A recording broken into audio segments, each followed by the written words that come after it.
way that you could use them. The buyer looked at the sketches for a while without uttering a word. Finally, he said, "Well, leave these with me for a few days, Wesson, and then come back and see me."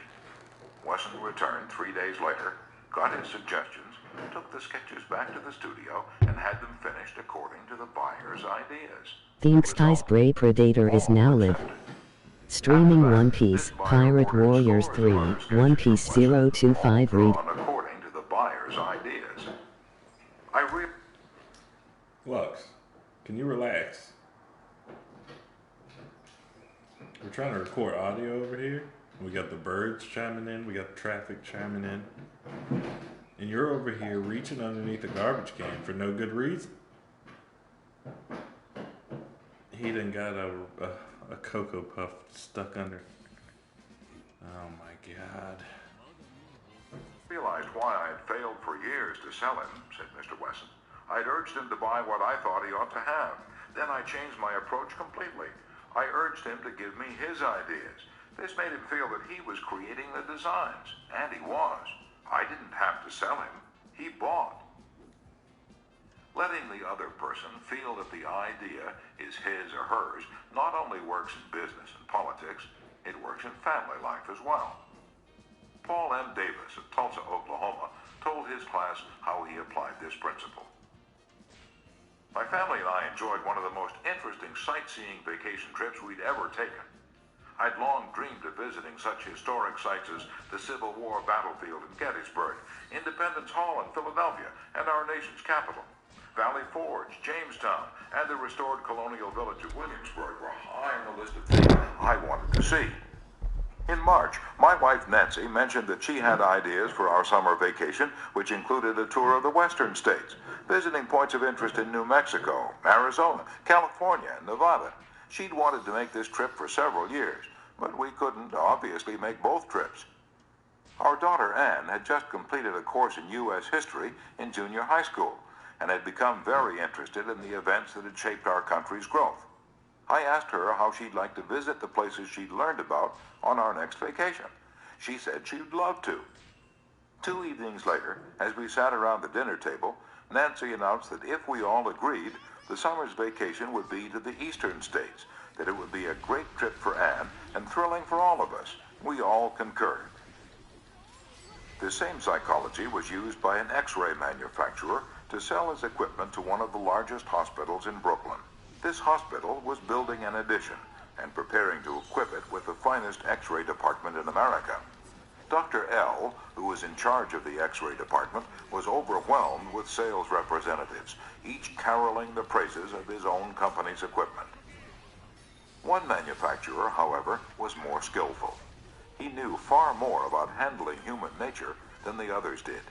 He wrote a letter, something like this. Our factory has recently completed a new line of X-ray equipment. The first shipment of these machines has just arrived in our office. They are not perfect, we know that, and we want to improve them. So we should be deeply obligated to you if you could find time to look them over and give us your ideas about how they can be made more serviceable to your profession. Knowing how occupied you are, I shall be glad to send my car for you at any hour you specify. I was surprised to get that letter, Dr. L said, as he related the incident before the class. I was both surprised and complimented. I had never had an X-ray manufacturer seeking my advice before. It made me feel important. I was busy every night that week, but I canceled a dinner appointment in order to look over the equipment. The more I studied it, the more I discovered for myself how much I liked it. Nobody had tried to sell it to me. I felt that the idea of buying that equipment for the hospital was my own. I sold myself on its superior qualities and ordered it installed. Ralph Waldo Emerson, in his essay Self-Reliance, stated, "In every work of genius we recognize our own rejected thoughts. They come back to us with a certain alienated majesty." Colonel Edward M. House wielded an enormous influence in national and international affairs while Woodrow Wilson occupied the White House. Wilson leaned upon Colonel House for secret counsel and advice more than he did upon even members of his own cabinet. What method did the colonel use in influencing the president? Fortunately, we know, for House himself revealed it to Arthur D. Howden Smith, and Smith quoted House in an article in the Saturday Evening Post. After I got to know the president, House said, I learned the best way to convert him to an idea was to plant it in his mind casually, but so as to interest him in it, so as to get him thinking about it on his own account. The first time this worked, it was an accident. I had been visiting him at the White House and urged a policy on him when he appeared to disapprove. But several days later at the dinner table, I was amazed to hear him trot out my suggestion as his own. Did House interrupt him and say, "That's not your idea, that's mine"? Oh no, not House. He was too adroit for that. He didn't care about credit. He wanted results. So he let Wilson continue to feel that the idea was his. House did even more than that. He gave Wilson public credit for these ideas. Let's remember that everyone we come in contact with is just as human as Woodrow Wilson. So let's use Colonel House's technique. A man in the beautiful Canadian province of New Brunswick used this technique on me and won my patronage. I was planning at the time to do some fishing and canoeing in New Brunswick. So I wrote the Tourist Bureau for information. Evidently, my name and address were put on a mailing list, for I was immediately overwhelmed with scores of letters and booklets and printed testimonials from camps and guides. I was bewildered. I didn't know which to choose. Then, one camp owner did a clever thing. He sent me the names and telephone numbers of several New York people who had stayed at his camp, and he invited me to telephone them and discover for myself what he had to offer. I found to my surprise that I knew one of the men on his list. I telephoned him, found out what his experience had been, and then wired the camp the date of my arrival. The others had been trying to sell me on their service, but one let me sell myself. That organization won. 25 centuries ago, Lao Tse, a Chinese sage, said some things that readers of this book might use today. The reason why rivers and seas receive the homage of 100 mountain streams is that they keep below them. Thus they are able to reign over all the mountain streams. So the sage, wishing to be above men, putteth himself below them. Wishing to be before them, he putteth himself behind them. Thus, though his place be above men, they do not feel his weight. Though his place be before them, they do not count it an injury. Principle 7. Let the other person feel that the idea is his or hers. Chapter 8. A formula that will work wonders for you. Remember that other people may be totally wrong, but they don't think so. Don't condemn them. Any fool can do that. Try to understand them. Only wise, tolerant, exceptional people even try to do that. There's a reason why the other man thinks and acts as he does. Ferret out that reason, and you have the key to his actions, perhaps to his personality. Try honestly to put yourself in his place. If you say to yourself, "How would I feel?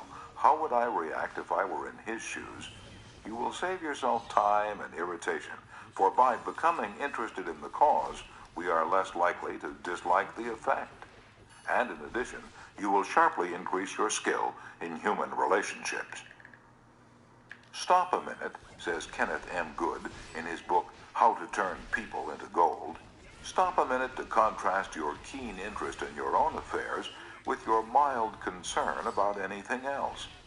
Realize then that everybody else in the world feels exactly the same way.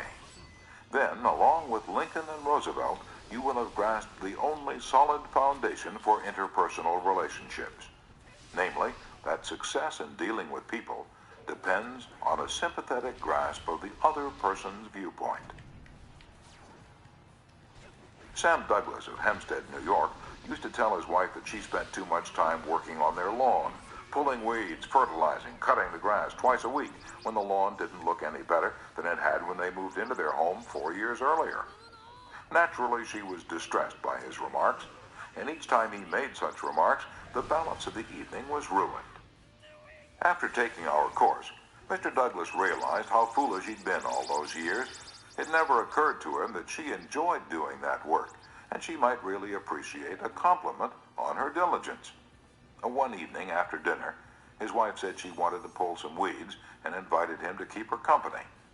He first declined, but then thought better of it and went out after her and began to help her pull weeds. She was visibly pleased, and together they spent an hour in hard work and pleasant conversation. After that, he often helped her with the gardening and complimented her on how fine the lawn looked. What a fantastic job she was doing with a yard where the soil was like concrete. Result? A happier life for both, because he had learned to look at things from her point of view, even if the subject was only weeds. In his book, Getting Through to People, Dr. Gerald S. Nierenberg commented, "Cooperativeness in conversation is achieved when you show that you consider the other person's ideas and feelings as important as your own. Starting your conversation by giving the other person the purpose or direction of your conversation, governing what you say by what you would want to hear if you were the listener, and accepting his or her viewpoint will encourage the listener to have an open mind to your ideas."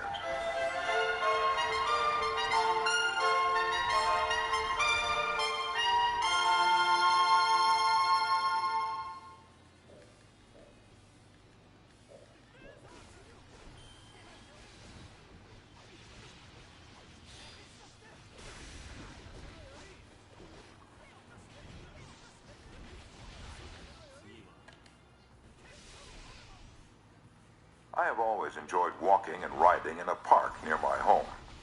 Like the Druids of ancient Gaul, I all but worship an oak tree, so I was distressed season after season to see the young trees and shrubs killed off by needless fires. These fires weren't caused by careless smokers. They were almost all caused by youngsters who went out to the park to go native and cook a frankfurter or an egg under the trees. Sometimes these fires raged so fiercely that the fire department had to be called out to fight the conflagration. There was a sign on the edge of the park saying that anyone who started a fire was liable to fine and imprisonment, but the sign stood in an unfrequented part of the park, and few of the culprits ever saw it. A mounted policeman was supposed to look after the park, but he didn't take his duties too seriously, and the fires continued to spread season after season. On one occasion, I rushed up to a policeman and told him about a fire rapidly spreading through the park and wanted him to notify the fire department. And he nonchalantly replied that it was none of his business because it wasn't in his precinct. I was desperate. So after that, when I went riding, I acted as a self-appointed committee of one to protect the public domain. In the beginning, I'm afraid I didn't even attempt to see the other people's point of view. When I saw a fire blazing under the trees, I was so unhappy about it, so eager to do the right thing, that I did the wrong thing. I would ride up to the boys, warn them that they could be jailed for starting a fire, order with a tone of authority that it be put out, and if they refused, I would threaten to have them arrested. I was merely unloading my feelings without thinking of their point of view. The result? They obeyed sullenly and with resentment. After I rode on over the hill, they probably rebuilt the fire and longed to burn up the whole park. With the passing of the years, I acquired a trifle more knowledge of human relations, a little more tact, and a somewhat greater tendency to see things from the other person's standpoint. Then, instead of giving orders, I would ride up to a blazing fire and begin something like this.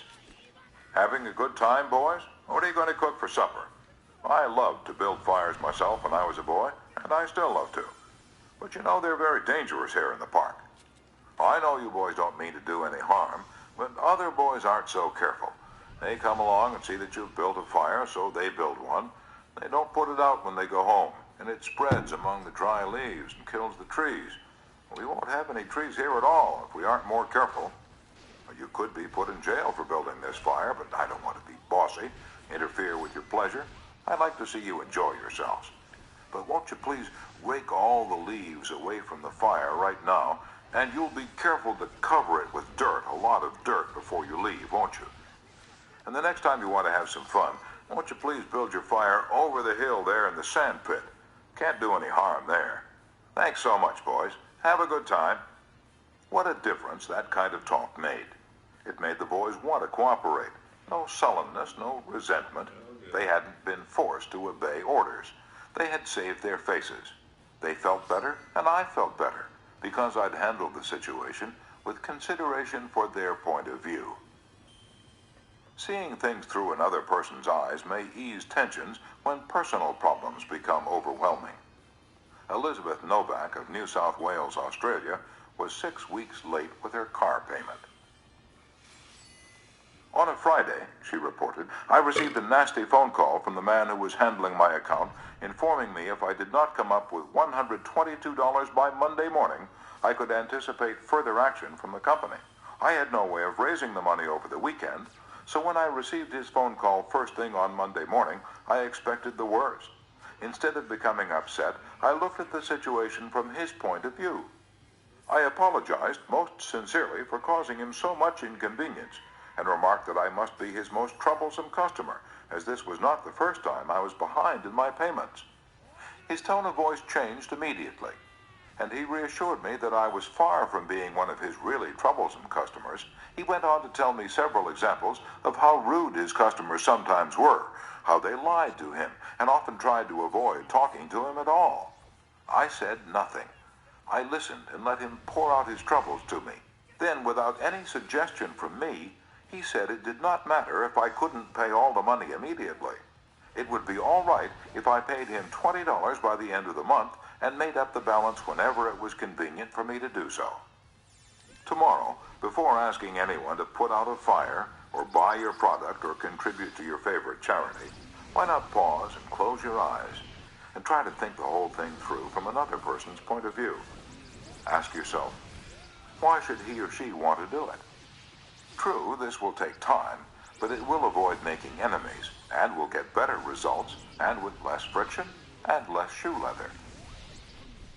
I would rather walk the sidewalk in front of a person's office for 2 hours before an interview, said Dean Dunham of the Harvard Business School, than step into that office without a perfectly clear idea of what I was going to say and what that person, from my knowledge of his or her interests and motives, was likely to answer.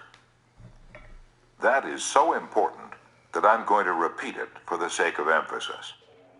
I would rather walk the sidewalk in front of a person's office for 2 hours before an interview than to step into that office without a perfectly clear idea of what I was going to say and what that person, from my knowledge of his or her interests and motives, was likely to answer.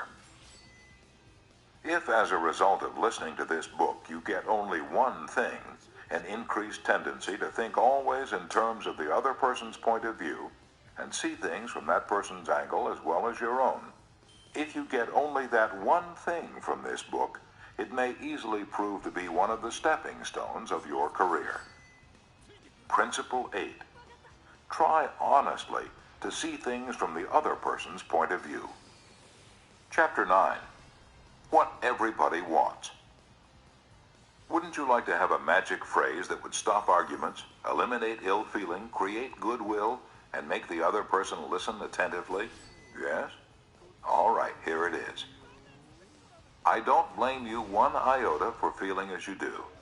If I were you, I would undoubtedly feel just as you do. An answer like that will soften the most cantankerous old cuss alive. And you can say that and be 100% sincere, because if you were the other person, you, of course, would feel just as he does. But take Al Capone, for example. Suppose you had inherited the same body and temperament and mind that Al Capone had. Suppose you had had his environment and experiences. You would then be precisely what he was and where he was, for it is those things and only those things that made him what he was. The only reason, for example, that you were not a rattlesnake is that your mother and father weren't rattlesnakes. You deserve very little credit for being what you are, and remember the people who come to you irritated, bigoted, unreasoning, deserve very little discredit for being what they are. Feel sorry for the poor devils, pity them, sympathize with them. Say to yourself, there, but for the grace of God, go I. 3/4 of the people you will ever meet are hungering and thirsting for sympathy. Give it to them, and they will love you. I once gave a broadcast about the author of Little Women, Louisa May Alcott. Naturally, I knew she'd lived and written her immortal books in Concord, Massachusetts. But without thinking about what I was saying, I spoke of visiting her old home in Concord, New Hampshire. If I had said New Hampshire only once, it might have been forgiven, but alas and alack, I said it twice. I was deluged with letters and telegrams, stinging messages that swirled around my defenseless head like a swarm of hornets. Many were indignant, a few insulting. One colonial dame who had been reared in Concord, Massachusetts, and who was then living in Philadelphia, vented her scorching wrath upon me. She couldn't have been much more bitter if I had accused Miss Alcott of being a cannibal from New Guinea. As I read the letter, I said to myself, thank God I'm not married to that woman. I felt like writing and telling her that although I had made a mistake in geography, she had made a far greater mistake in common courtesy. That was to be just my opening sentence. Then I was going to roll up my sleeves and tell her what I really thought, but I didn't. I controlled myself. I realized that any hot-headed fool could do that, and that most fools would do just that. I wanted to be above fools, so I resolved to try to turn her hostility into friendliness. It would be a challenge, a sort of game I could play. I said to myself, after all, if I were she, I would probably feel just as she does. So I determined to sympathize with her viewpoint. The next time I was in Philadelphia, I called her on the telephone. The conversation went something like this. Mrs. So-and-so, you wrote me a letter a few weeks ago. I want to thank you for it. To whom have I the honor of speaking? Well, I'm a stranger to you. My name is Dale Carnegie. You listened to a broadcast I gave about Louisa May Alcott a few Sundays ago, and I made the unforgivable blunder of saying that she had lived in Concord, New Hampshire. It was a stupid blunder, and I want to apologize for it. It was so nice of you to take the time to write me. I am sorry, Mr. Carnegie, that I wrote as I did. I lost my temper. I must apologize. Oh, no, you're not the one to apologize. I am. Any schoolchild would have known better than to have said what I said. I apologized over the air the following Sunday, and I want to apologize to you personally now.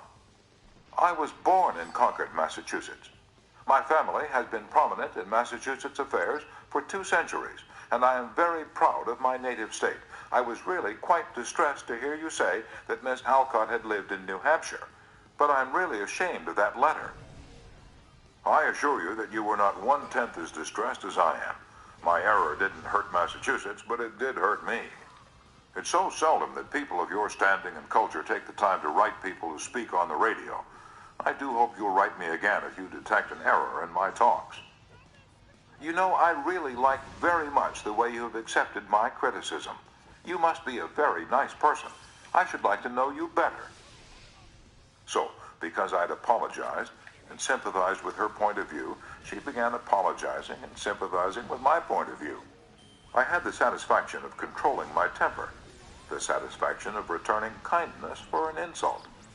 I got infinitely more real fun out of making her like me than I could ever have gotten out of telling her to go and take a jump in the Schuylkill River. Every man who occupies the White House is faced almost daily with thorny problems in human relations. President Taft was no exception, and he learned from experience the enormous chemical value of sympathy in neutralizing the acid of hard feelings. In his book, Ethics in Service, Taft gives rather an amusing illustration of how he softened the ire of a disappointed and ambitious mother. A lady in Washington, wrote Taft, whose husband had some political influence, came and labored with me for 6 weeks or more to appoint her son to a position. She secured the aid of senators and congressmen in formidable number, and came with them to see that they spoke with emphasis. The place was one requiring technical qualification, and following the recommendation of the head of the Bureau, I appointed someone else. I then received a letter from the mother saying that I was most ungrateful since I declined to make her a happy woman as I could have done by a turn of my hand. She complained further that she had labored with her state delegation and got all the votes for an administration bill in which I was especially interested, and this was the way I had rewarded her. When you get a letter like that, the first thing you do is to think how you can be severe with a person who has committed an impropriety or even been a little impertinent. Then you may compose an answer. Then, if you are wise, you will put the letter in a drawer and lock the drawer. Take it out in the course of 2 days. Such communication will always bear 2 days delay in answering. And when you take it out after that interval, you will not send it. This is just the course I took. After that, I sat down and wrote her just as polite a letter as I could, telling her I realized a mother's disappointment under such circumstances, but that really the appointment was not left to my mere personal preference, that I had to select a man with technical qualifications, and had therefore to follow the recommendations of the head of the Bureau. I expressed the hope that her son would go on to accomplish what she had hoped for him in the position which he then had. That mollified her, and she wrote me a note saying she was sorry she had written as she had. But the appointment I sent in was not confirmed at once, and after an interval, I received a letter which purported to come from her husband, although it was in the same handwriting as all the others. I was therein advised that, due to the nervous prostration that had followed her disappointment in this case, she had had to take to her bed and had developed a most serious case of cancer of the stomach. Would I not restore her to health by withdrawing the first name and replacing it by her son's? I had to write another letter, this one to the husband, to say that I hoped the diagnosis would prove to be inaccurate, that I sympathized with him in the sorrow he must have in the serious illness of his wife, but that it was impossible to withdraw the name sent in. The man whom I appointed was confirmed, and within 2 days after I received that letter, we gave a musicale at the White House. The first 2 people to greet Mrs. Taft and me were this husband and wife, though the wife had so recently been in articulo mortis. J. Mangum represented an elevator-escalator maintenance company in Tulsa, Oklahoma, which had the maintenance contract for the escalators in one of Tulsa's leading hotels. The hotel manager did not want to shut down the escalator for more than 2 hours at a time because he did not want to inconvenience the hotel's guests. The repair that had to be made would take at least 8 hours, and this company did not always have a specially qualified mechanic available at the convenience of the hotel. When Mr. Mangum was able to schedule a top-flight mechanic for this job, he telephoned the hotel manager, and instead of arguing with him to give him the necessary time, he said, "Rick, I know your hotel is quite busy, and you'd like to keep the escalator shutdown time to a minimum. I understand your concern about this, and we want to do everything possible to accommodate you. However, our diagnosis of the situation shows that if we do not do a complete job now, your escalator may suffer more serious damage, and that would cause a much longer shutdown. I know you would not want to inconvenience your guests for several days." The manager had to agree that an 8-hour shutdown was more desirable than several days. By sympathizing with the manager's desire to keep his patrons happy, Mr. Mangum was able to win the hotel manager to his way of thinking easily and without rancor. Joyce Norris, a piano teacher in St. Louis, Missouri, told of how she had handled the problem piano teachers often have with teenage girls. Babette had exceptionally long fingernails. This is a serious handicap to anyone who wants to develop proper piano playing habits. Mrs. Norris reported, "I knew her long fingernails would be a barrier for her in her desire to play well. During our discussions, prior to her starting her lessons with me, I did not mention anything to her about her nails. I didn't want to discourage her from taking lessons, and I also knew she would not want to lose that which she took so much pride in and such great care to make attractive. After her first lesson, when I felt the time was right, I said, 'Babette, you have attractive hands and beautiful fingernails. If you want to play the piano as well as you are capable of, and as well as you would like to, you would be surprised how much quicker and easier it would be for you if you would trim your nails shorter. Just think about it, okay?' She made a face which was definitely negative. I also talked to her mother about this situation, again mentioning how lovely her nails were. Another negative reaction. It was obvious that Babette's beautifully manicured nails were important to her. The following week, Babette returned for her second lesson. Much to my surprise, the fingernails had been trimmed. I complimented her and praised her for making such a sacrifice. I also thanked her mother for influencing Babette to cut her nails. Her reply was, "Oh, I had nothing to do with it. Babette decided to do it on her own, and this is the first time she has ever trimmed her nails for anyone." Did Mrs. Norris threaten Babette? Did she say she would refuse to teach a student with long fingernails? No, she did not. She let Babette know that her fingernails were a thing of beauty, and it would be a sacrifice to cut them. She implied, "I sympathize with you. I know it won't be easy, but it will pay off in your better musical development." Sol Hurok was probably America's #1 impresario. For almost half a century, he handled artists, such world-famous artists as Chaliapin, Isadora Duncan, and Pavlova. Mr. Hurok told me that one of the first lessons he had learned in dealing with his temperamental stars was the necessity for sympathy, and more sympathy with their idiosyncrasies. For 3 years, he was impresario for Fyodor Chaliapin, one of the greatest bassos who ever thrilled the ritzy boxholders at the Metropolitan. Yet Chaliapin was a constant problem. He carried on like a spoiled child. To put it in Mr. Hurok's own inimitable phrase, he was a hell of a fellow in every way. For example, Chaliapin would call up Mr. Hurok about noon of the day he was going to sing and say, "Saul, I feel terrible. My throat is like raw hamburger. It's impossible for me to sing tonight." Did Mr. Hurok argue with him? Oh, no. He knew that an entrepreneur wouldn't handle artists that way. So he would rush over to Chaliapin's hotel, dripping with sympathy. "Oh, what a pity," he would mourn. "What a pity, my poor fellow. Of course you cannot sing. I will cancel the engagement at once. It will only cost you a couple of $1,000s, but that's nothing in comparison to your reputation." And then Chaliapin would sigh and say, "Perhaps you'd better come over later in the day. Come at 5. See how I feel then." At 5 o'clock, Mr. Hurok would again rush to his hotel, dripping with sympathy. Again, he would insist on canceling the engagement. And again, Chaliapin would sigh and say, "Well, maybe you'd better come see me later. I may be better by then." At 7:30, the great basso would consent to sing, only with the understanding that Mr. Hurok would walk out on the stage of the Metropolitan and announce that Chaliapin had a very bad cold and was not in good voice. Mr. Hurok would lie and say that he would do it, for he knew that that was the only way to get the basso out on stage. Dr. Arthur I. Gates, in his splendid book, Educational Psychology, says, "Sympathy the human species universally craves.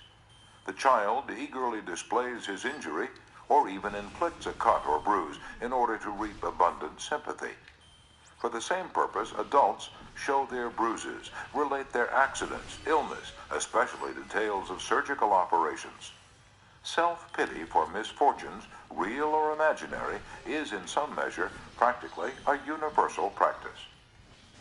So, if you want to win people to your way of thinking, put in practice Principle 9. Be sympathetic with the other person's ideas and desires. Chapter 10. An appeal that everybody likes. I was reared on the edge of the Jesse James country, out in Missouri, and I visited the James farm at Kearney, Missouri, where the son of Jesse James was then living. His wife told me stories of how Jesse robbed trains and held up banks and then gave money to the neighboring farmers to pay off their mortgages. Jesse James probably regarded himself as an idealist at heart, just as Dutch Schultz, Two Gun Crowley, Al Capone, and many other organized crime godfathers did generations later. The fact is, all people you meet have a high regard for themselves and like to be fine and unselfish in their own estimation. J. Pierpont Morgan observed in one of his analytical interludes that a person usually has 2 reasons for doing a thing, one that sounds good and a real one. The person himself will think of the real reason. You don't need to emphasize that. But all of us, being idealists at heart, like to think of motives that sound good. So in order to change people, appeal to the nobler motives. Is that too idealistic to work in business? Let's see. Let's take the case of Hamilton J. Farrell of the Farrell Mitchell Company of Glen Olden, Pennsylvania. Mr. Farrell had a disgruntled tenant who threatened to move. The tenant's lease still had 4 months to run, and nevertheless he served notice that he was vacating immediately, regardless of the lease. These people had lived in my house all winter, the most expensive part of the year, Mr. Farrell said as he told the story to the class. I knew it would be difficult to rent the apartment again before fall. I could see all that rent income going over the hill. Believe me, I saw red. And now, ordinarily, I would have waded into that tenant and advised him to read his lease again. I would have pointed out that if he moved, the full balance of his rent would fall due at once, and that I could and would move to collect. However, instead of flying off the handle and making a scene, I decided to try other tactics, so I started like this. Mr. Doe, I said, I have listened to your story and I still don't believe you intend to move. Years in the renting business have taught me something about human nature. I sized you up in the first place as being a man of your word. In fact, I'm so sure of it, I'm willing to take a gamble. Now, here's my proposition. I'll lay your decision on the table for a few days and think it over. If you come back to me between now and the first of the month, when your rent is due, and tell me you still intend to move, I give you my word, I will accept your decision as final. I will privilege you to move and admit to myself that I've been wrong in my judgment. But I still believe you're a man of your word and will live up to your contract. For after all, we're either men or monkeys, and the choice usually lies with ourselves. Well, when the new month came around, this gentleman came to see me and paid his rent in person. He and his wife had talked it over, he said, and decided to stay. They had concluded that the only honorable thing to do was to live up to their lease. When the late Lord Northcliffe found a newspaper using a picture of him which he didn't want published, he wrote the editor a letter. But did he say, please do not publish that picture of me anymore, I don't like it? No, he appealed to a nobler motive. He appealed to the respect and love that all of us have for motherhood. He wrote, please do not publish that picture of me anymore, my mother doesn't like it. When John D. Rockefeller, Jr. wished to stop newspaper photographers from snapping pictures of his children, he too appealed to the nobler motives. He didn't say, I don't want their pictures published. No, he appealed to the desire, deep in all of us, to refrain from harming children. He said, you know how it is, boys. You've got children yourselves, some of you, and you know it's not good for youngsters to get too much publicity. When Cyrus H.K. Curtis, the poor boy from Maine, was starting on his meteoric career, which was destined to make him millions as owner of the Saturday Evening Post and the Ladies' Home Journal, he couldn't afford to pay his contributors the prices that other magazines paid. He couldn't afford to hire first-class authors to write for money alone, so he appealed to their nobler motives. For example, he persuaded even Louisa May Alcott, the immortal author of Little Women, to write for him when she was at the flood tide of her fame, and he did it by offering to send a check for $100, not to her, but to her favorite charity. Now, right here, the skeptic may say, oh, that stuff is all right for Northcliffe or Rockefeller or a sentimental novelist, but I'd like to see you make it work with the tough babies I have to collect bills from. You may be right. Nothing will work in all cases, and nothing will work with all people. If you are satisfied with the results you're now getting, why change? If you're not satisfied, why not experiment? At any rate, I think you'll enjoy hearing this true story told by James L. Thomas, a former student of mine. 6 customers of a certain automobile company refused to pay their bills for servicing. None of the customers protested the entire bill, but each claimed that some one charge was wrong. In each case, the customer had signed for the work done, so the company knew it was right and said so. That was the first mistake. Here are the steps the men in the credit department took to collect these overdue bills. Do you suppose they succeeded?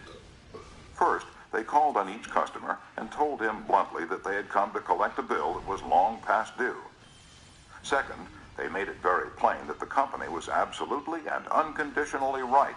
Therefore, he, the customer, was absolutely and unconditionally wrong. Third, they intimated that they, the company, knew more about automobiles than he could ever hope to know. So what was the argument about? Result? They argued. Did any of these methods reconcile the customer and settle the account? You can answer that one yourself. At this stage of affairs, the credit manager was about to open fire with a battery of legal talent when, fortunately, the matter came to the attention of the general manager. The manager investigated these defaulting clients and discovered that they all had the reputation of paying their bills promptly. Something was wrong here. Something was drastically wrong about the method of collection.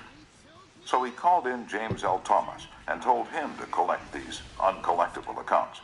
Here, in his words, are the steps Mr. Thomas took. First, my visit to each customer was likewise to collect a bill long past due. A bill that we knew was absolutely right, but I didn't say a word about that. I explained I had called to find out what it was the company had done or failed to do. Second, I made it clear that until I had heard the customer's story, I had no opinion to offer. I told him the company made no claims to being infallible. Third, I told him I was interested only in his car, and that he knew more about his car than anyone else in the world, that he was the authority on the subject. Fourth, I let him talk, and I listened to him with all the interest and sympathy that he wanted and had expected. And finally, when the customer was in a reasonable mood, I put the whole thing up to his sense of fair play. I appealed to the nobler motives.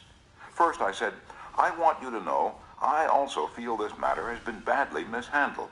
You have been inconvenienced and annoyed and irritated by one of our representatives. That should never have happened. I'm sorry, and as a representative of the company, I apologize. As I sat here and listened to your side of the story, I could not help being impressed by your fairness and patience. And now, because you are fair-minded and patient, I'm going to ask you to do something for me. It's something that you can do better than anyone else, something you know more about than anyone else. Here's your bill. I know it's safe for me to ask you to adjust it, just as you would do if you were the president of my company. I'm going to leave it all up to you. Whatever you say goes. Did he adjust the bill? He certainly did, and got quite a kick out of it. The bills ranged from $150 to $400, but did the customer give himself the best of it? Yes, one of them did. One of them refused to pay a penny of the disputed charge, but the other 5 all gave the company the best of it. And here's the cream of the whole thing. We delivered new cars to all 6 of these customers within the next 2 years. Experience has taught me, says Mr. Thomas, that when no information can be secured about the customer, the only sound basis on which to proceed is to assume that he or she is sincere, honest, truthful, and willing and anxious to pay the charges once convinced they're correct. To put it differently, and perhaps more clearly, people are honest and want to discharge their obligations. The exceptions to that rule are comparatively few, and I'm convinced that the individuals who are inclined to chisel will in most cases react favorably if you make them feel that you consider them honest, upright, and fair. Principle 10. Appeal to the nobler motives.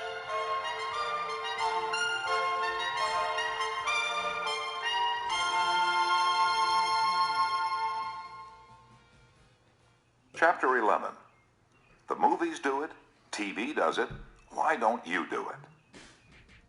Many years ago, the Philadelphia Evening Bulletin was being maligned by a dangerous whispering campaign. A malicious rumor was being circulated. Advertisers were being told that the newspaper was no longer attractive to readers because it carried too much advertising and too little news. Immediate action was necessary. The gossip had to be squelched. But how? Now, this is the way it was done. The Bulletin clipped from its regular edition all reading matter of all kinds on one average day, classified it, and published it as a book. The book was called One Day. It contained 307 pages, as many as a hardcover book, yet the Bulletin had printed all this news and feature material on one day and sold it not for several dollars, but for a few cents.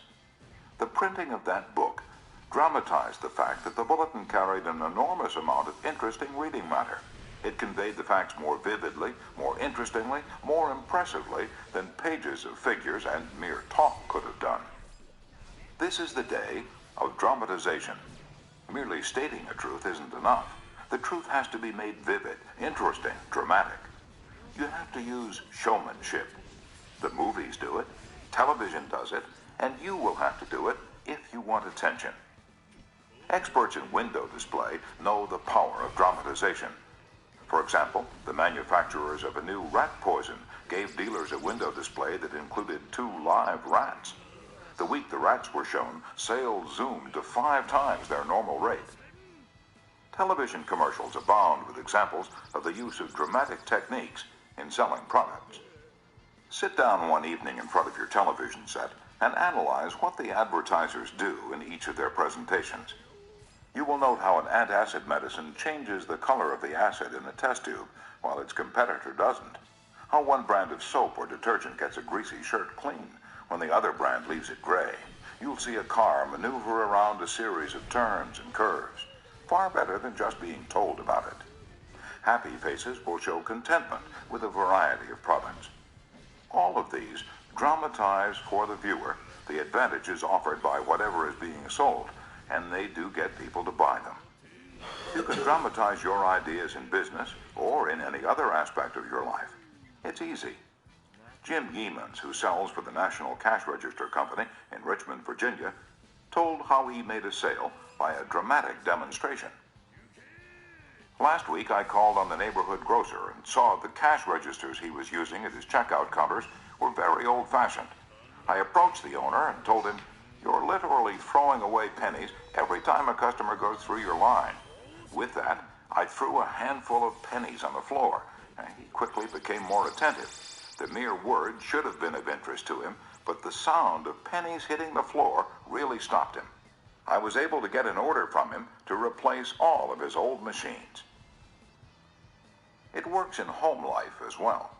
When the old-time lover proposed to his sweetheart, did he just use words of love? No, he went down on his knees. That really showed he meant what he said. We don't propose on our knees anymore, but many suitors still set up a romantic atmosphere before they pop the question. Dramatizing what you want works with children as well. Joe B. Fant, Jr. of Birmingham, Alabama, was having difficulty getting his 5-year-old boy and 3-year-old daughter to pick up their toys, so he invented a train. Joey was the engineer, Captain Casey Jones, on his tricycle. Janet's wagon was attached, and in the evening, she loaded all the coal on the caboose, her wagon, and then jumped in while her brother drove her around the room. In this way, the room was cleaned up without lectures, arguments, or threats. Mary Catherine Wolf of Mishawaka, Indiana, was having some problems at work and decided that she had to discuss them with the boss. On Monday morning, she requested an appointment with him, but was told he was very busy and she should arrange with his secretary for an appointment later in the week. The secretary indicated that his schedule was very tight, but she would try to fit her in. Ms. Wolf described what happened. I did not get a reply from her all week long. Whenever I questioned her, she would give me a reason why the boss could not see me. Friday morning came and I'd heard nothing definite. I really wanted to see him and discuss my problems before the weekend, so I asked myself, how could I get him to see me? What I finally did was this. I wrote him a formal letter. I indicated in the letter that I fully understood how extremely busy he was all week, but it was important that I speak with him. I enclosed a form letter and a self-addressed envelope and asked him to please fill it out or ask his secretary to do it and return it to me. The form letter read as follows. Ms. Wolf, I will be able to see you on blank at blank a.m. or p.m. I will give you blank minutes of my time. I put this letter in his in-basket at 11 a.m. At 2 p.m. I checked my mailbox. There was my self-addressed envelope. He had answered my form letter himself and indicated he could see me that afternoon and could give me 10 minutes of his time. I met with him, and we talked for over an hour and resolved my problems. If I had not dramatized to him the fact that I really wanted to see him, I would probably still be waiting for an appointment. James B. Boynton had to present a lengthy market report. His firm had just finished an exhaustive study for a leading brand of cold cream. Data were needed immediately about the competition in this market. The prospective customer was one of the biggest and most formidable men in the advertising business, and his first approach failed almost before he began. The first time I went in, Mr. Boynton explains, I found myself sidetracked into a futile discussion of the methods used in the investigation. He argued and I argued. He told me I was wrong, and I tried to prove that I was right. I finally won my point to my own satisfaction, but my time was up, the interview was over, and I still hadn't produced results.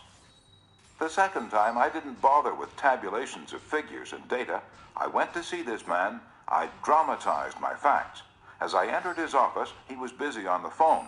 While he finished his conversation, I opened a suitcase and dumped 32 jars of cold cream on top of his desk, all products he knew, all competitors of his cream.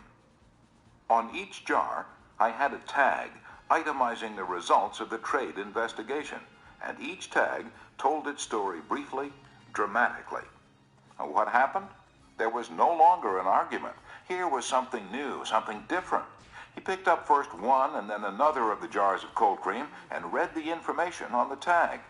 A friendly conversation developed. He asked additional questions. He was intensely interested. He had originally given me only 10 minutes to present my facts, but 10 minutes passed, 20 minutes, 40 minutes, and at the end of an hour, we were still talking. I was presenting the same facts this time that I had presented previously, but this time I was using dramatization, showmanship, and what a difference it made. Principle 11. Dramatize your ideas. Chapter 12. When nothing else works, try this. Charles Schwab had a mill manager whose people weren't producing their quota of work. "How is it," Schwab asked him, "that a manager as capable as you can't make this mill turn out what it should?" "I don't know," the manager replied. I've coaxed the men, I've pushed them, I've sworn and cussed, I've threatened them with damnation and being fired, but nothing works. They just won't produce." This conversation took place at the end of the day, just before the night shift came on.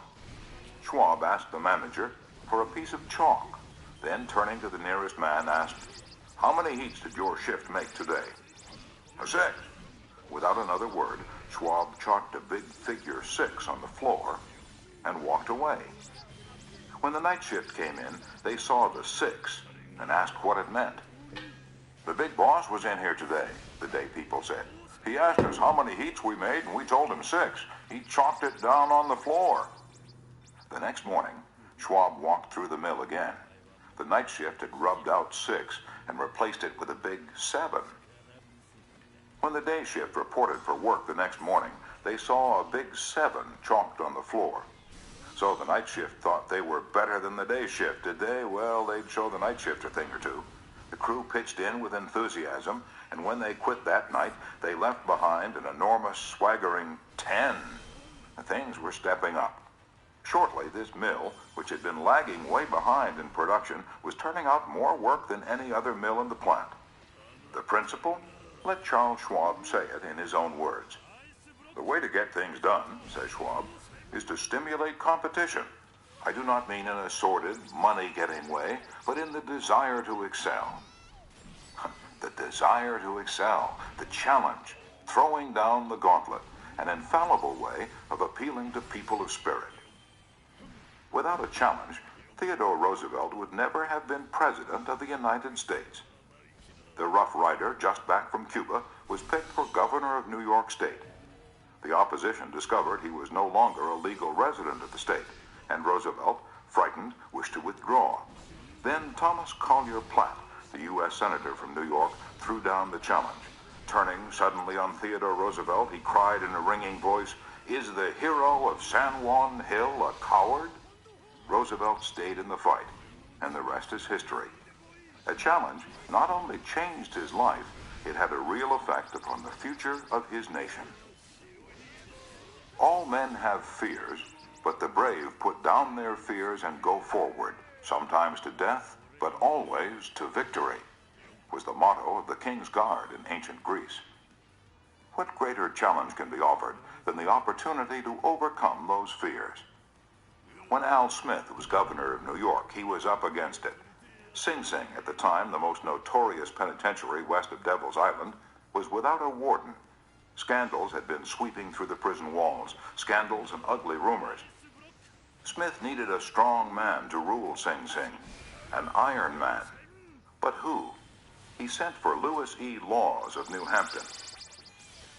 "How about going up to take charge of Sing Sing?" he said jovially when Laws stood before him.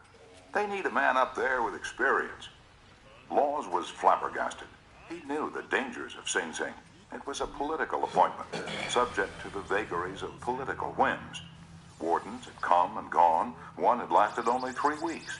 He had a career to consider. Was it worth the risk? Then Smith, who saw his hesitation, leaned back in his chair and smiled. "Young fella," he said, "I don't blame you for being scared. It's a tough spot. It'll take a big person to go up there and stay." So Smith was throwing down a challenge, was he? Laws liked the idea of attempting a job that called for someone big. So he went, and he stayed. He stayed to become the most famous warden of his time. His book, 20,000 Years in Sing Sing, sold into the hundreds of thousands of copies. His broadcasts on the air and his stories of prison life have inspired dozens of movies. His humanizing of criminals wrought miracles in the way of prison reform. "I have never found," said Harvey S. Firestone, founder of the great Firestone Tire and Rubber Company, "that pay and pay alone would either bring together or hold good people. I think it was the game itself." Frederick Hertzberg, one of the great behavioral scientists, concurred. He studied in depth the work attitudes of thousands of people, ranging from factory workers to senior executives. What do you think he found to be the most motivating factor? The one facet of the jobs that was most stimulating? Money? Good working conditions? Fringe benefits? No, not any of those. The one major factor that motivated people was the work itself. If the work was exciting and interesting, the worker looked forward to doing it and was motivated to do a good job. That is what every successful person loves: the game, the chance for self-expression, the chance to prove his or her worth, to excel, to win.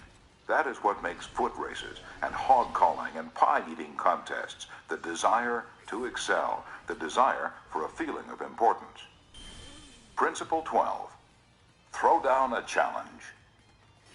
In a nutshell, win people to your way of thinking. Principle 1. The only way to get the best of an argument is to avoid it. Principle 2. Show respect for the other person's opinions. Never say, "You're wrong." Principle 3. If you are wrong, admit it quickly and emphatically. Principle 4. Begin in a friendly way.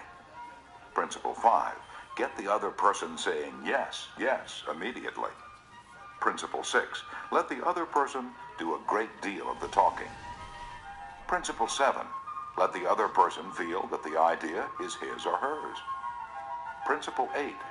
Try honestly to see things from the other person's point of view. Principle 9. Be sympathetic with the other person's ideas and desires. Principle 10.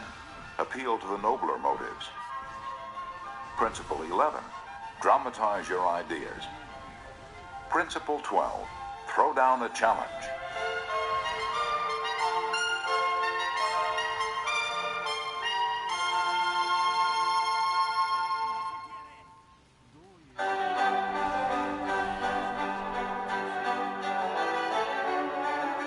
Part 4.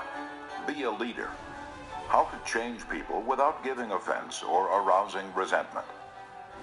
Chapter 1. If you must find fault, this is the way to begin. A friend of mine was a guest at the White House for a weekend during the administration of Calvin Coolidge. Drifting into the president's private office, he heard Coolidge say to one of his secretaries, "That's a pretty dress you're wearing this morning, and you're a very attractive young woman." That was probably the most effusive praise Silent Cal had ever bestowed upon a secretary in his life. It was so unusual, so unexpected, that the secretary blushed in confusion. And then Coolidge said, "Now don't get stuck up. I just said that to make you feel good. From now on, I wish you would be a little bit more careful with your punctuation." His method was probably a bit obvious, but the psychology was superb. It's always easier to listen to unpleasant things after we have heard some praise of our good points. A barber lathers a man before he shaves him, and that is precisely what McKinley did back in 1896 when he was running for president. One of the prominent Republicans of that day had written a campaign speech that he felt was just a trifle better than Cicero and Patrick Henry and Daniel Webster all rolled into one. With great glee, this chap read his immortal speech aloud to McKinley. The speech had its fine points, but it just wouldn't do. It would have raised a tornado of criticism. McKinley didn't want to hurt the man's feelings. He must not kill the man's splendid enthusiasm, and yet he had to say no. Note how adroitly he did. "My friend, that is a splendid speech, a magnificent speech," McKinley said. "No one could have prepared a better one. There are many occasions on which it would be precisely the right thing to say. But is it quite suitable to this particular occasion? Sound and sober as it is from your standpoint, I must consider its effect from the party's standpoint. Now, you go home and write a speech along the lines I indicate and send me a copy of it." He did just that. McKinley blue-penciled and helped him rewrite his second speech, and he became one of the effective speakers of the campaign. Here is the second most famous letter that Abraham Lincoln ever wrote. His most famous one was written to Mrs. Bixby, expressing his sorrow for the death of the 5 sons she had lost in battle. Lincoln probably dashed this letter off in 5 minutes, yet it sold at public auction in 1926 for $12,000. And that, by the way, was more money than Lincoln was able to save during half a century of hard work. The letter was written to General Joseph Hooker on April 26, 1863, during the darkest period of the Civil War. For 18 months, Lincoln's generals had been leading the Union Army from one tragic defeat to another. Nothing but futile, stupid human butchery. The nation was appalled. Thousands of soldiers had deserted from the army, and even the Republican members of the Senate had revolted and wanted to force Lincoln out of the White House. "We are now on the brink of destruction," Lincoln said.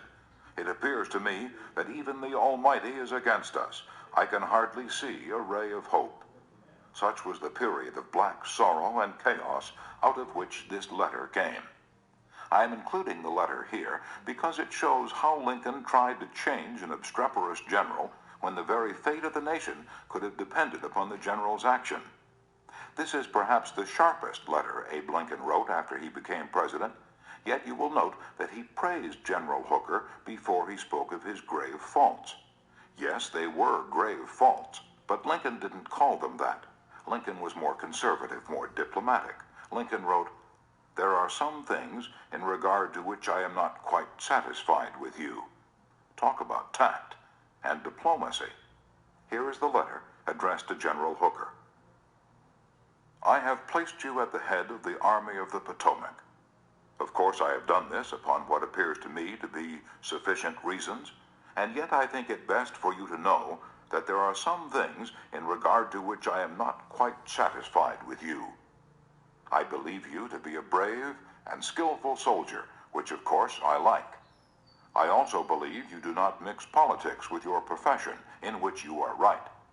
You have confidence in yourself, which is a valuable, if not an indispensable, quality.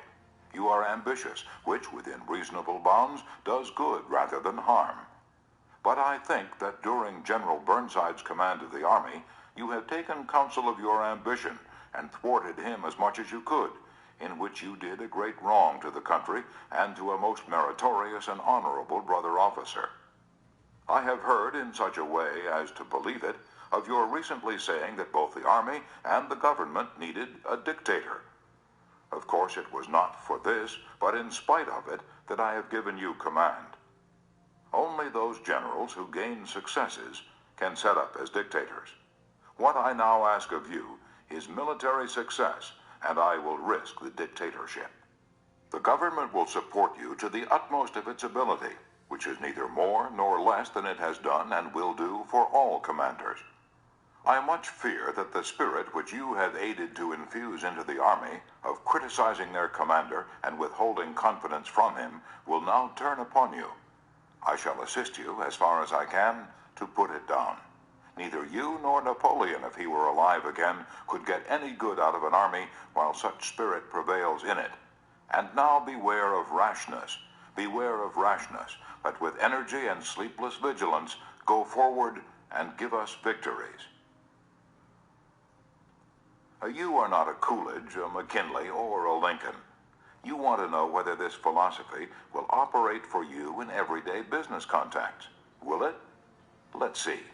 Let's take the case of W.P. Gaw of the Wark Company of Philadelphia.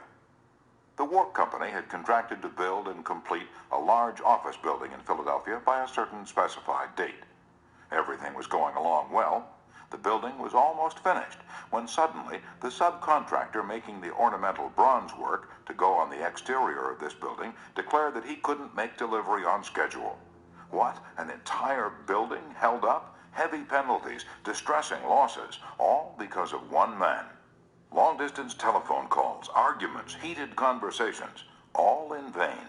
Then Mr. Gaw was sent to New York to beard the bronze lion in his den.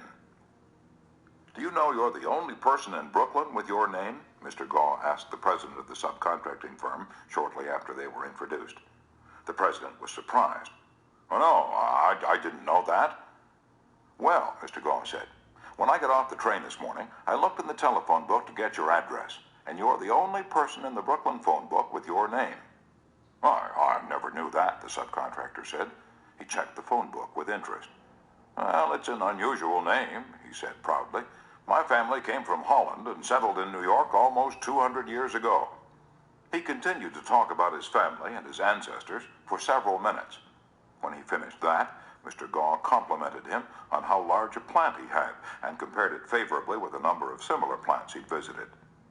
"It's one of the cleanest and neatest bronze factories I ever saw," said Gaw.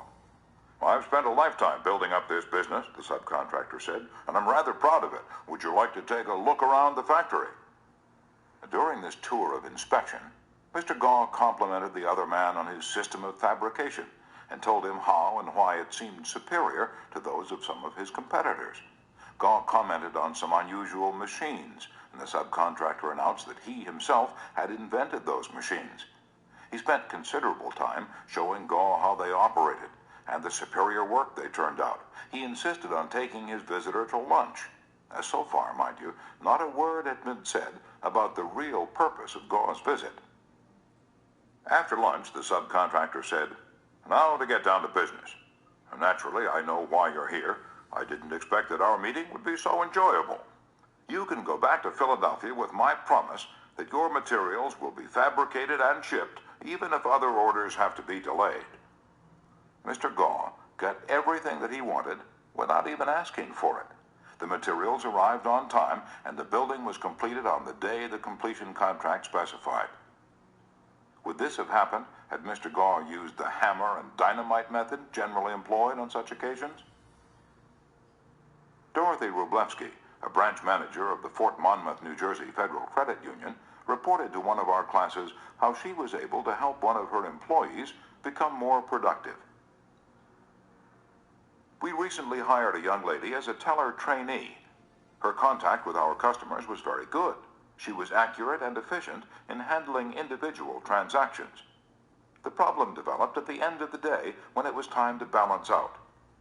The head teller came to me and strongly suggested that I fire this woman.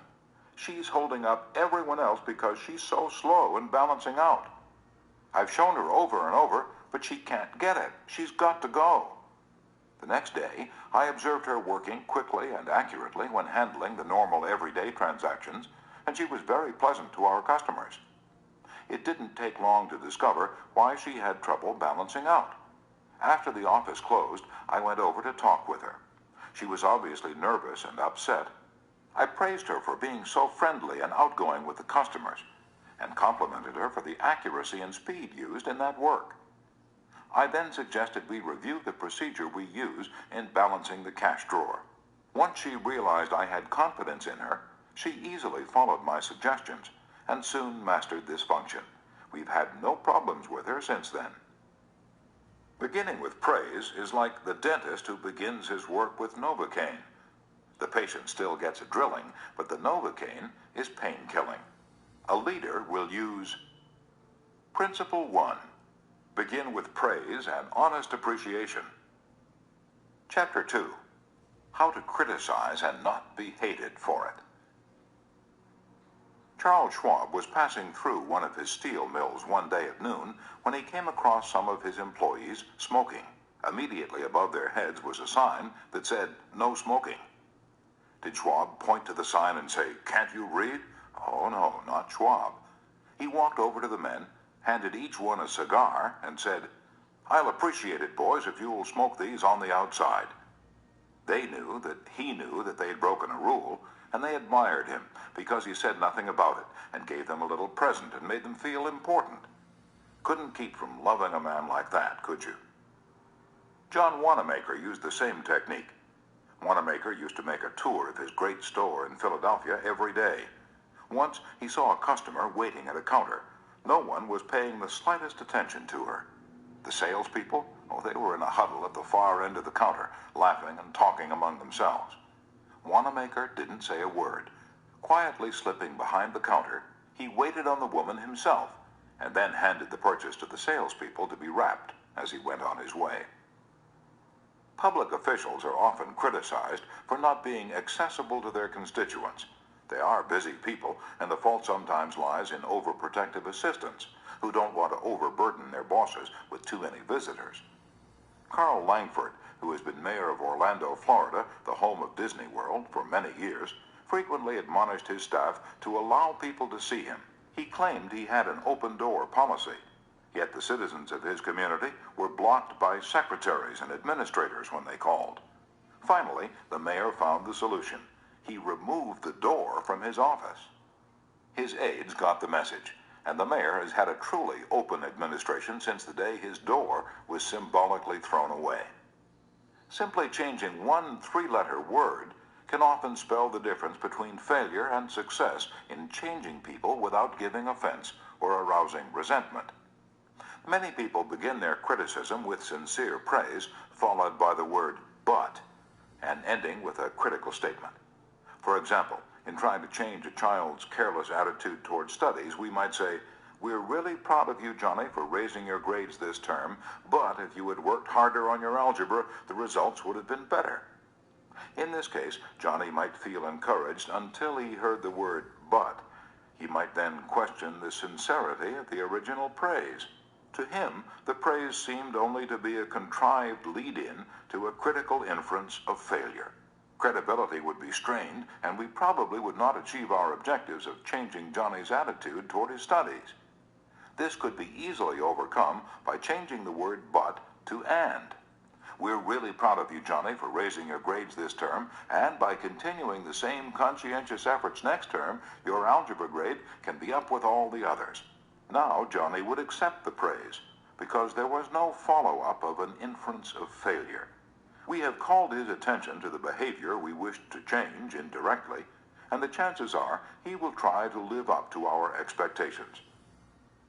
Calling attention to one's mistakes indirectly works wonders with sensitive people who may resent bitterly any direct criticism. Marge Jacob of Woonsocket, Rhode Island, told one of our classes how she convinced some sloppy construction workers to clean up after themselves when they were building additions to her house. For the first few days of the work, when Mrs. Jacob returned from her job, she noticed that the yard was strewn with the cut ends of lumber. She didn't want to antagonize the builders because they did excellent work, so after the workers had gone home, she and her children picked up and neatly piled all the lumber debris in a corner. The following morning, she called the foreman to one side and said, "I'm really pleased with the way the front lawn was left last night.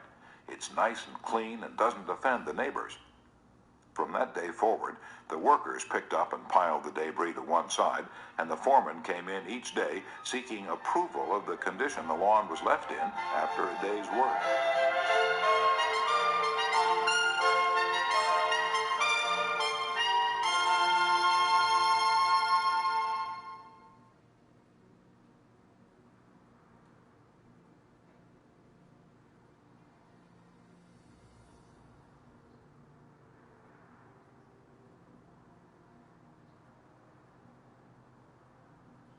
One of the major areas of controversy between members of the Army Reserves and their regular Army trainers is haircuts.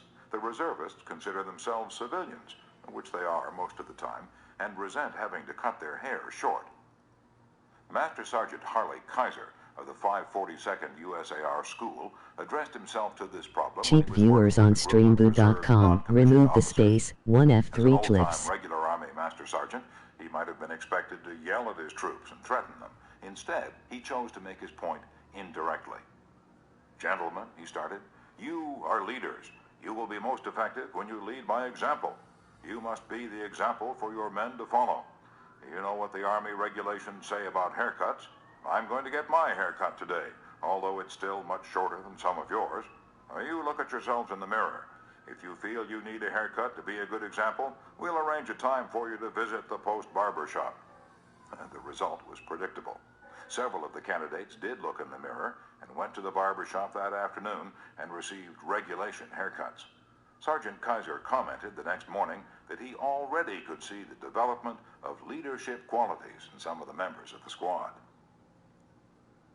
On March 8, 1887, the eloquent Henry Ward Beecher died. The following Sunday, Lyman Abbott was invited to speak in the pulpit left silent by Beecher's passing. Eager to do his best, he wrote, rewrote, and polished his sermon with the meticulous care of a Flaubert. Then he read it to his wife. It was poor, as most written speeches are.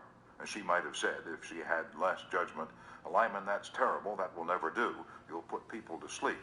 It reads like an encyclopedia. You ought to know better than that, after all the years you've been preaching. For heaven's sake, why don't you talk like a human being? Why don't you act natural? You'll disgrace yourself if you ever read that stuff." That's what she might have said. And if she had, you know what would have happened. And she knew, too. So she merely remarked that it would make an excellent article for the North American Review. In other words, she praised it, and at the same time subtly suggested that it wouldn't do as a speech. Lyman Abbott saw the point, tore up his carefully prepared manuscript, and preached without even using notes. An effective way to correct others' mistakes is Principle 2. Call attention to people's mistakes indirectly. Chapter 3. Talk about your own mistakes first. My niece, Josephine Carnegie, had come to New York to be my secretary. She was 19, had graduated from high school 3 years previously, and her business experience was a trifle more than zero. She became one of the most proficient secretaries west of Suez, but in the beginning she was, susceptible to improvement. One day I started to criticize her. I said to myself, "Just a minute, Dale Carnegie, just a minute. You are twice as old as Josephine. You have had 10,000 times as much business experience. How can you possibly expect her to have your viewpoint, your judgment, your initiative, mediocre though they may be? And just a minute, Dale, what were you doing at 19? Remember the asinine mistakes and blunders you made? Remember the time you did this and that?" After thinking the matter over, honestly and impartially, I concluded that Josephine's batting average at 19 was better than mine had been, and that, I'm sorry to confess, isn't paying Josephine much of a compliment. So after that, when I wanted to call Josephine's attention to a mistake, I used to begin by saying, "You've made a mistake, Josephine, but the Lord knows it's no worse than many I have made. You were not born with judgment, that comes only with experience, and you are better than I was at your age. I've been guilty of so many stupid, silly things myself. I have very little inclination to criticize you or anyone, but don't you think it would have been wise if you had done so-and-so?" It isn't nearly so difficult to listen to a recital of your faults if the person criticizing begins by humbly admitting that he, too, is far from impeccable. E.G. Dillistone, an engineer in Brandon, Manitoba, Canada, was having problems with his new secretary. Letters he dictated were coming to his desk for signature with 2 or 3 spelling mistakes per page. Mr. Dillistone reported how he handled this. "Like many engineers, I've not been noted for my excellent English or spelling. For years, I've kept a little black thumb-indexed book for words I had trouble spelling. When it became apparent that merely pointing out the errors was not going to cause my secretary to do more proofreading and dictionary work, I resolved to take another approach. When the next letter came to my attention that had errors in it, I sat down with the typist and I said, 'Somehow this word doesn't look right. It's one of the words I've always had trouble with. That's the reason I started this little spelling book of mine. I opened the book to the appropriate page. Yes, here it is. I'm very conscious of my spelling now because people do judge us by our letters, and misspelling makes us look less professional. I don't know whether she copied my system or not, but since that conversation, her frequency of spelling errors has been significantly reduced. The polished Prince Bernhard von Bülow learned the sharp necessity of doing this back in 1909. Von Bülow was then the Imperial Chancellor of Germany, and on the throne sat Wilhelm II. Wilhelm the haughty, Wilhelm the arrogant, Wilhelm the last of the German Kaisers, building an army and navy that he boasted could whip their weight in wildcats. Then an astonishing thing happened. The Kaiser said things, incredible things, things that rocked the continent and started a series of explosions heard around the world. To make matters infinitely worse, the Kaiser made silly, egotistical, absurd announcements in public. He made them while he was a guest in England, and he gave his royal permission to have them printed in the Daily Telegraph. For example, he declared that he was the only German who felt friendly toward the English, that he was constructing a navy against the menace of Japan, that he and he alone had saved England from being humbled in the dust by Russia and France, that it had been his campaign plan that enabled England's Lord Roberts to defeat the Boers in South Africa, and so on. No other such amazing words had ever fallen from the lips of a European king in peacetime within 100 years. The entire continent buzzed with the fury of a hornet's nest. England was incensed. German statesmen were aghast. And in the midst of all this consternation, the Kaiser became panicky and suggested to Prince von Bülow, the Imperial Chancellor, that he take the blame. Yes, he wanted von Bülow to announce that it was all his responsibility, that he had advised his monarch to say these incredible things. But, Your Majesty, von Bülow protested, it seems to me utterly impossible that anybody, either in Germany or England, could suppose me capable of having advised Your Majesty to say such things. The moment those words were out of von Bülow's mouth, he realized he'd made a grave mistake. The Kaiser blew up. "You consider me a donkey," he shouted, "capable of blunders you yourself could never have committed." Von Bülow knew that he ought to have praised before he condemned, but since that was too late, he did the next best thing. He praised after he had criticized, and it worked a miracle. "I am far from suggesting that," he answered respectfully. "Your Majesty surpasses me in many respects, not only, of course, in naval and military knowledge, but above all in natural science. I have often listened in admiration when Your Majesty explained the barometer, or wireless telegraphy, or the Röntgen rays. I am shamefully ignorant of all branches of natural science, have no notion of chemistry, of physics, and am quite incapable of explaining the simplest of natural phenomena. But," von Bülow continued, "in compensation, I possess some historical knowledge and perhaps certain qualities useful in politics, especially diplomacy." The Kaiser beamed. Von Bülow had praised him. Von Bülow had exalted him and humbled himself. The Kaiser could forgive anything after that. "Haven't I always told you," he exclaimed with enthusiasm, "that we complete one another famously? We should stick together, and we will." He shook hands with von Bülow, not once, but several times.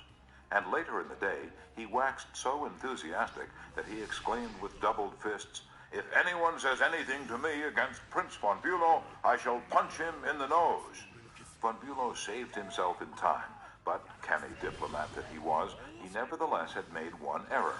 He should have begun by talking about his own shortcomings and Wilhelm's superiority, not by intimating that the Kaiser was a half-wit in need of a guardian.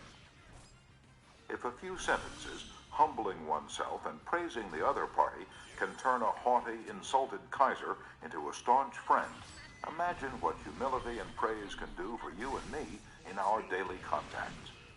Rightfully used, they will work veritable miracles in human relations. Admitting one's own mistakes, even when one hasn't corrected them, can help convince somebody to change his behavior.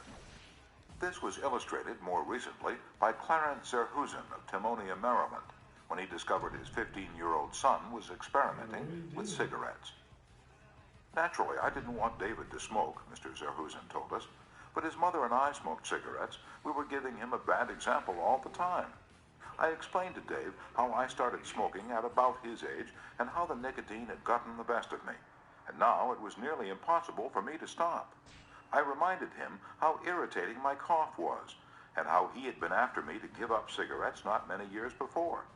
I didn't exhort him to stop, or make threats or warn him about their dangers. All I did was point out how I was hooked on cigarettes and what it had meant to me. He thought about it for a while and decided he wouldn't smoke until he had graduated from high school. As the years went by, David never did start smoking and has no intention of ever doing so. As a result of that conversation, I made the decision to stop smoking cigarettes myself, and with the support of my family, I have succeeded. A good leader follows this principle. Principle 3. Talk about your own mistakes before criticizing the other person. Chapter 4. No one likes to take orders. I once had the pleasure of dining with Miss Ida Tarbell, the Dean of American Biographers. When I told her I was writing this book, we began discussing this all-important subject of getting along with people, and she told me that while she was writing her biography of Owen D. Young, she interviewed a man who had sat for 3 years in the same office with Mr. Young. This man declared that during all that time, he had never heard Owen D. Young give a direct order to anyone. He always gave suggestions, not orders. Owen D. Young never said, for example, do this or do that, or don't do this, don't do that. He would say, you might consider this, or do you think that would work? Frequently, he would say, after he had dictated a letter, what do you think of this? In looking over a letter of one of his assistants, he would say, maybe if we were to phrase it this way, it would be better. He always gave people the opportunity to do things themselves. He never told his assistants to do things. He let them do them, let them learn from their mistakes. A technique like that makes it easy for a person to correct errors. A technique like that saves a person's pride and gives him or her a feeling of importance. It encourages cooperation instead of rebellion. Resentment caused by a brash order may last a long time, even if the order was given to correct an obviously bad situation. Dan Santarelli, a teacher at a vocational school in Wyoming, Pennsylvania, told one of our classes how one of his students had blocked the entranceway to one of the school's shops by illegally parking his car in it. One of the other instructors stormed into the classroom and asked in an arrogant tone, whose car is blocking the driveway? When the student who owned the car responded, the instructor screamed, move that car and move it right now, or I'll wrap a chain around it and drag it out of there. Now, that student was wrong. The car should not have been parked there. But from that day on, not only did that student resent the instructor's action, but all the students in the class did everything they could to give the instructor a hard time and make his job unpleasant. How could he have handled it differently if he had asked in a friendly way, whose car's in the driveway, and then suggested that if it were moved, other cars could get in and out? The student would have gladly moved it, and neither he nor his classmates would have been upset and resentful. Asking questions not only makes an order more palatable, it often stimulates the creativity of the persons who you ask. People are more likely to accept an order if they have had a part in the decision that caused the order to be issued. When Ian MacDonald of Johannesburg, South Africa, the general manager of a small manufacturing plant specializing in precision machine parts, had the opportunity to accept a very large order, he was convinced that he would not meet the promised delivery date. The work already scheduled in the shop and the short completion time needed for this order made it seem impossible for him to accept the order. Instead of pushing his people to accelerate their work and rush the order through, he called everybody together, explained the situation to them, and told them how much it would mean to the company and to them if they could make it possible to produce the order on time. Then he started asking questions. Is there anything we can do to handle this order? Can anyone think of different ways to process it through the shop that will make it possible to take the order? Is there any way to adjust our hours or personnel assignments that would help? The employees came up with many ideas and insisted that he take the order. They approached it with a we-can-do-it attitude, and the order was accepted, produced, and delivered on time. An effective leader will use Principle 4. Ask questions instead of giving direct orders. Chapter 5. Let the other person save face. Years ago, the General Electric Company was faced with the delicate task of removing Charles Steinmetz from the head of a department. Steinmetz, a genius of the first magnitude when it came to electricity, was a failure as the head of the calculating department. Yet the company didn't dare offend the man. He was indispensable and highly sensitive. So they gave him a new title. They made him Consulting Engineer of the General Electric Company, a new title for work he was already doing, and let someone else head up the department. Steinmetz was happy. So were the officers of GE.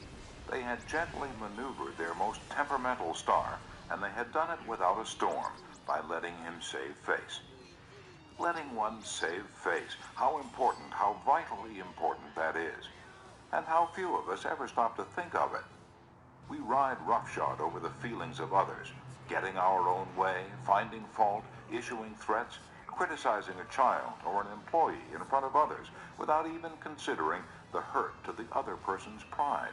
Whereas a few minutes' thought, a considerate word or two, a genuine understanding of the other person's attitude would go so far toward alleviating the sting. Let's remember that the next time we're faced with the distasteful necessity of discharging or reprimanding an employee. Firing employees is not much fun. Getting fired is even less fun. I'm quoting now from a letter written me by Marshall A. Granger, a certified public accountant. Our business is mostly seasonal. Therefore, we have to let a lot of people go after the income tax rush is over. It's a byword in our profession that no one enjoys wielding the axe. Consequently, the custom has developed of getting it over as soon as possible, and usually in the following way. Sit down, Mr. Smith. The season's over.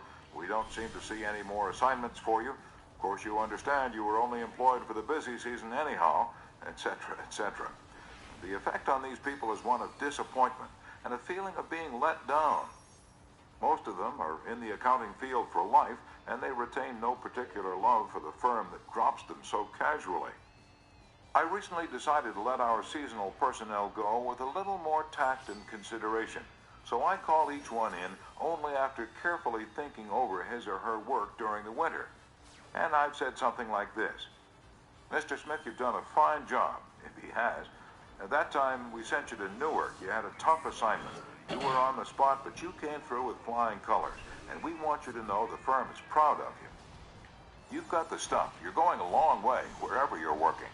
This firm believes in you and is rooting for you, and we don't want you to forget it. Effect? The people go away feeling a lot better about being fired. They don't feel let down. They know if we had work for them, we'd keep them on. And when we need them again, they come to us with a keen personal affection. At one session of our course, 2 class members discussed the negative effects of fault finding versus the positive effects of letting the other person save face.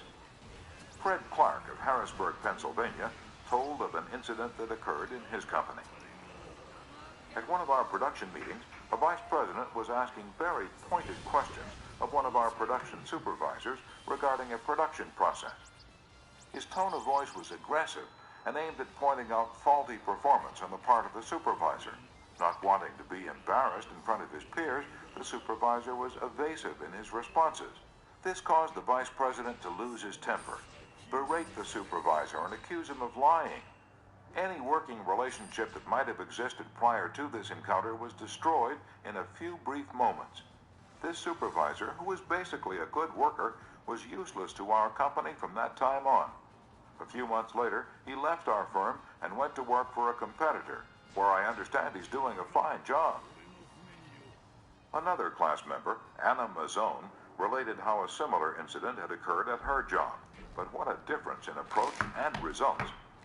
Ms. Mazzone, a marketing specialist for a food packer, was given her first major assignment, the test marketing of a new product.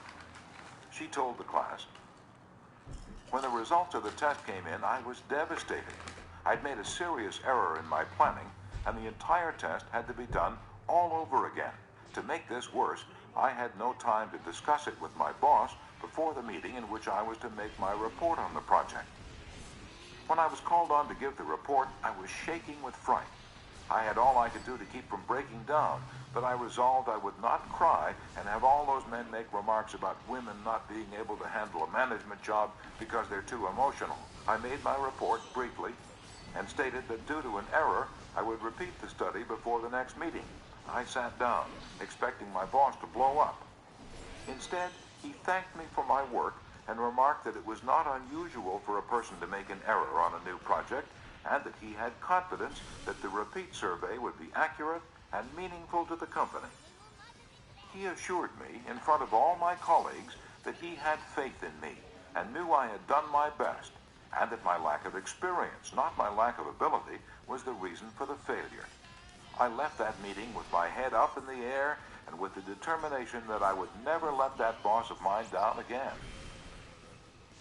Even if we are right and the other person is definitely wrong, we only destroy ego by causing someone to lose face. The legendary French aviation pioneer and author Antoine de Saint-Exupéry wrote, "I have no right to say or do anything that diminishes a man in his own eyes. What matters is not what I think of him, but what he thinks of himself. Hurting a man in his dignity is a crime." A real leader will always follow Principle 5. Let the other person save face. Chapter 6. How to Spur People On to Success. Pete Barlow was an old friend of mine. He had a dog and pony act and spent his life traveling with circuses and vaudeville shows. I loved to watch Pete train new dogs for his act. I noticed that the moment a dog showed the slightest improvement, Pete patted and praised him and gave him meat and made a great to-do about it. That's nothing new. Animal trainers have been using that same technique for centuries. Why, I wonder, don't we use the same common sense when trying to change people that we use when trying to change dogs? Why don't we use meat instead of a whip? Why don't we use praise instead of condemnation? Let us praise even the slightest improvement. That inspires the other person to keep on improving. In his book, I Ain't Much, Baby, But I'm All I Got, the psychologist Jess Lair comments, "Praise is like sunlight to the warm human spirit. We cannot flower and grow without it, and yet while most of us are only too ready to apply to others the cold wind of criticism, we are somehow reluctant to give our fellow the warm sunshine of praise." I can look back at my own life and see where a few words of praise have sharply changed my entire future. Can't you say the same thing about your life? History is replete with striking illustrations of the sheer witchery of praise. For example, many years ago, a boy of 10 was working in a factory in Naples. He longed to be a singer, but his first teacher discouraged him. "You can't sing," he said. "You haven't any voice at all. It sounds like the wind in the shutters." But his mother, a poor peasant woman, put her arms about him and praised him and told him she knew he could sing. She could already see an improvement, and she went barefoot in order to save money to pay for his music lessons. That peasant mother's praise and encouragement changed that boy's life. His name was Enrico Caruso, and he became the greatest and most famous opera singer of his age. In the early 19th century, a young man in London aspired to be a writer, but everything seemed to be against him. He had never been able to attend school more than 4 years. His father had been flung in jail because he couldn't pay his debts, and this young man often knew the pangs of hunger. Finally, he got a job pasting labels on bottles of blacking in a rat-infested warehouse, and he slept at night in a dismal attic room with 2 other boys, gutter snipes from the slums of London. He had so little confidence in his ability to write that he sneaked out and nailed his first manuscript in the dead of night so nobody would laugh at him. Story after story was refused. Finally, the great day came when one was accepted. True, he wasn't paid a shilling for it, but one editor had praised him. One editor had given him recognition. He was so thrilled that he wandered aimlessly around the streets with tears rolling down his cheeks. The praise, the recognition that he received through getting one story in print changed his whole life. for if it hadn't been for that encouragement, he might have spent his entire life working in rat-infested factories. You may have heard of that boy. His name was Charles Dickens. Another boy in London made his living as a clerk in a dry goods store. He had to get up at 5 o'clock, sweep out the store, and slave for 14 hours a day. It was sheer drudgery, and he despised it. After 2 years, he could stand it no longer. So he got up one morning, and without waiting for breakfast, tramped 15 miles to talk to his mother, who was working as a housekeeper. He was frantic. He pleaded with her. He wept. He swore he would kill himself if he had to remain in the shop any longer. Then he wrote a long, pathetic letter to his old schoolmaster, declaring that he was heartbroken, that he no longer wanted to live. His old schoolmaster gave him a little praise and assured him that he really was very intelligent and fitted for finer things, and offered him a job as a teacher. That praise changed the future of that boy and made a lasting impression on the history of English literature. For that boy went on to write innumerable best-selling books and made over $1 million with his pen. You've probably heard of him. His name? H.G. Wells. Use of praise instead of criticism is the basic concept of B.F. Skinner's teachings. This great contemporary psychologist has shown by experiment with animals and with humans that when criticism is minimized and praise emphasized, the good things people do will be reinforced and the poorer things will atrophy for lack of attention. John Ringlespaw of Rocky Mount, North Carolina, used this in dealing with his children. It seemed that, as in so many families, Mother and Dad's chief form of communication with the children was yelling at them. And as in so many cases, the children became a little worse rather than better after every session, and so did the parents. There seemed to be no end in sight for this problem. Mr. Ringlespaw determined to use some of the principles he was learning in our course to solve this situation. He reported, "We decided to try to praise instead of harping on their faults. It wasn't easy when all we could see were the negative things they were doing. It was really tough to find things to praise. We managed to find something, and within the first day or two, some of the really upsetting things they were doing quit happening. Then some of their other faults began to disappear. They began capitalizing on the praise we were giving them. They even began going out of their way to do things right. Neither of us could believe it. Of course, it didn't last forever, but the norm reached after things leveled off was so much better. It was no longer necessary to react the way we used to. The children were doing far more right things than wrong ones." All of this was the result of praising the slightest improvement in the children rather than condemning everything they did wrong. This works on the job, too.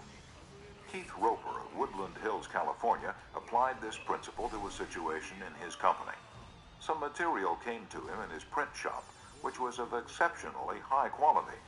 The printer who had done this job was a new employee who had been having difficulty adjusting to the job.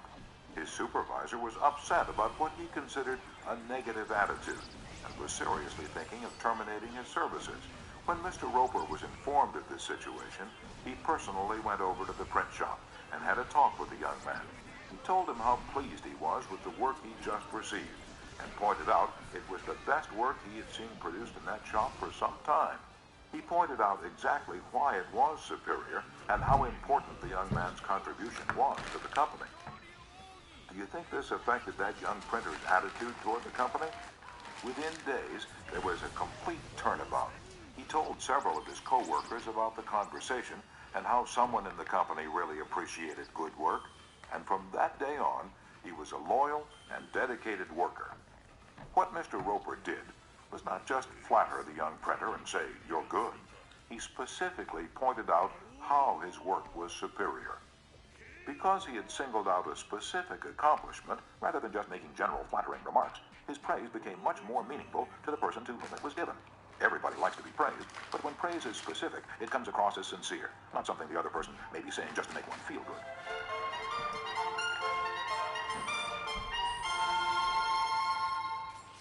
Remember, we all crave appreciation and recognition and will do almost anything to get it, but nobody wants insincerity. Nobody wants flattery. Let me repeat. The principles taught in this book will work only when they come from the heart. I'm not advocating a bag of tricks. I'm talking about a new way of life. Talk about changing people. If you and I will inspire the people with whom we come in contact to a realization of the hidden treasures they possess, we can do far more than change people. We can literally transform them. Exaggeration? Then listen to these sage words from William James, one of the most distinguished psychologists and philosophers America has ever produced. Compared with what we ought to be, we are only half awake. We are making use of only a small part of our physical and mental resources. Stating the thing broadly, the human individual thus lives far within his limits. He possesses powers of various sorts which he habitually fails to use. Yes, you possess powers of various sorts which you habitually fail to use. And one of these powers you are probably not using to the fullest extent is your magic ability to praise people and inspire them with a realization of their latent possibilities. Abilities wither under criticism, they blossom under encouragement. To become a more effective leader of people, apply Principle 6. Praise the slightest improvement, and praise every improvement. Be hearty in your approbation, and lavish in your praise. Chapter 7. Give a dog a good name. What do you do when a person who's been a good worker begins to turn in shoddy work? You can fire him or her, but that really doesn't solve anything.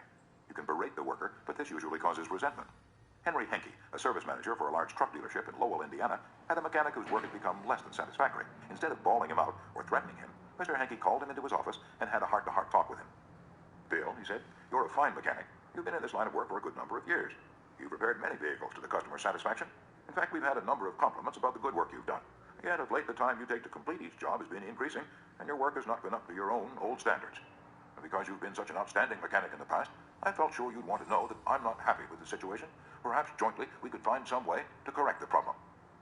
Bill responded that he hadn't realized he'd been falling down in his duties and assured his boss that the work he was getting was not out of his range of expertise and that he would try to improve in the future. Did he do it? You can be sure he did.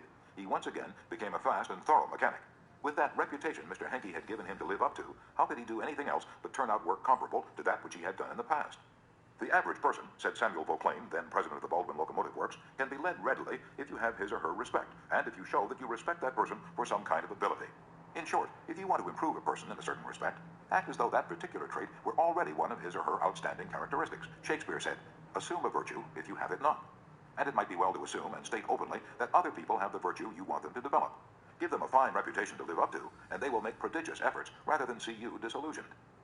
Georgette LeBlanc, in her book Souvenirs, My Life with Maeterlinck, describes the startling transformation of a humble Belgian Cinderella. "A servant girl from a neighboring hotel brought my meals," she wrote. She was called Marie the dishwasher because she had started her career as a scullery assistant.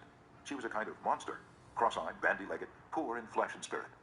One day, while she was holding my plate of macaroni in her red hand, I said to her point blank, "Marie, you do not know what treasures are within you."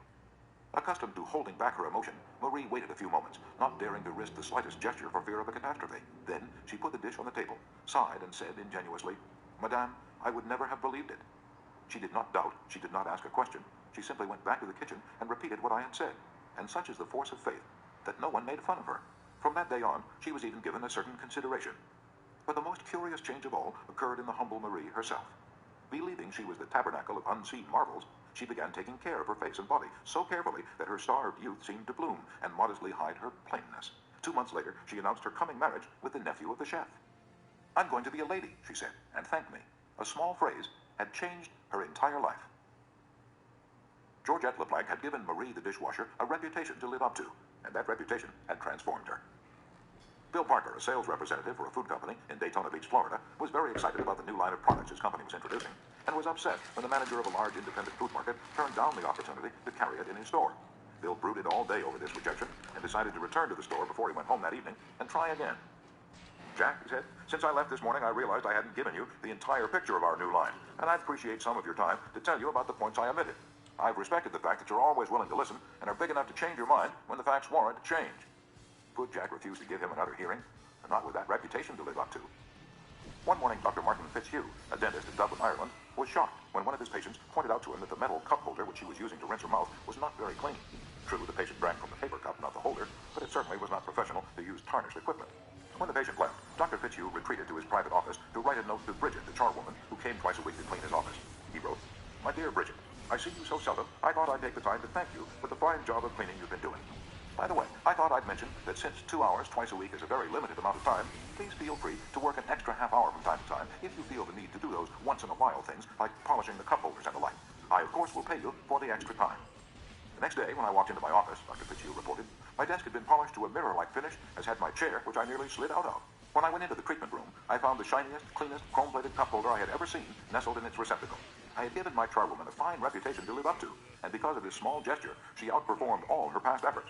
How much additional time did she spend on this? That's right, none at all. There's an old saying, give a dog a bad name and you may as well hang him, but give him a good name and see what happens.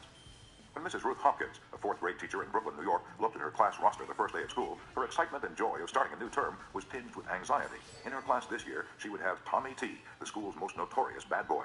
He was not just mischievous, he caused serious discipline problems in the class, picked fights with the boys, teased the girls, was fresh to the teacher, and seemed to get worse as he grew older.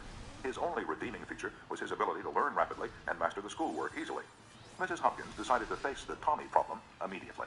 When she greeted her new students, she made little comments to each of them. Rose, that's a pretty dress you're wearing. Alicia, I hear you draw beautifully. And when she came to Tommy, she looked him straight in the eyes and said, Tommy, I understand you're a natural leader. I'm going to depend on you to help me make this class the best class in the fourth grade this year. She reinforced this over the first few days by complimenting Tommy on everything he did and commenting on how this showed what a good student he was. With that reputation to live up to, even a 9-year-old couldn't let her down, and he didn't. If you want to excel in that difficult leadership role of changing the attitude or behavior of others, use Principle 7. Give the other person a fine reputation to live up to. Chapter 8. Make the fault seem easy to correct. A bachelor friend of mine, about 40 years old, became engaged, and his fiancée persuaded him to take some belated dancing lessons. The Lord knows I needed dancing lessons, he confessed as he told me the story, for I danced just as I did when I first started 20 years ago. The first teacher I engaged probably told me the truth. She said I was all wrong. I would just have to forget everything and begin all over again. But that took the heart out of me. I had no incentive to go on, so I quit her. The next teacher may have been lying, but I liked it. She said nonchalantly that my dancing was a bit old-fashioned, perhaps, but the fundamentals were all right, and she assured me I wouldn't have any trouble learning a few new steps. The first teacher had discouraged me by emphasizing my mistakes. This new teacher did the opposite. She kept praising the things I did right and minimizing my errors. You have a natural sense of rhythm, she assured me. You really are a natural-born dancer. And now my common sense tells me that I always have been and always will be a fourth-rate dancer. Yet deep in my heart, I still like to think that maybe she meant it. To be sure, I was paying her to say it, but why bring that up? At any rate, I know I'm a better dancer than I would have been if she hadn't told me I had a natural sense of rhythm. That encouraged me. That gave me hope. That made me want to improve. Tell your child, your spouse, or your employee that he or she is stupid or dumb at a certain thing, has no gift for it, and is doing it all wrong, and you have destroyed almost every incentive to try to improve. But use the opposite technique. Be liberal with your encouragement, make the thing seem easy to do, let the other person know that you have faith in his ability to do it, that he has an undeveloped flair for it, and he will practice until the dawn comes in the window in order to excel. Lowell Thomas, a superb artist in human relations, used this technique. He gave you confidence, inspired you with courage and faith. For example, I spent a weekend with Mr. and Mrs. Thomas, and on Saturday night, I was asked to sit in on a friendly bridge game before a roaring fire. Bridge? Oh, no, not me. I knew nothing about it. The game had always been a black mystery to me. Oh, no, impossible. Why, Dale, it's no trick at all, Lowell replied. There's nothing to bridge except memory and judgment. You've written articles on memory. Bridge will be a cinch for you. It's right up your alley. And presto, almost before I realized what I was doing, I found myself for the first time at a bridge table, all because I was told I had a natural flair for it, and the game was made to seem easy. Now, speaking of bridge, reminds me of Eli Culbertson, whose books on bridge have been translated into a dozen languages and have sold more than 1 million copies. Yet he told me he never would have made a profession out of the game if a certain young woman hadn't assured him that he had a flair for it. When he came to America in 1922, he tried to get a job teaching in philosophy and sociology, but he couldn't. Then he tried selling coal, and he failed at that. Then he tried selling coffee, and he failed at that too. He had played some bridge, but it had never occurred to him in those days that someday he would teach it. He was not only a poor card player, but he was also very stubborn. He asked so many questions and held so many post-mortem examinations that no one wanted to play with him. Then he met a pretty bridge teacher, Josephine Dillon, fell in love and married her. She noticed how carefully he analyzed his cards and persuaded him that he was a potential genius at the card table. It was that encouragement and that alone, Culbertson told me, that caused him to make a profession of bridge. Clarence M. Jones, one of the instructors of our course in Cincinnati, Ohio, told how encouragement and making faults seem easy to correct completely changed the life of his son. In 1970, my son David, who was then 15 years old, came to live with me in Cincinnati. He had led a rough life. In 1958, his head was cut open in a car accident, leaving a very bad scar on his forehead. In 1960, his mother and I were divorced, and he moved to Dallas, Texas with his mother. Until he was 15, he'd spent most of his school years in special classes for slow learners in the Dallas school system. Possibly because of the scar, school administrators decided that he was brain injured and could not function at a normal level. He was 2 years behind his age group, so he was only in the 7th grade. Yet he did not know his multiplication tables, added on his fingers, and could barely read. There was one positive point. He loved to work on radio and TV sets. He wanted to become a TV technician. I encouraged this and pointed out that he needed math to qualify for the training. I decided to help him become proficient in this subject. We obtained 4 sets of flashcards: multiplication, division, addition, and subtraction. As we went through the cards, we put the correct answers in a discard stack. When David missed one, I gave him the correct answer and then put the card in the repeat stack until there were no cards left. I made a big deal out of each card he got right, particularly if he had missed it previously. Each night, we would go through the repeat stack until there were no cards left. Each night, we timed the exercise with a stopwatch. I promised him that when he could get all the cards correct in 8 minutes with no incorrect answers, we would quit doing it every night. Now, this seemed an impossible goal to David. The first night, it took 52 minutes. The second night, 48, then 45, 44, 41, then under 40 minutes. We celebrated each reduction. I'd call in my wife and we would both hug him and we'd dance a jig. At the end of the month, he was doing all the cards perfectly in less than 8 minutes. When he made a small improvement, he would ask to do it again. He had made the fantastic discovery that learning was easy and fun. Naturally, his grades in algebra took a jump. It is amazing how much easier algebra is when you can multiply. He astonished himself by bringing home a B in math. That had never happened before. Other changes came with almost unbelievable rapidity. His reading improved rapidly, and he began to use his natural talents in drawing. Later in the school year, his science teacher assigned him to develop an exhibit. He chose to develop a highly complex series of models to demonstrate the effect of levers. It required skill not only in drawing and model making, but in applied mathematics. The exhibit took first prize in his school science fair and was entered in the city competition and won third prize for the entire city of Cincinnati. That did it. Here was a kid who had flunked 2 grades, who had been told he was brain damaged, who had been called Frankenstein by his classmates, and told his brains must have leaked out of the cut on his head. Suddenly he discovered he could really learn and accomplish things. The result? From the last quarter of the 8th grade all the way through high school, he never failed to make the honor roll. In high school, he was elected to the National Honor Society. Once he found learning was easy, his whole life changed. If you want to help others to improve, remember Principle 8. Use encouragement. Make the fault seem easy to correct. Chapter 9. Making people glad to do what you want. Back in 1915, America was aghast. For more than a year, the nations of Europe had been slaughtering one another on a scale never before dreamed of in all the bloody annals of mankind. Could peace be brought about? No one knew. But Woodrow Wilson was determined to try. He would send a personal representative, a peace emissary, to consult with the warlords of Europe. William Jennings Bryan, Secretary of State, Bryan, the peace advocate, longed to go. He saw a chance to perform a great service and make his name immortal. But Wilson appointed another man, his intimate friend and advisor, Colonel Edward M. House, and it was House's thorny task to break the unwelcome news to Bryan without giving him offense. Bryan was distinctly disappointed when he heard I was to go to Europe as the peace emissary, Colonel House records in his diary. He said he had planned to do this himself. I replied that the president thought it would be unwise for anyone to do this officially, and that his going would attract a great deal of attention, and people would wonder why he was there. You see the intimation? House practically told Bryan that he was too important for the job, and Bryan was satisfied. Colonel House, adroit, experienced in the ways of the world, was following one of the important rules of human relations. Always make the other person happy about doing the thing you suggest. Woodrow Wilson followed that policy, even when inviting William Gibbs McAdoo to become a member of his cabinet. That was the highest honor he could confer upon anyone, and yet Wilson extended the invitation in such a way as to make McAdoo feel doubly important. Here's the story, in McAdoo's own words. Wilson said that he was making up his cabinet, and that he would be very glad if I would accept a place in it as Secretary of the Treasury. He had a delightful way of putting things. He created the impression that by accepting this great honor, I would be doing him a favor. Unfortunately, Wilson didn't always employ such tact. If he had, history might have been different. For example, Wilson didn't make the Senate and the Republican Party happy by entering the United States in the League of Nations. Wilson refused to take such prominent Republican leaders as Elihu Root or Charles Evans Hughes or Henry Cabot Lodge to the peace conference with him. Instead, he took along unknown men from his own party. He snubbed the Republicans, refused to let them feel that the League was their idea as well as his, refused to let them have a finger in the pie, and as a result of this crude handling of human relations, wrecked his own career, ruined his health, shortened his life, caused America to stay out of the League, and altered the history of the world. Statesmen and diplomats aren't the only ones who use this make a person happy to do the things you want them to do approach. Dale O. Ferrier of Fort Wayne, Indiana, told how he encouraged one of his young children to willingly do the chore he was assigned. One of Jeff's chores was to pick up pears from under the pear tree so the person who was mowing underneath wouldn't have to stop and pick them up. He didn't like this chore, and frequently it was either not done at all or it was done so poorly that the mower had to stop and pick up several pears that he'd missed. Rather than have an eyeball-to-eyeball confrontation about it, one day I said to him, "Jeff, I'll make a deal with you. For every bushel basket full of pears you pick up, I'll pay you $1. But after you're finished, for every pear I find left in the yard, I'll take away $1. How does that sound?" As you'd expect, he not only picked up all of the pears, but I had to keep an eye on him to see that he didn't pull a few off the trees to fill up some of the baskets. I knew a man who had to refuse many invitations to speak. Invitations extended by friends, invitations coming from people to whom he was obligated, and yet he did it so adroitly that the other person was at least contented with his refusal. How did he do it? Not by merely talking about the fact that he was too busy and too this and too that. No, after expressing voicing his appreciation of the invitation and regretting his inability to accept it, he suggested a substitute speaker. In other words, he didn't give the other person any time to feel unhappy about the refusal. He immediately changed the other person's thoughts to some other speaker who could accept the invitation.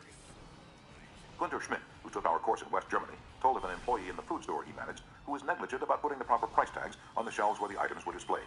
This caused confusion and customer complaints. Reminders, admonitions, confrontations with her about this did not do much good. Finally, Mr. Schmidt called her into his office and told her he was appointing her supervisor of price tag posting for the entire store, and she would be responsible for keeping all of the shelves properly tagged. This new responsibility and title changed her attitude completely, and she fulfilled her duties satisfactorily from then on. Childish? Perhaps. But that is what they said to Napoleon when he created the Legion of Honor and distributed 15,000 crosses to his soldiers and made 18 of his generals marshals of France and called his troops the Grand Army. Napoleon was criticized for giving toys to war-hardened veterans, and Napoleon replied, "Men are ruled by toys." This technique of giving titles and authority worked for Napoleon, and it will work for you. For example, a friend of mine, Mrs. Ernest Gent of Scarsdale, New York, was troubled by boys running across and destroying her lawn. She tried criticism, she tried coaxing, neither worked. Then she tried giving the worst sinner in the gang a title and a feeling of authority. She made him her detective and put him in charge of keeping all trespassers off her lawn. That solved her problem.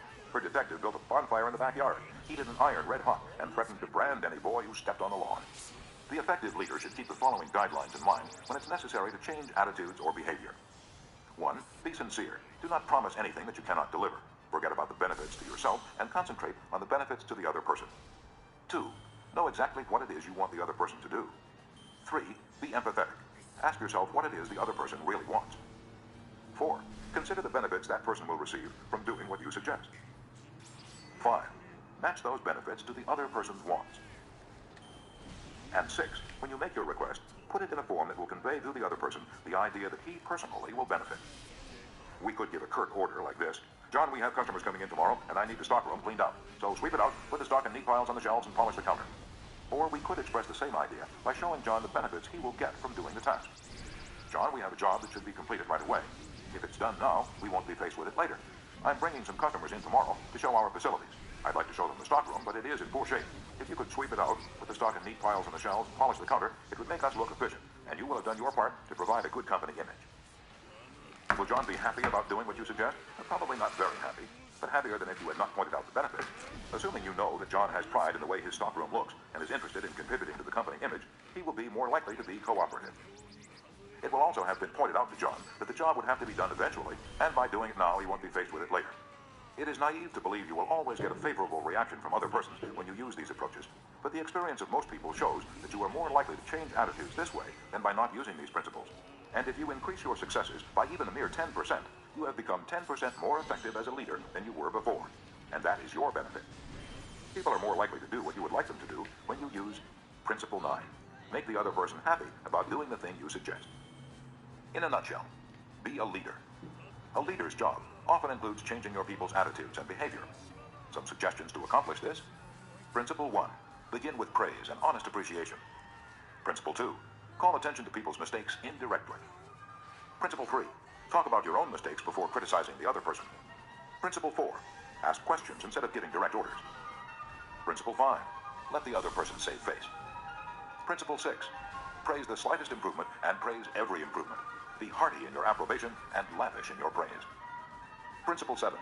Give the other person a fine reputation to live up to. Principle 8. Use encouragement. Make the fault seem easy to correct.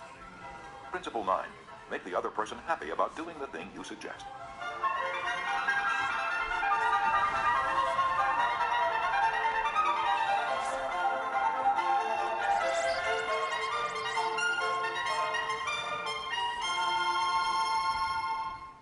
This has been a presentation of Simon & Schuster Audio.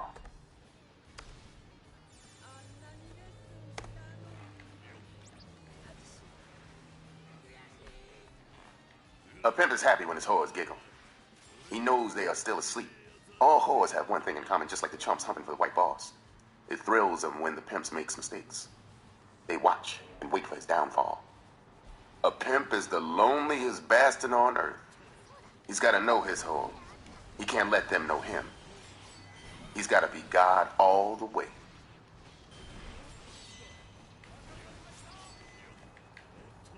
Pimp. The story of my life. Iceberg Slim. Read by Carrie Height. Forward. Dawn was breaking as the big hog scooted through the streets. My 5 whores were chattering like drunk magpies. I smelled the stink that only a street whore has after a long, busy night. The inside of my nose was raw. It happens when you're a pig for snorting cocaine. My nose was on fire, and the stink of those whores and the gangster they were smoking seemed like invisible knives scraping to the root of my brain. I was in an evil, dangerous mood, despite that pile of scratch crammed into the glove compartment. God damn it, has one of you bitches shit on herself or something? I bellowed as I flipped the long window toward me. For a long moment, there was silence. Then Rachel, my bottom whore, cracked in a pleasing ass-kissing voice. Daddy, baby, that ain't no shit you smell. We've been turning all night and ain't no bathrooms in those Trix's cars we've been flipping out of. Daddy, we sure been humping for you, and what you smell is our nasty whore asses. I grinned widely, inside, of course. The best pimps keep a steel lid on their emotions, and I was one of the iciest. The whores went into fits and giggles at Rachel's shaky witticism. A pimp is happy when his whores giggle. He knows they are still asleep. I coasted the hog into the curb outside the hotel where Kim, my newest, prettiest girl, was cribbing. Jesus. I would be glad to drop the last whore off so I can get to my own hotel to nurse my nose with cocaine and be alone. Any good pimp is his own best company. His inner life is so rich with cunning and scheming to outthink his whores. As Kim got out, I said, "Good night, baby. Today is Saturday, so I want everybody in the street at noon instead of 7 tonight. I said noon. Not 5 minutes after or 2 minutes after. But at 12 noon sharp, I want you down. Got it, baby?"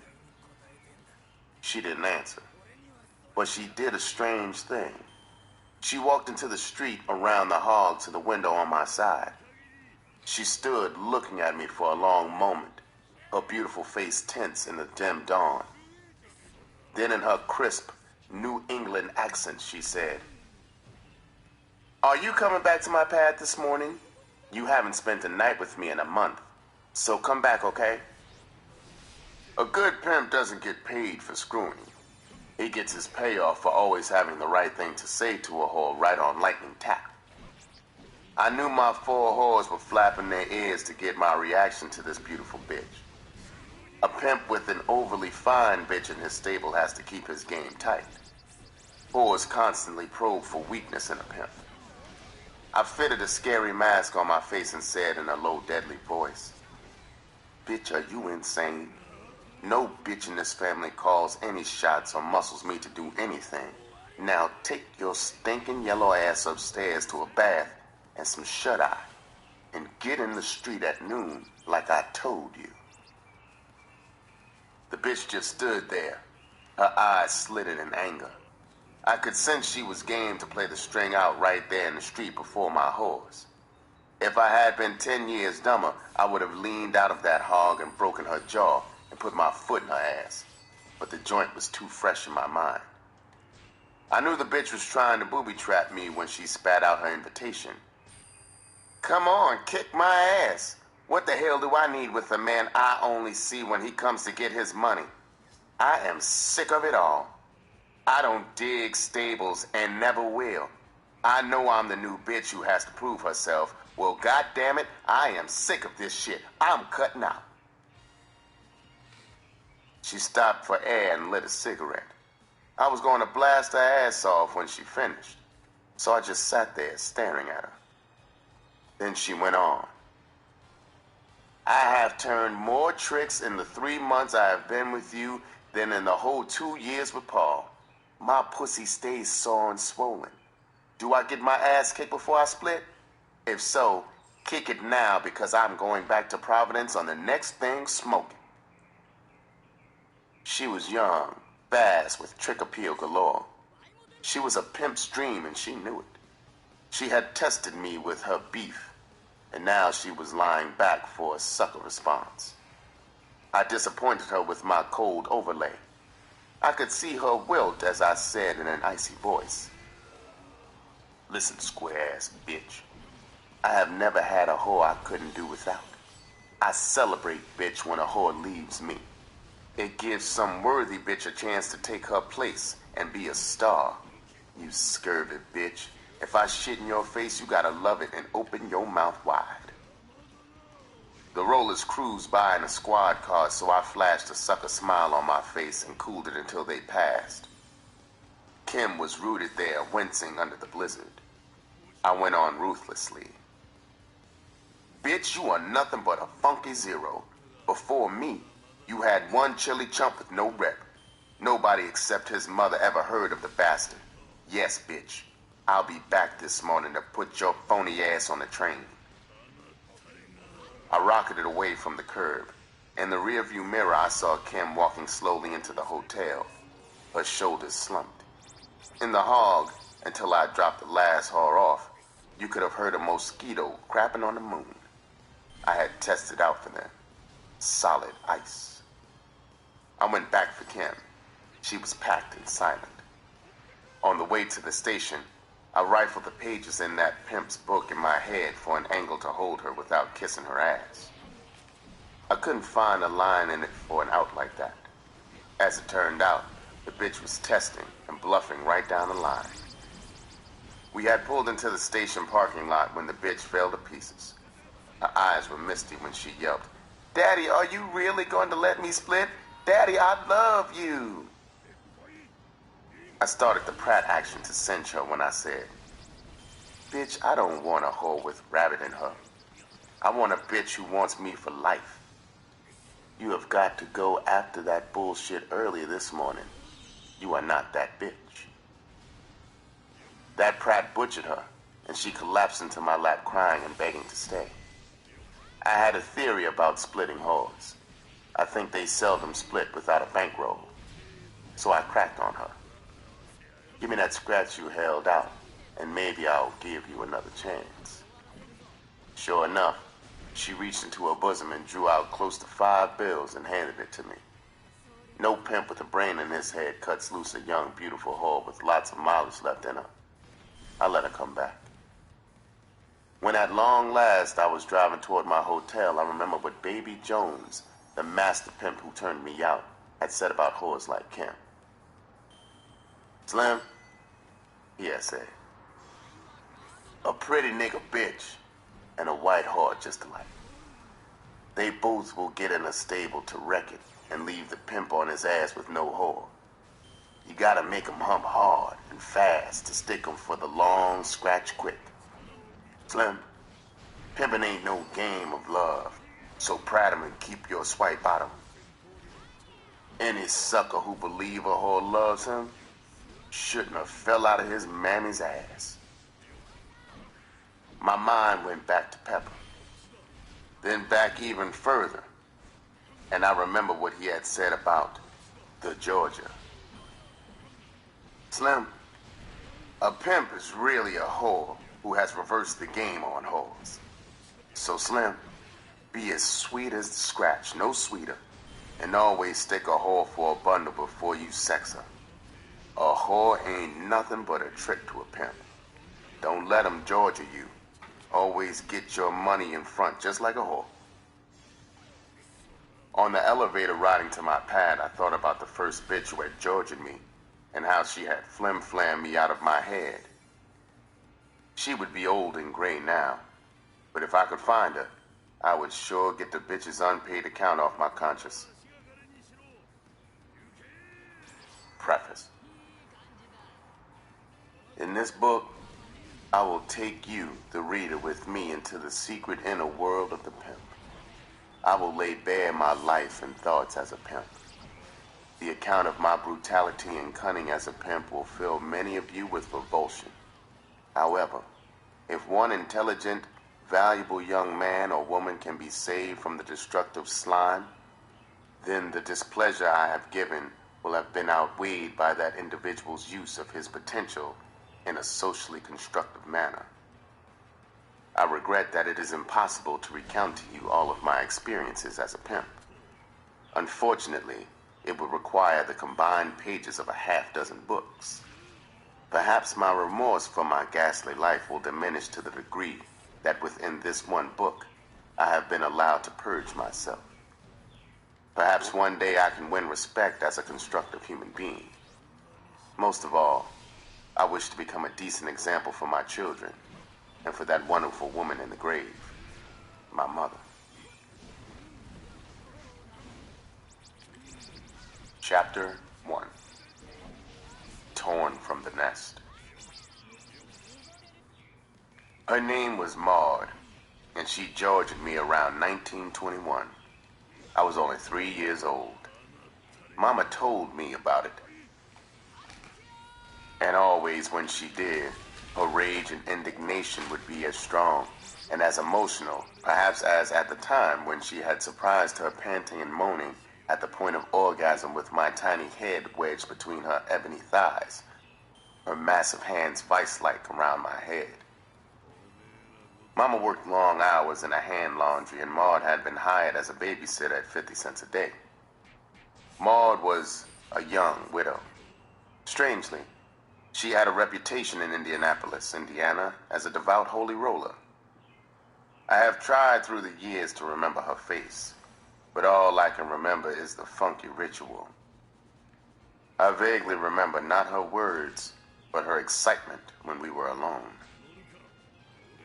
I remember more vividly the moist, odorous darkness and the bristle-like hairs tickling my face, and most vividly, I can remember my panic, when in the wild moment of her climax, she would savagely jerk my head even tighter into the hairy maw.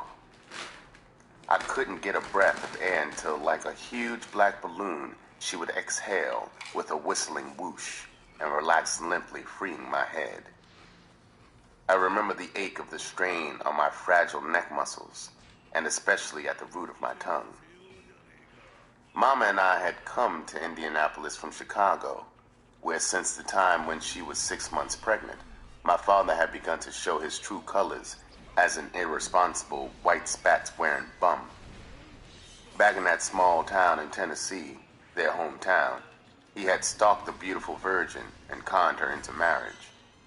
Her parents, with vast relief, gave their blessing and wished them the best in the promised land up north in Chicago. Mama had 10 brothers and sisters. Her marriage meant one less mouth to feed. My father's father was a skilled cook, and he passed his know-how to my father, who shortly after getting to Chicago scored for a chef's job at a huge middle-class hotel. Mama was put on as a waitress. Mama told me that even with both of them working 12 hours a day, 6 days a week, they couldn't save a nickel or buy furniture or anything. My idiot father had come to the big city and gone sucker wild.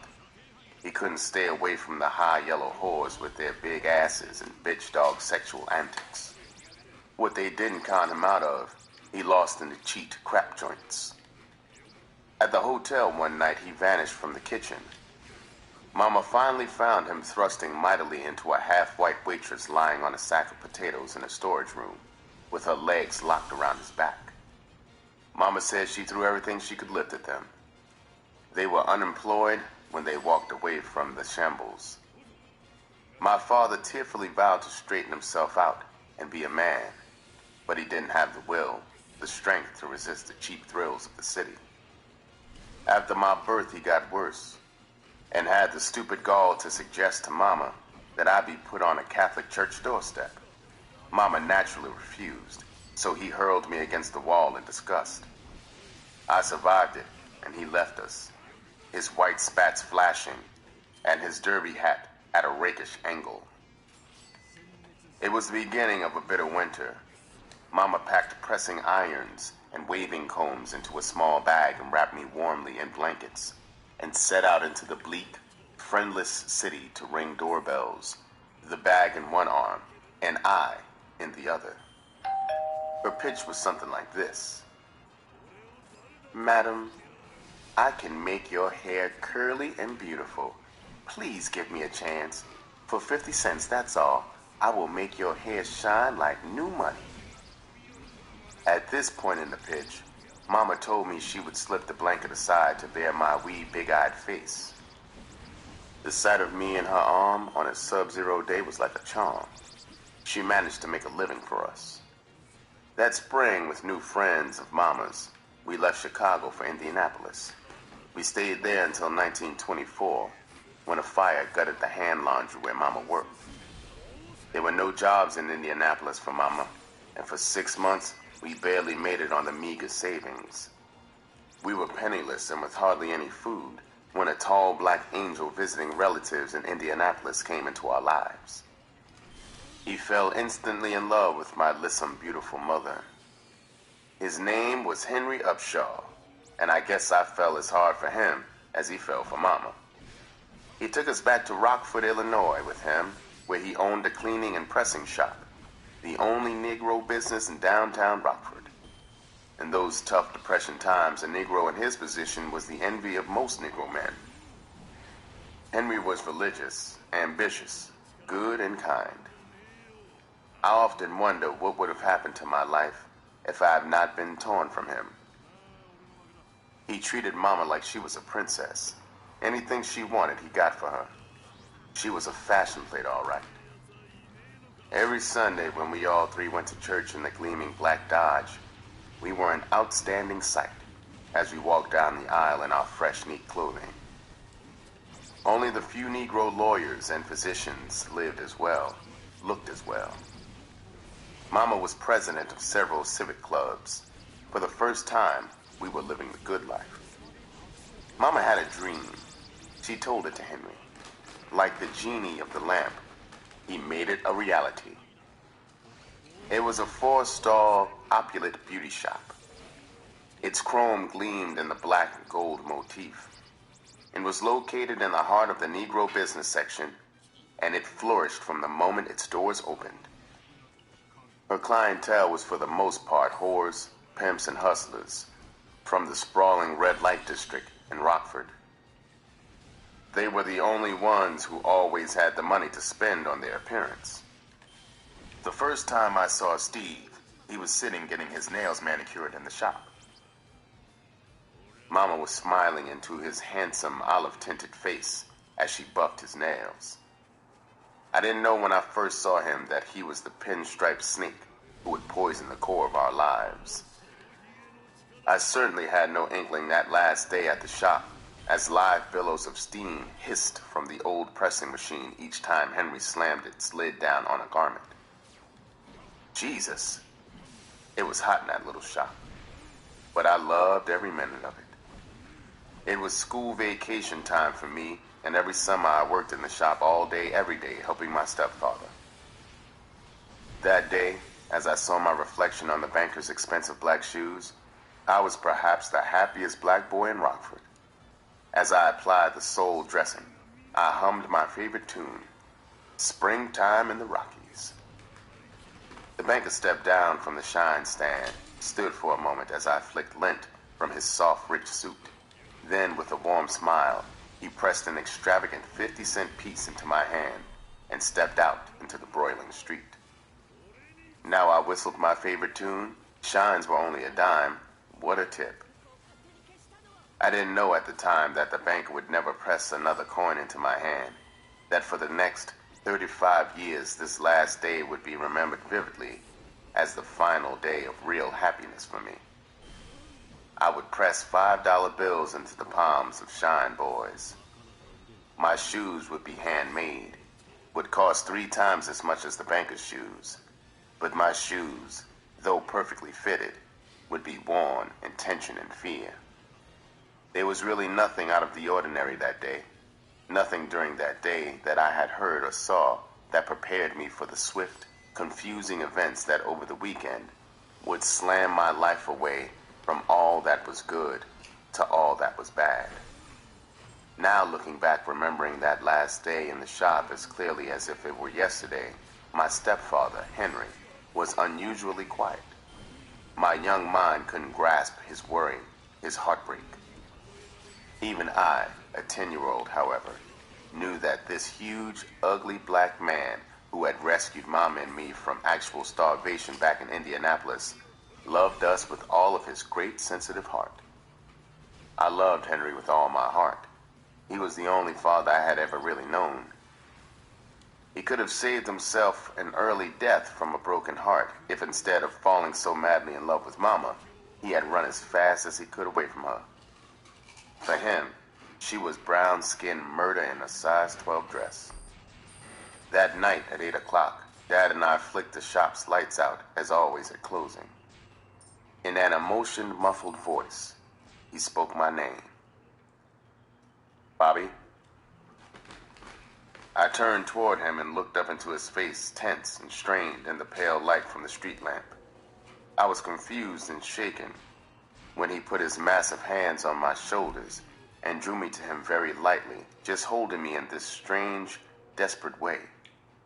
My head was pressed against his belt buckle. I could barely hear his low, rapid flow of pitiful words. He said, Bobby, you know I love you and your mama, don't you? His stomach muscles were cording, jerking against my cheek. I knew he was going to burst into tears. I said as I squeezed my arms around his waist, Yes, Daddy. We love you too, Daddy. We always will, Daddy. He was trembling as he said, You and your mama would never leave me? You know, Bobby, I ain't got nobody in the world but you two. I just couldn't go on if you left me alone. I clung tightly to him and said, Don't worry, Daddy. We'll never leave you. I promise. Honest, Daddy. What a sight we must have been. The 6'6" black giant and the frail little boy holding on to each other for dear life, crying there in the darkness. I tell you, when we finally made it to the big black Dodge and we were riding home, my thoughts were turning madly. Yes, poor Henry's fears had foundation. Mama had never loved my stepfather. This kind, wonderful man had only been a tool of convenience. She had fallen in love with a snake, all right. His plan was to cop Mama and make it to the Wendy. The dirty bastard knew I would be excess baggage. But the way Mama was gulping his con, he figured he could get rid of me later. Only after I had become a pimp years later would I know Steve's complete plot and how stupid he really was. Here this fool had a smart square broad with a progressive square John husband infatuated with him. Her business was getting better all the time. Her sucker husband was blindly in love, and the money from his business was wide open to her. If Steve had been clever, he could have stayed right there on top of things and bled a big bankroll from the business in a couple of years. Then he could have pulled Mama out of there, and with a big bankroll, he could have done anything with her, even turned her out. I tell you, she was that hot for him. She had to be insane over the asshole to walk away from all that potential with only $2,500 in cash. Steve blew it in a Georgia skin game within a week after we got to Chicago. I have wished to Christ, in 4 penitentiaries, that the lunatic lovers had left me in Rockford with Henry when they split. One scene in my life I can never forget, and that was that morning when Mama had finished packing our clothes and Henry lost his inner fight for his pride and dignity. He fell down on his knees and bawled like a scalded child, pleading with Mama not to leave him, begging her to stay. He had welded his arms around her legs, his voice hoarse in anguish, as he whimpered his love for us. His agonized eyes walled up at her as he wailed, Please don't leave me. You are sure to kill me if you do. I ain't done nothing. If I have, forgive me. I will never forget her face, as cold as an executioner's, which she was, as she kicked and struggled loose from him. Then, with an awful grin on her face, she lied and said, Henry, honey, I just want to get away for a while. Darling, we'll be back. In his state, she was lucky he hadn't killed her and me and buried us in the backyard. As the cab drove us away to the secret rendezvous with Steve sitting in his old Model T, I looked back at Henry on the porch, his chest heaving as tears rolled down his tortured face. There were too many wheels within wheels, too much hurt for me to cry. After a blank time and distance, we got to Chicago. Steve had vanished, and Mama was telling me in a drab hotel room that my real father was coming over to see us, and to remember that Steve was her cousin. Steve was stupid, all right, but cunning, if you can get what I mean. Mama, at Steve's instruction, weeks before, had gotten in contact with my father through a hustler brother of Mama's in Chicago. When my father came through the hotel door, reeking of cologne and dressed to kill, all I could think was what Mama had told me about that morning when this tall, brown-skinned joker had tossed me against the wall. He took a long look at me. It was like looking in a mirror. His deep-down guilt cream-puffed him, and he grabbed me and squeezed me to him. I was stiff and tense in the stranger's arms, but I had looked in the mirror, too, when he came in, so I strung my arms limply around his neck. When he hugged Mama, her face turned toward me, and stony like back there with Henry. My father strutted about the hotel room boasting of his personal chef's job for Big Bill Thompson, the mayor of Chicago. He told Mama and me, "I'm a changed man now. I have saved my money, and now I really have something to offer my wife and son. Won't you come back to me and try again? I am older now, and I bitterly regret my mistakes of the past." Like a black widow spider spinning a web around her prey, Mama put up enough resistance to make him pitch himself into a sweat, then agreed to go back to him. My father's house was crammed with expensive furniture and art pieces. He had thousands of dollars invested in rich clothing and linens. After a week, my hustler uncle brought Steve to visit us and to case the layout. My father bought the cousin angle and broke out his best cigars and cognac for the thieves. It was another week before they took him off. Remember, at the time I had no idea as to what really was going to happen. I would learn the shocking truth only after we got to Milwaukee. On that early evening when it happened, Mama was jittery as we prepared to visit some close white friends of my father. I had a wonderful time getting acquainted with the host's children, who were around my age. Too soon it was time to go home. In my lifetime, I have seen many degrees of shock and surprise on the human face. I have never seen on any face the traumatic disbelief and shock on my father's face when he unlocked the door and stepped into his completely empty house. His lips flapped mutely. He couldn't speak. Everything was gone. All the furniture and drapery, everything from the percolator to the pictures on the wall, even my mama's belongings. Mama stood there in the empty house clinging to him, comforting him, sobbing with real tears flowing down her cheeks. I guess she was crying in joy, because the cross had come off so beautifully. Mama missed her calling. She should have been a film actress. With only a bit part, an Oscar season would have been a lead pipe cinch for her. Mama told my father we would go to Indianapolis to friends until he could put another nest together. When we got to Milwaukee by train 90 miles away, Steve had rented a house. Every square inch of that house was filled with my father's things. Those lovely things did us little good and brought no happiness. Steve, with his mania for craps, within weeks had sold everything, piece by piece, and lost it across the craps table. Mama worked long hours as a cook, and Steve and I were alone quite often. At these times, he would say, "You little motherfucker, you. I'm going to beat your motherfucking ass. I am telling you, if you don't run away, I am going to kill you." He was just so cruel to me. My mother had brought me a little baby cat. I loved that kitten, and this man hated animals. One day, the cat, being a baby cat, did his business on the kitchen floor. Steve said, "Where is that little motherfucker?" The little kitten had hidden under the sofa. He grabbed that kitten and took it downstairs where there was a concrete wall. He grabbed it by the heels. I was standing. We lived on the second floor, looking down at him. He took the kitten and beat its brains out against that wall. I remember there was a park behind our house, concrete covered. There were some concrete steps. I sat there and I cried until I puked.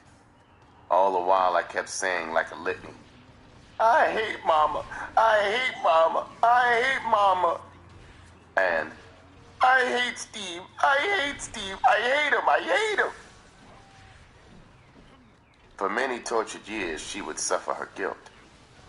She had made that terrible decision on that long ago weekend. I know my lousy old man deserved what happened to his goods. I know Mama got her revenge, and it was sweet, I am sure.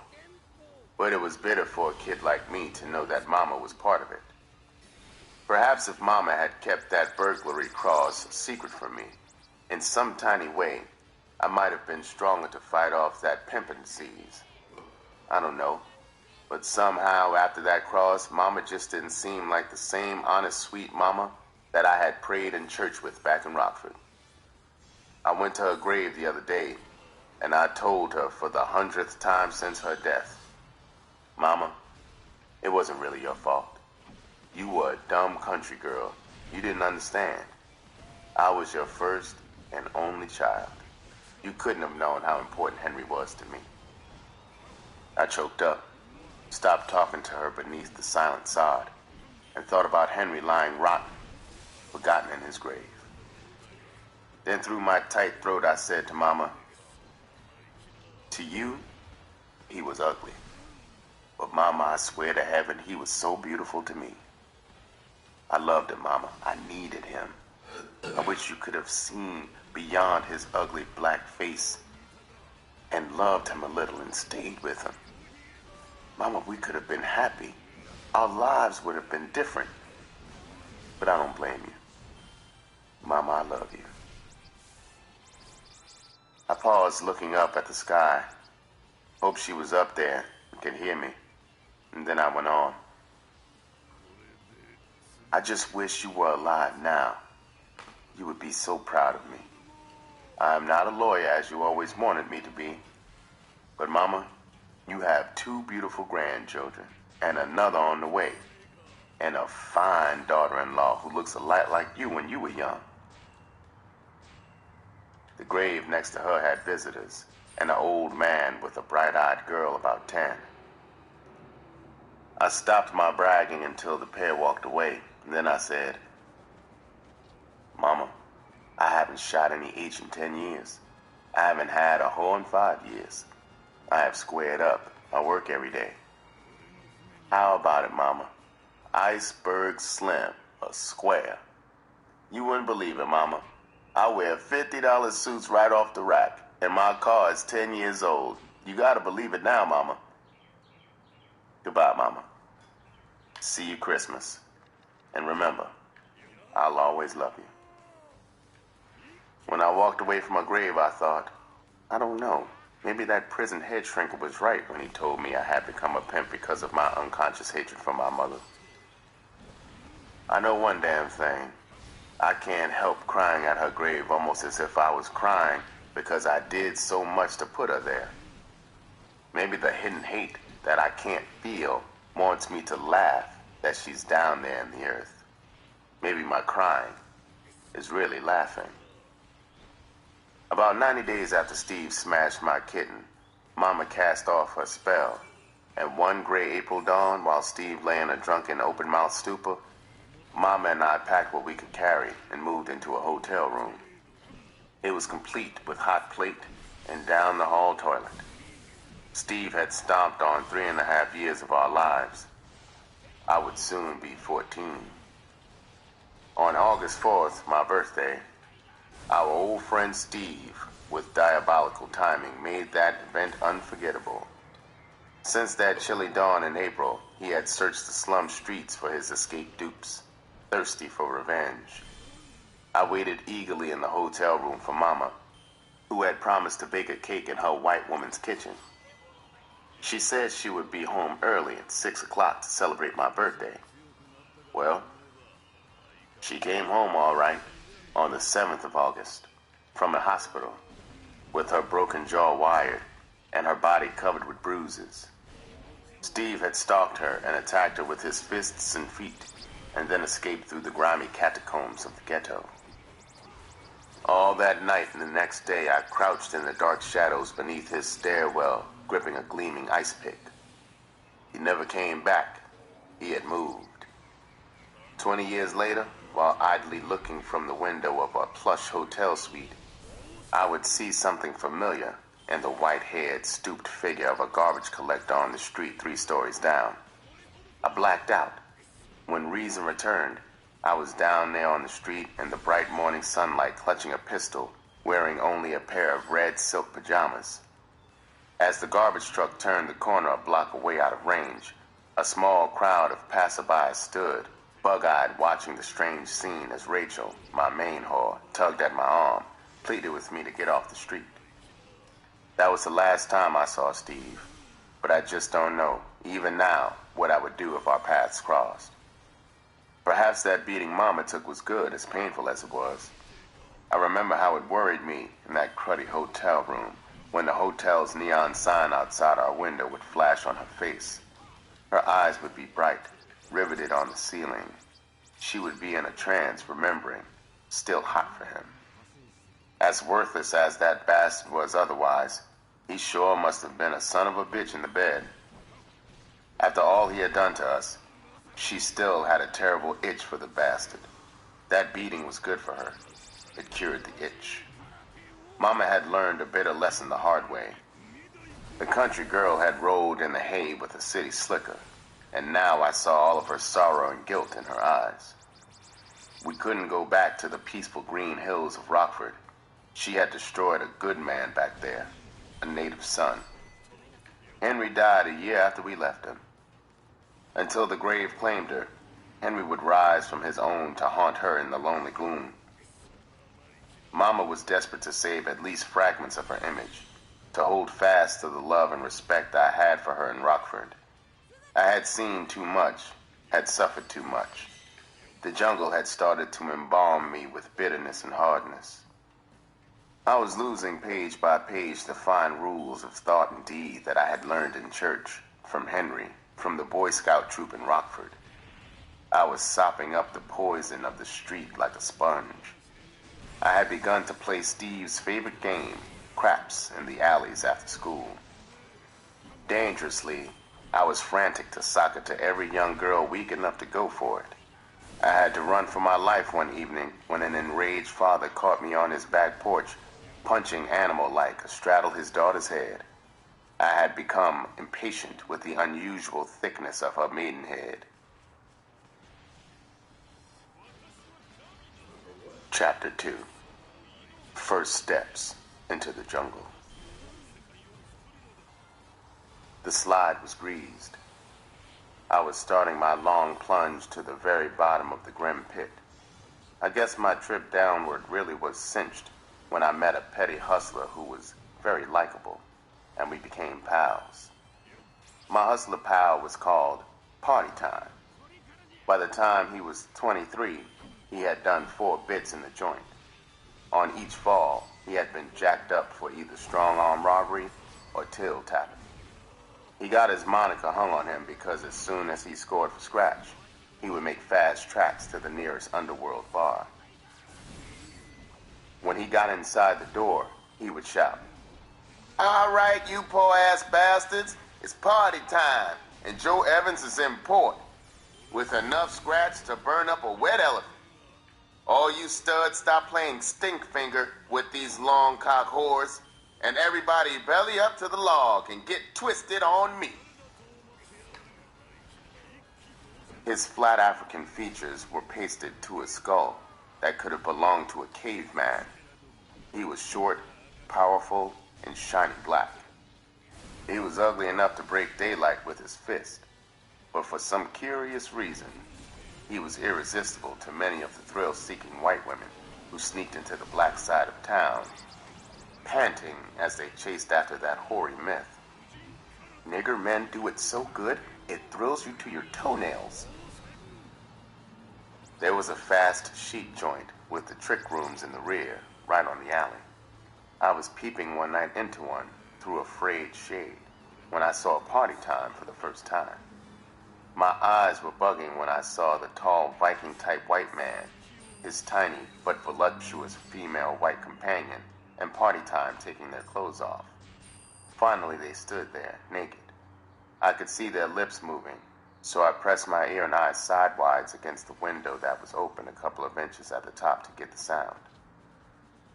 The white joker was tenderly hefting Party Time's weapon into his hand like maybe it was Ming Dynasty pottery. He said excitedly to the broad, "Oh, honey, can you believe the size, the beauty of it?" In the glow of the room's red light, that broad looked like an animated portrait by Da Vinci. Her eyes were blue fire in her passion.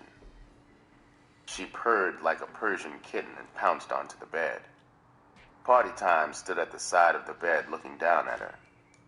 He was an ebony executioner. His horizontal axe cast a cruel shadow across the snowy peaks, rose-tipped. My trouser front was tinted as I pressed even tighter against the window. I had never seen anything like this back in Rockford. Then, to my amazed ears, the white man said a strange thing as he pulled a chair to the end of the bed and sat on the very edge of it. He was breathing hard when he said, "All right now, boy. Stab it into her. Hurt her. Punish her. Crucify her. Good boy. Good boy." The broad looked so fragile and helpless to my naive eyes that I felt a pang of pity pulse inside me as she moaned and whimpered in painful pleasure beneath the black demon, savagely pile-driving between the jerky white legs, jackknifed, imprisoned behind the sweating, hunching black shoulders. Like he was trying to make a home, Party Time was asking in a hoarse voice over and over, "Beautiful bitch, is it good? Beautiful bitch, is it good?" The white man was an odd, funny sight as he raced around the arena like a demented Caesar, cheering on his merciless black gladiator. Finally, when the show was over and they started to dress, I went to the front and sat on a stoop next to the joint. I wanted to get a close-up of the freaks. When they got to the sidewalk in their street clothes, they were disappointingly normal. Just a clean-cut white couple having a parting chat with a grinning black Negro. The mixed-up couple went down the sidewalk away from me. Party Time came toward me. He didn't notice me sitting on the stoop. I was itching with curiosity, so I hit on him when he came abreast. It startled him. His face got stiff. I said, "Hey, Jack, how you doing? That sure is a fine silk girl, huh? You got a square to spare?" He fished a cigarette from his red shirt pocket, handed it to me, and said, "Yeah, kid, she's fine as a Valentine. Two sights I ain't never seen, and that is a pretty bulldog and an ugly white woman." He was spouting cliches, but to a small-town boy, he came off witty as hell. I was in that brain-picking mood, so I put the snow machine into high gear to hold him. My eyes bucked in mock awe as I lit the square. I said, "Thanks, man, for the square. Christ, that's a sporty vine you got on. I wish I could dress like you. You sure are clean aplenty." He took the bait like a rapist in a nudist colony for the blind. He flopped down on the stoop beside me. He poked his chest out, his eyes flashing like a pinball machine gone haywire as he got ready to open up. He hiked the pants legs of his green check suit to his calves to show his blood-red socks. The huge zircon on his right pinky glittered under the street lamp as he cracked his knuckles and said, "Kid, my name is Party Time, and I am the best flat-footed hustler in town. Money loves me and can't stay away from me. You see that fine silk broad? I got a double saw to lay her. Of course, That ain't nothing. It happens all the time. I could be one of the greatest pimps in the country if I was lazy, and I didn't have so much good hustler in me. I sat there listening to his bullshit until 2 a.m. He was likable, and I was hungry for a pal. He was an orphan, and he had just done a 2-year bid straight up, his 4th 2 months before. He had a head full of wild, risky hustles he wanted to try. He needed a partner. He tried all of them on size for me. I got home at 2:20. About 1 minute later, I heard Mama's key in the door. She had served a banquet for her white folks. I just made it into bed with all my clothes on when she came to look in on me. I was snoring like a drunk with a sick sinus when she kissed me goodnight. I lay thinking in the darkness until daybreak, putting myself into and trying to size myself into one of those quick buck schemes that Party had plotted. When the sun came up fat and bright, I knew I would give the Party's version of the Murphy a whirl. I didn't know his version was crude and dangerous, and only a weak imitation of the real Murphy. Years later, I discovered that the Murphy, when played by experts, was a smooth, short con game with a slight risk. In any section where Negro whores operate, white men will flock to trick with them. I met Party several times after school at a pool room. He ran my roll down to me, and the next Friday night we got down with our hustle. Mama was serving a party, so I could stay in the streets until at least 1 a.m. Around 10 that night in an alley in the heart of the Vice section, 7th and Bleach Streets, we unwrapped the package that Party had brought. I rolled up my pants legs beyond my bony knees. I slipped into the 25-cent red cotton dress from the Salvation Army. I put on the frayed red satin high-heeled shoes. I pinned a scraggly piece of hair just inside the front inner band of the faded blue straw bonnet. When I tilted it on my head at a sexy angle, the ringlets of uneven hair hung down over my eyes like bangs. I stood wide-legged, flexed my thigh and hip muscles against the tight red dress, aping the horse stance. Party looked me over head to toe. I was wondering how I came off as a broad. He shook his head, hunched his shoulders, and walked toward the mouth of the alley to catch a sucker. I got the answer when he reached the sidewalk.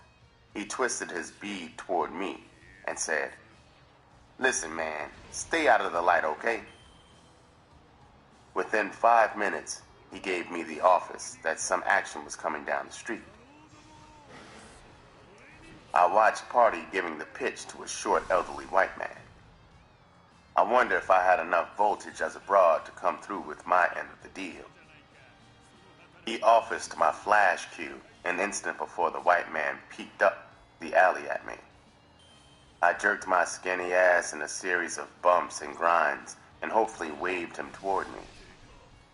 That skinny black bitch he saw must have lit a fire in him all right. He fumbled his hide from his hip pocket and handed a bill to Party.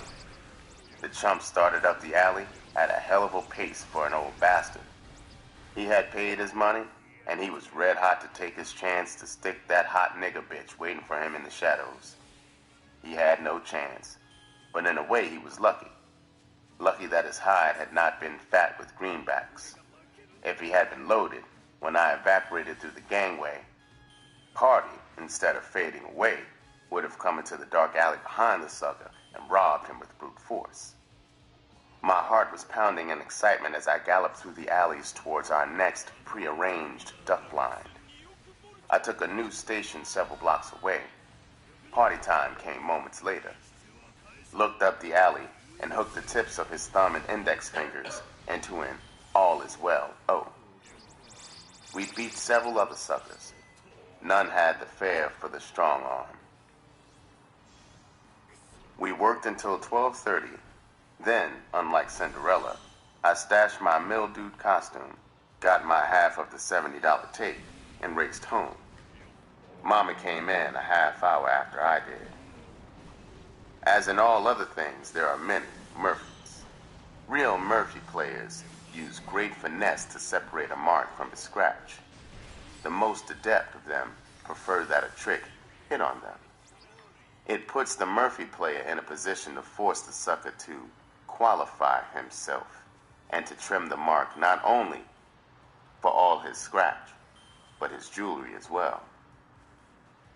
When approached and quizzed by a mark as to where a girl can be found, the Murphy man will say, "Look, buddy, I know a fabulous house not more than 2 blocks away.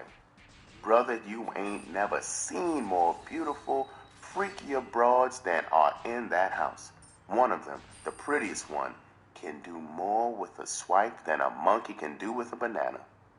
She's like a rubber doll. She can take 100 positions." At this point, the sucker is wild to get to this house of pure joy. He entreats the con player to take him there, not just direct him to it. The Murphy player will prat him to enhance his desire.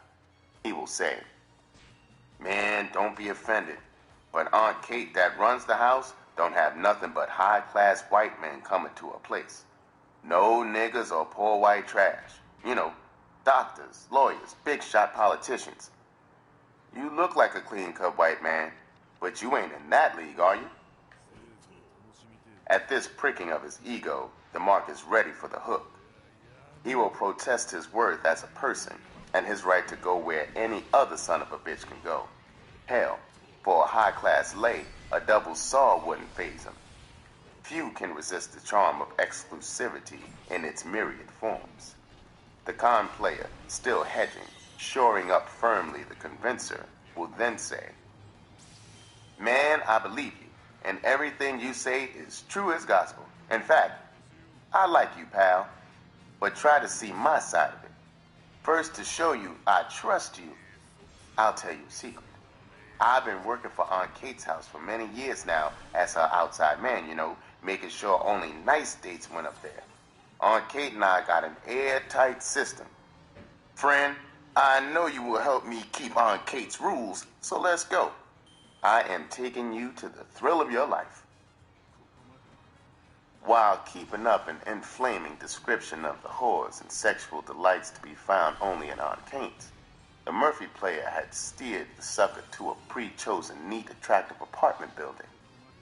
In the foyer, in a subtle but compelling manner, the con player nudged the mark into a fast meeting of minds, the question agreed upon. As hot as he was, he couldn't go up before he checked in all valuables. It was Aunt Kate's unshakable rule. Aunt Kate was rock right, never to tempt or trust a whore. Only fools trusted whores, right? The mark wasn't a fool, right? Right. The con player produced a sturdy brown envelope. The sucker counted all the scratch in his pocket into the hand of Aunt Kate's outside business manager. The efficient, affable manager shoved it into the envelope, licked it, sealed it, and stuck it in his pocket for safekeeping from the possible larceny in the hearts of the gorgeous dolls upstairs, 3rd floor, first apartment to the left, number 9 to be specific. The sucker was in a bubbly mood as he took the stairs 3 at a time. He liked that nigga down there who was protecting his money. What had he told him when he gave him the shiny gold-colored metal check? "Harry, pal, this one's on me. Just go up and hand it to Aunt Kate. Everything is going to be all right. If you want, you can buy me a drink when you come down." The 2 strikes that had whipped across the white man's mental plate and had set him up for the kill. The 3rd strike was first his desperate need to relieve himself into a black body. The 2nd was his complete inability to conceive that the black boy before him was intelligent enough to fool him, to fashion the Murphy dialogue. Party and his raw-boned lore after 3 weekends of fair success with the Murphy ran head-on into a round brick balloon. It was only 5 feet tall, but it weighed close to 300 pounds. It was a Saturday night around 10. The vice section was overrun with Johns. It seemed that every white man in town was out there, scratch in one hand and a rod in the other, ripping and running after the black whores with the wildest, blackest asses. Party and I set up a blind on the fringe of the section because, with all of that mad action in the center, it would be a hectic cat and mouse game with the cruising, rousting Vice Squad. I would have gotten something less than pure kicks to get busted making like a broad. Party hadn't strong-armed since his last bit. The only reason he hadn't was simply that none of the Johns we had fleeced was carrying a wad. We were fishing in a sand pile. All the hungry suckers were swimming in center stream. From my Murphy station in the alley, I watched Party eagerly for the office for action. Around 11:30, I was standing on one leg and then the other like a bored crane with a 25-cent dress on. About 5 minutes later, the office came through. Was it a man? A machine? No. It was a walking, living, round balloon with a fat poke and a flaming itch for black kush. It stood there fascinated by my furious bumps and grinds. I felt prickly feet of excitement stomping along my spine when the balloon took his hide out. Party jerked rigid at the sight of its contents. Even as the balloon bounced toward me, I inched toward my point of evaporation. I knew the strong-arm lust had exploded inside Party, and sure as hell, he was going to come up that alley and smash the air out of the balloon. I quit the scene and poked my head into the alley, farther up. I could hear guttural grunting, the kind of sound a heart case makes when he's riding hard to convince a nympho that he's a raging tiger. It was the balloon that was grunting, and he held Party in a crushing stranglehold. My heartbeat backfired and melted the starch in my props. I collapsed onto a garbage can. The balloon was also a weightlifter. Poor Party was hanging high over the head of the monster and then flung to the alley floor with a shattering whoop, where he lay like a rag doll. The balloon hollered as he leaped into the air and then fell like a ton of concrete on moaning Party. I was almost puking in pity for Party, but I just couldn't find the strength to get off that garbage can and join the fray. Anyway, it wouldn't have been ladylike. The derrick scooped Party from the alley and flung him across his back. I watched Party's rubber neck bumping against the balloon's rear end as he was carried to the sidewalk. I jetted out of there and went to the roof of my building. I watched for the rollers I was sure were coming to bust me, but they never came. Old Party had had the funky luck to try the strong arm on a professional wrestler called Blimp. Party went back to the joint for a yard after he got out of City Hospital. One thing about Party, he wasn't copper hatred. He never tipped my name to the heat. When he got older and lost his nerve to hustle, he got a crazy desire to pimp. He wasn't the type, but he kept trying until he ran the gorilla game on a dope dealer's broad and was set up for a hotshot. Party tried his fists and muscle until the pimp game croaked him. The pimp game is like the watchmaker's art. It's tough. Party went through his life struggling to make a watch while wearing boxing gloves. Party's bad break sobered me, and I started hearing what was going on in day classes at school. At 15, amazingly, I graduated from high school with a 98.4 average. There was a sizable alumni of Tuskegee, a Southern Negro college, who insisted upon Mama letting them underwrite all expenses for my education at their alma mater. Mama leaped at the chance. The alumni went into debt and sent me down to their hallowed school with a sparkling wardrobe. They didn't know I had started to rot inside from the street poisoning. It was like the poor chumps had entered a poison horse in the Kentucky Derby and were certain they had a cinch winner. They couldn't know that they had their hearts and blood money on a born loser. A rich bonanza was at stake, the success of my very life itself, the rescue of Mama from her awesome guilt, the trust and confidence of that big-hearted alumni. My mental eyes had been stabbed blind by the street. I was like a freakish joker, who had gotten clap in his eyes from a mangy street whore. On campus, I was like a fox in a chicken coop. Within 90 days after I got down there, I had slit the maidenhead on a half-dozen curvy co-eds. Somehow, I managed to get through the freshman year, but my notoriety was getting awful.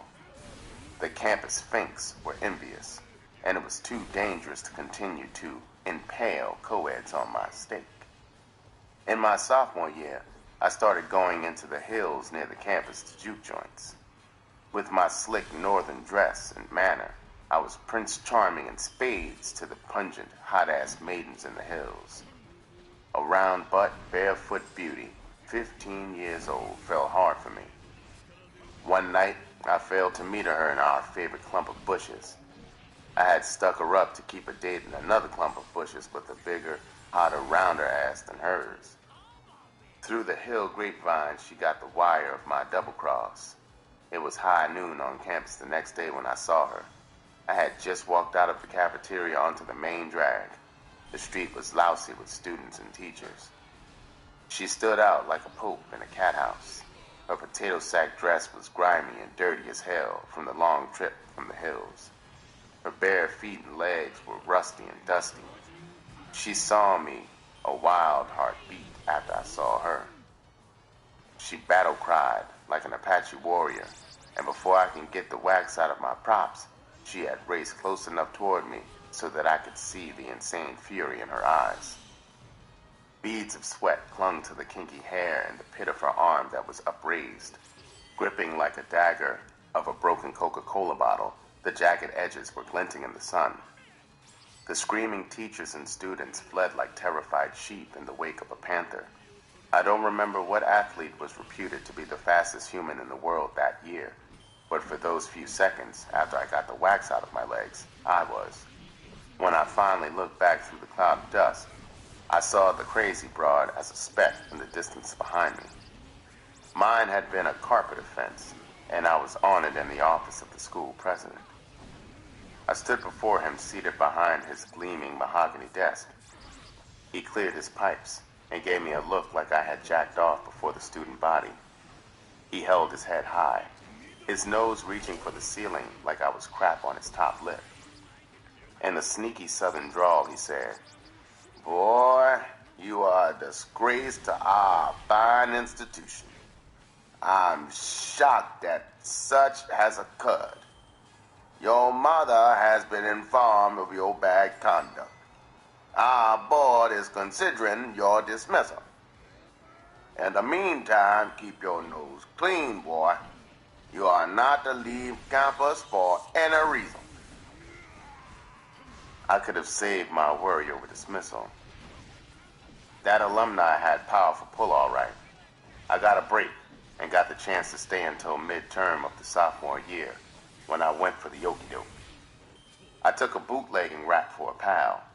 What goes around comes around, old hustlers had said. Party had taken our beef without spilling. Anything with a buzz in it was in great demand on campus.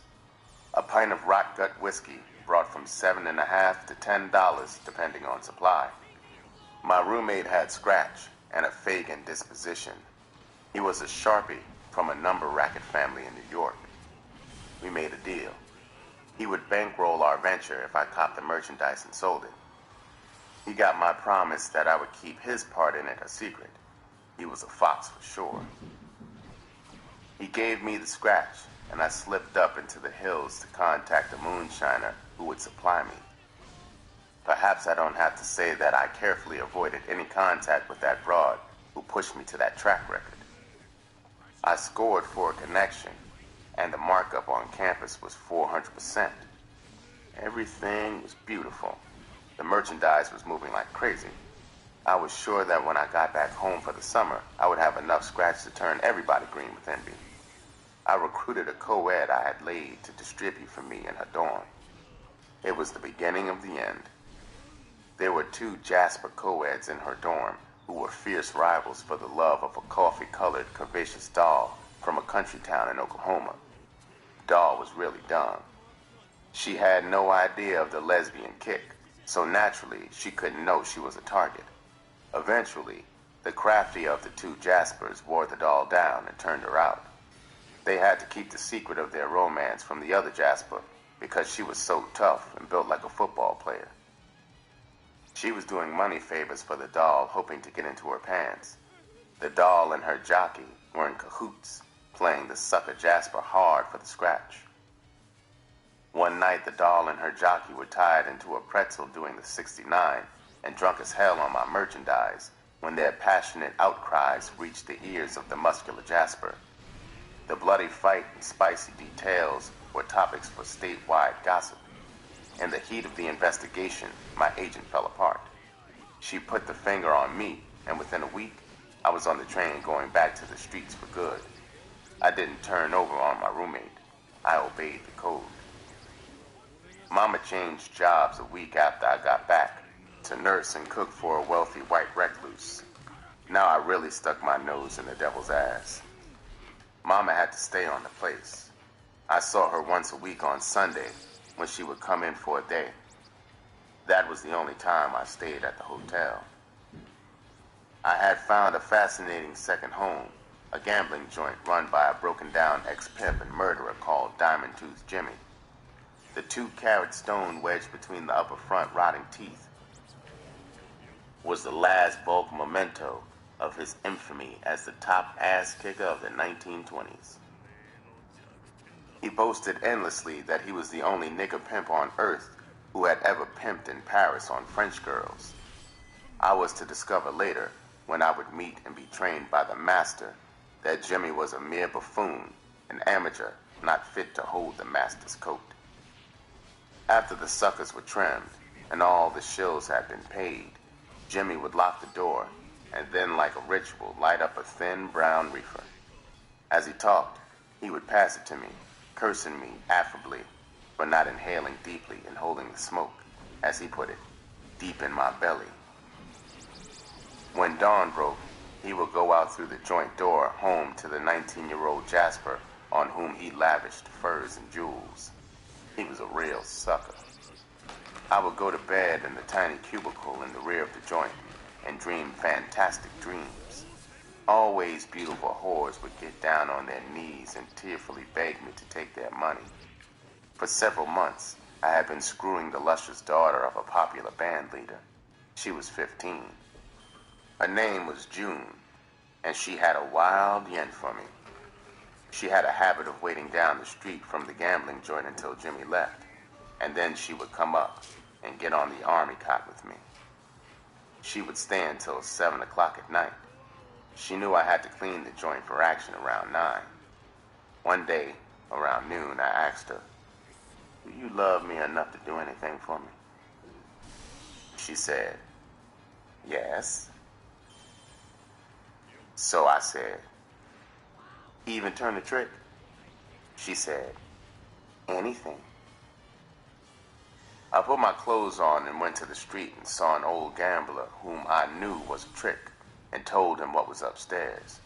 Sure enough, he gave me a $5 bill, the asking price, and I took him upstairs and let him in on her. She turned him in less than 5 minutes. My 17-year-old brain reeled. This was still the Depression. I could get rich with this girl and drive a big white Packard. My next prospect was all wrong. He was an acquaintance of the band leader, June's father. He went upstairs, saw her, and called the father in Pittsburgh.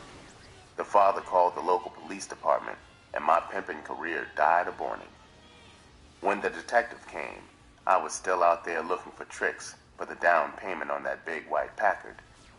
Diamond Tooth's bullshit had screwed me for certain. My mother, of course, was shocked. She was sure it was a frame-up. That June, that evil girl, had led her sweet little Bobby astray. At the county jail 2 days before my trial, I left my cell on an attorney consultation pass. A short, gopher-faced Negro sat in the cage at an old oak desk, grinning at me. My blood ran cold. My palms got slippery wet as I took a seat across from him. The gleaming yellow gold teeth filling his mouth had been a flash of doom. Christ, I thought, A deep South nigger lip. Didn't Mama know that most of them turn to jelly when defending a criminal case? The rodent wiped his blue-black brow with a soggy handkerchief and said, "Well, Bobby, it seems that you're in a little trouble, huh? I am Attorney Williams, an old friend of your family. I knew your mother as a girl." My eyes sent special delivery murder across the table to that ugly bastard. I said, "It isn't a little trouble. Under the max, I can get a fin." He fingered his dollar necktie and hoisted his starved shoulders inside the jacket of his cheap vine and said, "Oh, now let's not be fatalistic. You are a first offender, and I am positive it will mitigate the charge. Rest assured, I will press the court for leniency. Now tell me the whole truth about your trouble." Anger, everything drained out of me. I was lost, stricken. The phony would lead me to the slaughter. I knew I was already tried and convicted and sentenced to the joint. The only loose end was for how long. Without hearing it myself, I ran down the details to him and stumbled blindly back to my cell. On my trial day in the courtroom, the shaky bastard was so nervous before the bench when he pleaded me guilty that the same cheap vine that he had worn at our first meeting was soaked by his sweat. He was so shook up by the stern face and voice of the white, hawk-faced judge that he forgot to ask for leniency. That awful fear the white folks put into him down south was still painfully alive in him. He just stood there, paralyzed, waiting for the judge to sentence me. So, I looked up into the frosty blue eyes and said, "Your Honor, I am sorry for what I did. I have never been in trouble before. If Your Honor will just give me a break this time, I swear before the Lord, I won't ever come back down here. Please, Your Honor, don't send me to the pen." The frost deepened in his eyes as he looked down at me and intoned, "You are a vicious young man. Your crime against that innocent young girl, against the laws of this state, is inexcusable. The very nature of your crime precludes the possibility of probation. For your own good and for that of society's, I sentence you to the state reformatory to a term for not less than 1 year and for not more than 18 months. I hope it teaches you a lesson." I shrugged off the wet hand of the lip from my shoulder, avoided the tear-reddened eyes of Mama sobbing quietly in the rear of the courtroom, and stuck my hands out to the bailiff for the icy-cold handcuffs. June's old man was a big wheel with lots of muscle in the courts. He had gone behind the scenes and pulled strings and put the cinch on the joint for me. My sentence was for carnal knowledge and abuse, reduced from pandering, because you can't pander for anything except a whore, and June's old man wasn't about to go for that. Yes, I was sure working at that first patch of gray in my mother's hair. Steve would have been proud of me, don't you think? My sentence to the Wisconsin Green Bay Reformatory almost cracked Mama up. There were several repeaters from the reformatory on my tier at county jail who tried to bug the first offenders with terrible stories about the hard time up at the reformatory while we were waiting for the van to take us upstate to the reformatory. I was too dumb to feel anything. A fool I was to think the dummy was a fairy tale. And the 2 weeks that I waited, Mama wrote me a letter every day and visited twice. Mama's guilt and heartbreak were weighing heavily on her. Back in Rockford, she had been a dutiful churchgoer, leading a Christian life until Steve came on the scene. But now, when I read her long, rambling letters crammed with threats of fire and brimstone for me if I didn't get Jesus in my heart and respect the Holy Ghost and the fire, I realized that poor Mama was becoming a religious fanatic to save her sanity. The pressures of Henry's death, and now my plight, must have been awful. The van came to get us on a stormy, thunderous morning. As we stepped into the van, handcuffed together, I saw Mama standing in the icy, driving rain, waving goodbye. I could feel a hot, throbbing lump at the base of my throat to see her standing there, looking so sad and lonesome, cowering beneath the battering rain. I could feel the tears aching to flow, but I couldn't cry. Mama never told me how she found out the time the van would come. I still wonder how she found out and what her thoughts were out there in the storm as she watched me start my journey. The state called it reformatory, but believe me, it was a prison for real. My belly fluttered when the van pulled into the prison road leading to the joint. The van had been vibrating with horseplay and profane ribbing among the 20-odd prisoners. Only one of them had sat tensely and silently during the entire trip, the fat fellow next to me. But when those high slate gray walls loomed grimly before us, it was as if a giant fist had slugged the breath from us all. Even the repeaters who had served time behind those walls were silent, tight-faced. I started to believe those stories they had told back in county jail. The van went through 3 gates manned by rock-faced bucks, carrying scoped high-powered rifles. 3 casket-gray cell houses stood like mute mourners beneath the bleak, sunless sky.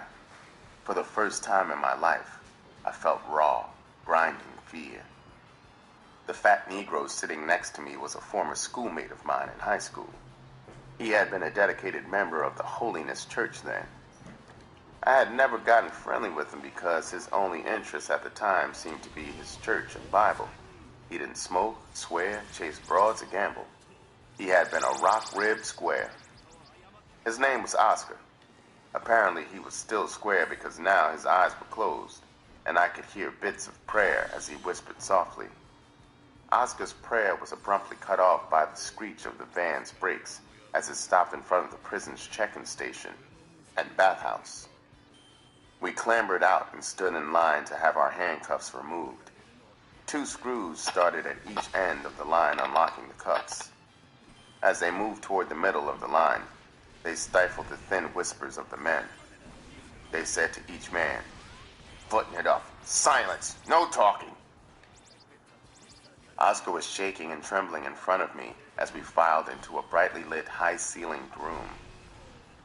A rough pine counter stretched for 20 yards down a green and gray flagstone floor that looked clean enough to eat from. This was part of the shiny, clean skin of the apple. The inside was rotting and foul. Cons with starch white faces stood behind the long counter, guessing our sizes as we passed them and passing out faded pieces of our uniform, from caps to brogans. We passed with our bundles into a large room. A tall, silent screw, dazzling with brass buttons and gold braid on his navy blue uniform, slashed his lead-loaded cane through the air like a vocal sword, directing us to put our bundles on a long bench and to undress for short-arm inspection, and a brief exam by the prison croaker seated at a battered steel desk in the back of the room. Finally, we all had been checked by the croaker and showered. The gold-spangled screw raised his talkative cane. It told us to go out the door and turn left, then straight ahead. 2 screws marched alongside as we made it toward a squat sandstone building 200 yards away. Was that talking cane the dummies? I heard it before I saw it. A loud scraping, thunder-laced with a hollow roar. Never before had I heard anything like it. Then, mysteriously, in the dimness, countless young grim faces seemed to be bobbing in a sea of gray. 100 feet ahead, I saw the mystery. Hundreds of gray-clad cons were lock-stepping from the mess halls into the 3 cell houses. They were an eerie sight in the twilight, marching mutely in cadence like tragic robot soldiers. The roaring thunder was the scrape and thump of their heavy prison brogans. We reached the squat building.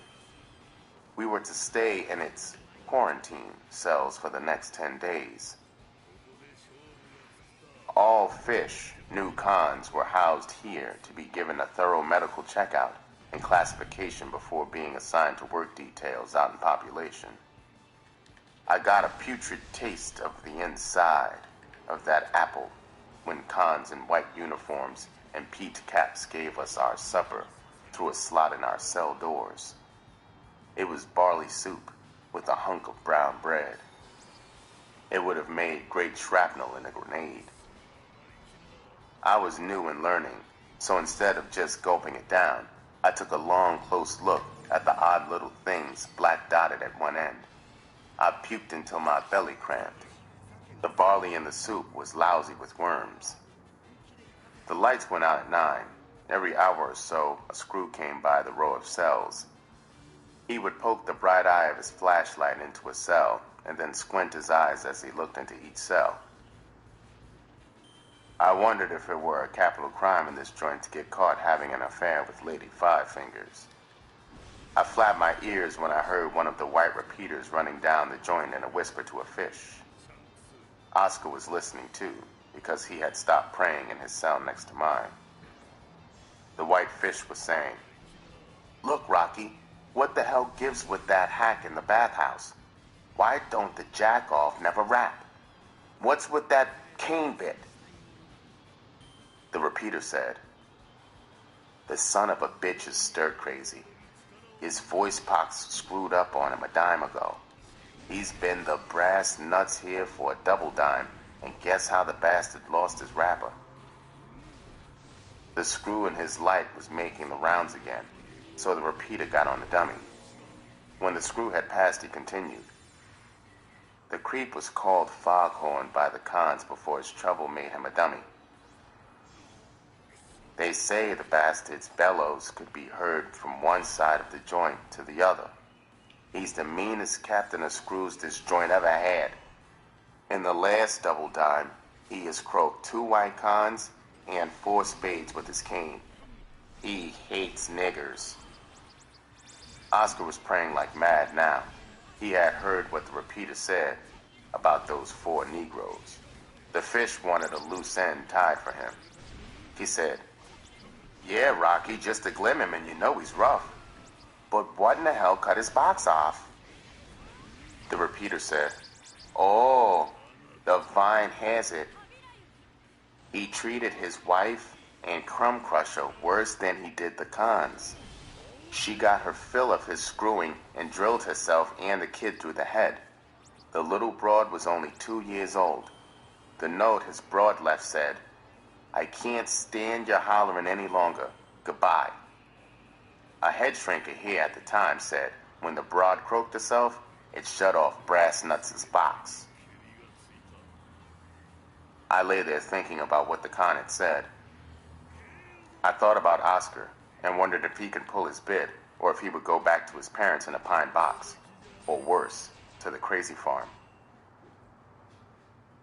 Oscar had been sentenced to a year by the same judge that had socked it into me. Oscar, poor chump, had started going with a crippled Irish girl of 17. In the dark balcony of a downtown theater, they were seen smooching by the son of a close friend of the girl's family. He reported post-haste to his parents, who wired up the girl's parents. They were Irish, with temper and prejudice. They third-degreed the girl, and she confessed that old black Oscar had indeed trespassed the Forbidden Valley. The charge of statutory rape naturally stood up, and here was old Oscar, next door to me. I slapped the itching sting on my thigh. I pulled the sheet back. Lord have mercy, how I hated them. It was a bed bug I had smashed, but he was only a scout. When that flashlight jarred me awake an hour later, a division of them was parading the walls. I lay wide-eyed until morning. The inside of that shiny apple was really something else. After all our tests, we fish were taken out of the quarantine tank on the 10th day to the warden's office. My turn came to go in. I got up from the long bench in the hall outside his office and walked in. My knees were having a boxing match as I stood before him. He was a silver-maned, profane, huge white bull with 2 tiny chunks of black fire rammed deep into his eye sockets. He said, Well, Sambo, you sure got your black nigger ass in a sling, didn't you? Well, understand me. We didn't send for you, but you came. We are here to punish you smart aleck bastards. So if you fuck around, two things can happen to you. Both of them horrible. We got a hole here that we bury tough punks in. It's a strip cell without light, 20 feet below ground. Down there, 2 slices of bread and a pint of water twice a day. You can go out that north gate in a box for your second choice. So take this rule book and study it. Now get your rusty black ass out of my face. The only thing I said before I eased out of there was, "Yes, sir, boss man." And I was grinning like a Mississippi rape suspect turned loose by the mob. It was a wise thing I had uncled on him. One of those arrogant repeaters went to the hole for having a sassy look in his eyes. The charge was visual insubordination. Oscar and I were assigned to work and live in cell block B. It was all black. Of the 3, it was the only one without toilets. We had buckets in cells that we took out each morning and dumped into running water in a trough behind the cell block. The only stench in my life I have ever smelled that was worse than that cell block on a warm night was a sick hike. It was rough, all right, and a terrible battle of wits. The battle mainly centered around staying out of sight and trouble with the dummy. He walked on the balls of his feet and could read a con's mind. It was terrifying to have maybe a slice of contraband bread in your bosom, and then from nowhere have the dummy pop up.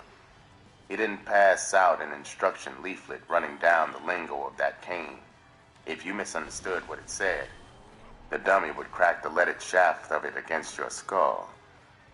After I had put in 6 months on my bit, a young Negro con came in on transfer from the big joint and brought me a wire from Party.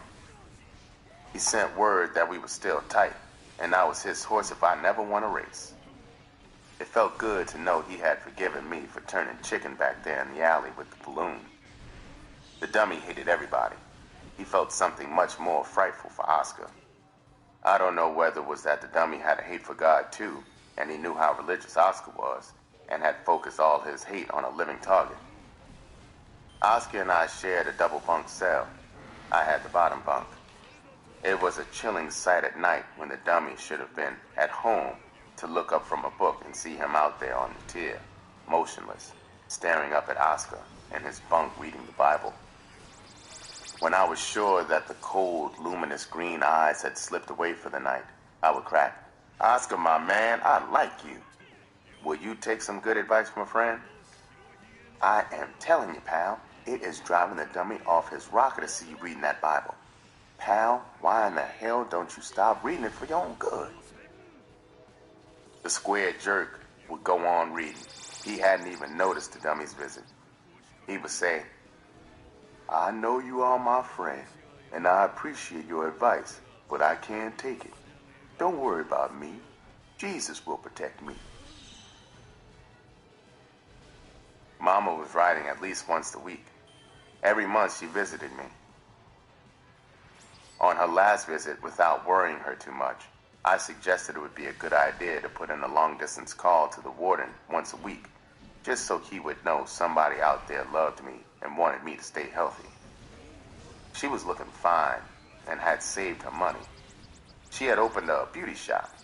She told me when I came up for parole, she was sure a friend of hers would give me a job. At night, after her visits, I would lie sleepless all night, mentally recapping our sad lives. I could still remember, too, every mole and crease in Henry's face. One night after one of her visits, the radio loudspeaker on the cell house wall blared out, "Springtime in the Rockies." I tried to keep my crying secret from Oscar, but he heard me. He marked off a chapter in the Bible for me to read, but with the dummy around, I wasn't about to do something stupid like that. The dummy put one over on Jesus and busted Oscar. We had almost finished mopping the flag when the cell house runner brought me 2 wieners from the kitchen. A pal had sent them. I gave Oscar one. He stuck it inside his shirt. I stood my mop against the wall and ducked into an empty cell and wolfed mine down. We had finished mopping and were at the supply closet putting our mops and buckets away. Oscar was nibbling slowly on his wiener, like he was safe and sound at the Last Supper. I saw the giant shadow glue itself against the wall next to the closet door. I looked through the trap door in the corner of my eye. The universe reeled. It was the dummy. He saw the piece of wiener in Oscar's hand. The dummy's green eyes were oscillating. That deadly cane razored through the air and cut a slice of hair and bloody flesh from the side of Oscar's head. The scarlet glob was hanging by a slimy thread of flesh, dangling like an awful earring near the tip of his earlobe. Oscar's eyes walled toward the back of his head as he moaned and slipped to the flag. From the gray-whitish core of the wound, spouts of blood pulsed out. The dummy just stood there, looking down at the carnage. His green eyes were twinkling in excitement. I had seen him every day for 8 months. I had never seen him smile. He was smiling now, like he was watching 2 cute kittens frolicking. I stooped to help Oscar. I felt feathery puffs of air against my cheek. The cane was screaming. The dummy was furiously waggling it beside my head. It was screaming, "Get out." I lay in my cell wondering if the dummy had second thoughts and would try for 2. I heard the voices of the hospital orderlies on the flag taking Oscar away. I remember the murderous force of the blow the dummy had struck. I remembered that pleased look on his face. I knew from Con grapevine that he was from Alabama. I knew now it hadn't been Oscar's Bible that had put the dummy's balls in the fire. The dummy knew about that crippled Irish girl. Oscar went from the hospital into the hole for 15 days. The charges? Possession of contraband food and physical aggression against an officer. I was there, and the only aggression on Oscar's part was the natural resistance of his flesh and bone to that steel cane. The parole board met in the joint every month to consider applications. Every con, when he had served to within several months of his minimum, started dreaming of the streets and that upcoming parole consideration. Oscar was in the hole, and I missed his company. He was a square, but a nice one with lots of wry wit. Several cons slightly older than I came in on transfer from the big joint. They claimed to be Mac men. In bad weather, when there was no yard recreation, I would join them at a table on the flag. I didn't talk much. I usually listened. I was fascinated by the yarns they spun about their pimping ability. They had a lot of bullshit, and I was stealing as much as I could from them to use when I got out. I would go back to my cell excited. I would pretend I had a whore before me. I would stand there in the cell and pimp up a storm. I didn't know that the crap I was rehearsing wouldn't get a quarter in the street. Oscar came out of the hole and was put into an isolation cell on the top tier of the cell house. I didn't see him come in, so I wasn't prepared when I got a chance to go up there. When I got to the cell with his number in the slot, a skinny joker was peeing in his bucket with his back to me. He was in a laughing fit. I checked the number in the slot again. It was Oscar's number, all right. I pulled the key to the supply closet across the bars of the cell door. The skeleton jumped and spun around facing me. His eyes were wild and vacant. It was Oscar. Only that livid bald scar on the side of his head made me sure. He didn't seem to remember me, so I said, "How are you, pal? I knew they couldn't stop a stepper." He just stood there, his dingus flopping from his open fly. I said, "Jack, you are going to give your bright future the flu if you don't get it out of the draft." He ignored my words, and then from the very bottom of his throat, I can hear a kind of eerie, high-pitched humming, or keening, like maybe the mating call of a werewolf. I was beginning to worry about him. I was standing there trying to figure something to say to get through to him. He hadn't been out of the hole for more than 2 hours. Maybe some loose circuit would jar back to contact. I knew he had been destroyed when he gave me a sly look and went to the back of his cell. He picked up his bucket and thrust his hand into it. He brought out a fistful of crap. He scraped the crap from his right palm into the rigid upturned left palm. Using his left palm as a kind of palette, he dipped into the crap with his right index finger and started to finger paint on the cell wall. I just stood there in shock. Finally, he stopped, snapped to attention, saluted me, and stuck his chest out proudly and pointed a crappy finger at his art on the wall. There was an idiot's look of triumph on his face, like he had finished the Sistine Chapel ceiling. I gave up on him. I went downstairs and told the cell house screw. The next day, they shipped Oscar to the funny farm, where perhaps he is today, 30 years later. My time went fast after the 8th month. I had gone before the parole board, and I was waiting for my pink slip. A white one meant denial and a new date for consideration. I saw the mail clerk when he shoved it through the bars of my cell. I leaped up and grabbed the small brown envelope. My hand shook so badly it took seconds to rip it open. It was pink.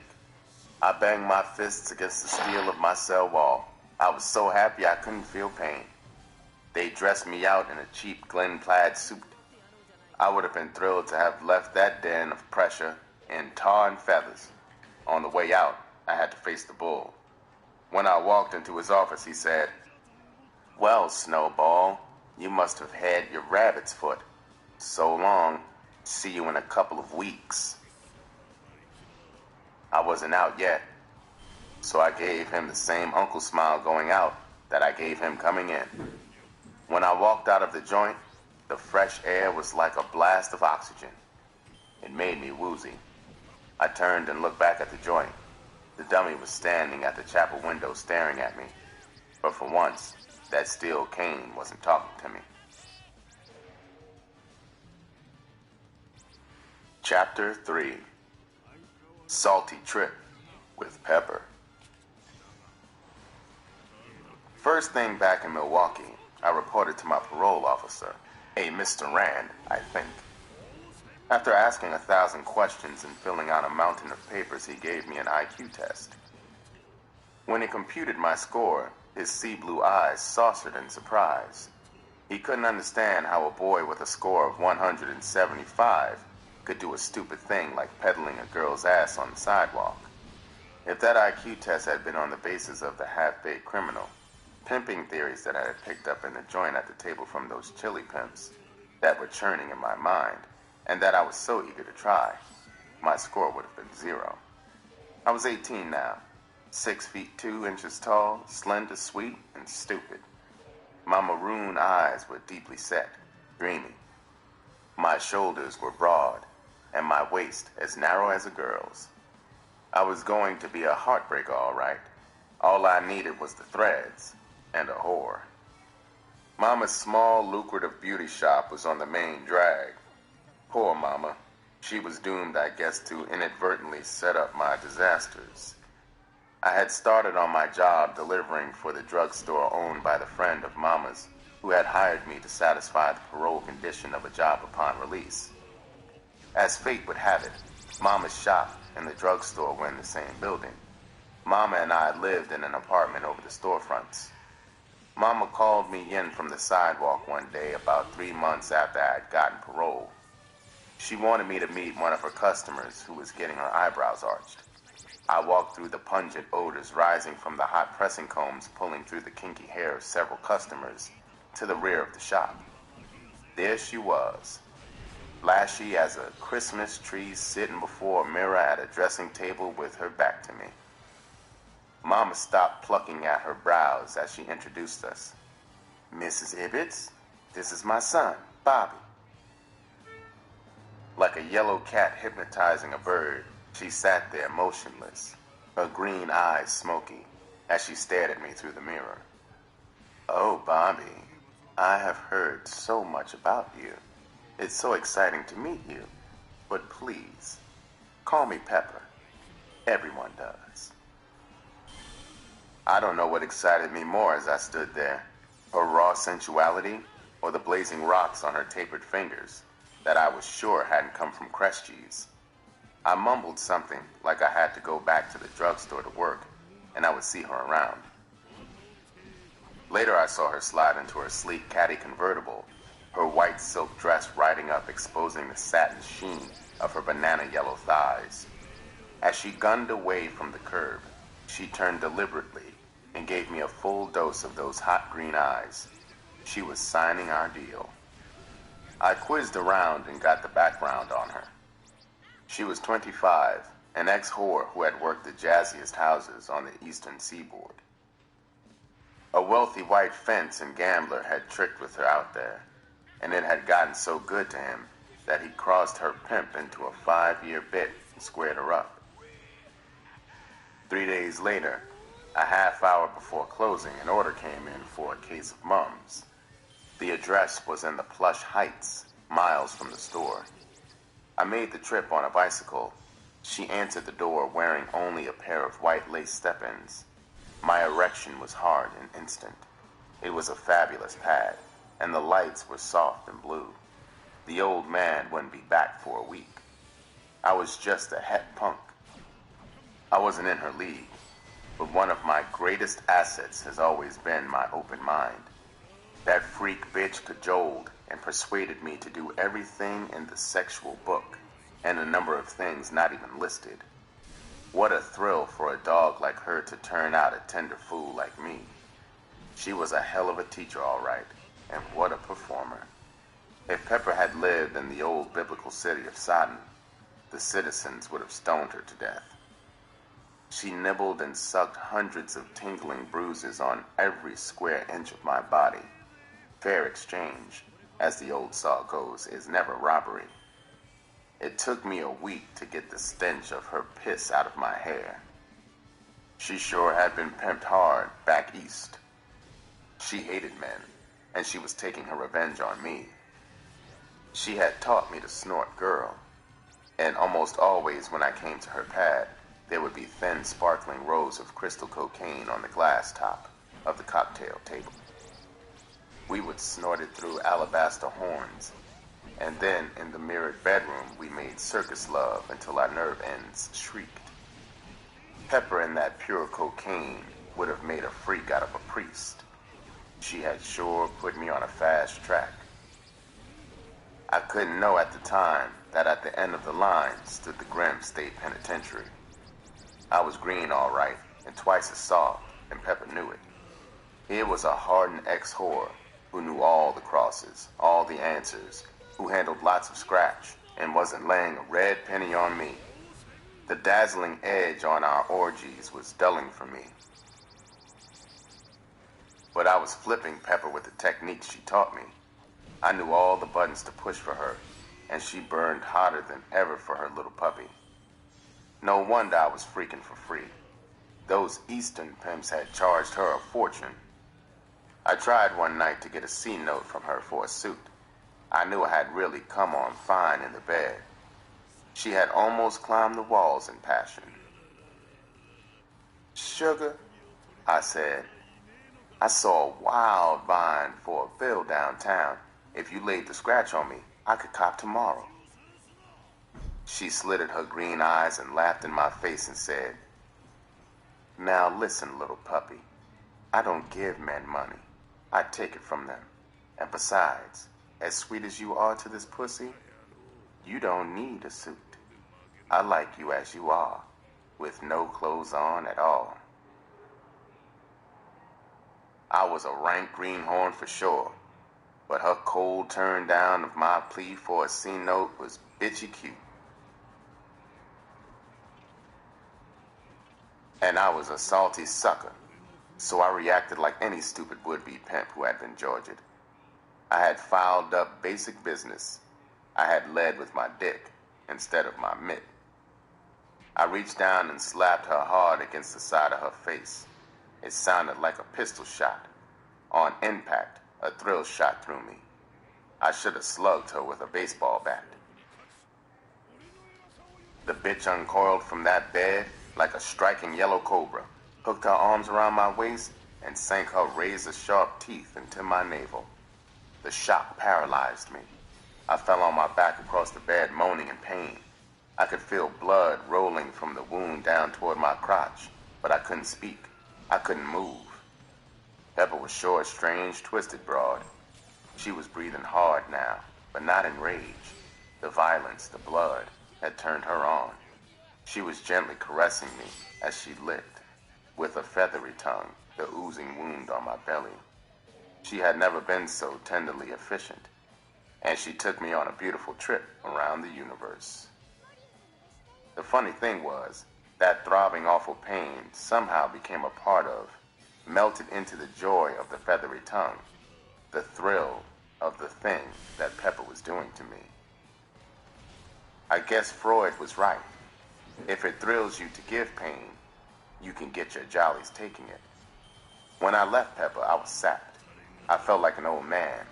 My mood was as bleak and cheerless as the gray dawn I cycled through. When I got home and looked into the mirror, a death's head stared back at me. The vampire bitch was sucking my life's blood all right. I also knew that crystal cocaine wasn't exactly a health tonic. Pepper was too fast, too slick for me. I had to make her shit or get off the pot. I made the skeleton in the mirror a solemn vow that before the week was out, I would in some way get Weeping Shorty, a pimp about 55 who, while a gorilla pimp, was the best pimp in town, to pull my coat, to give me a plan for putting a ring in Pepper's nose. Before I got busted, I had seen him at Jimmy's joint. He had looked horrible then, and now, less than a year and a half later, he looked like a breathing corpse. Hoss was his boss. He had chippied around and gotten hooked. It was Friday, almost midnight when I found him. He looked at me and made that clacking sound against the roof of his mouth with his tongue. You know, that mischievous, weirdly joyful sound that a young kid makes the instant before he rams a hat pin into your eardrum. Then he said, "Well, kiss my dead mammy's ass if it ain't Mackin' Youngblood, the whore's pet and the pimp's fret." The junkie bastard was jeffing on me, lashing me with contempt and scorn. Old pimps always know when a youngster with a yen for the pimp game is desperate for advice. After all, they remember when they started and what a bitch it was just to learn the million questions. The answers would come slowly, from heartbreaking trial and error, from the ass-kissing of the few who had solved the riddle, who pimped by the book. The cleverest pimp could give 1,000 years and never come close to the answers. Weeping Shorty was an old man, and he had gotten past the questions and had worked out a few answers, but even so, he knew 1,000 times more than I did.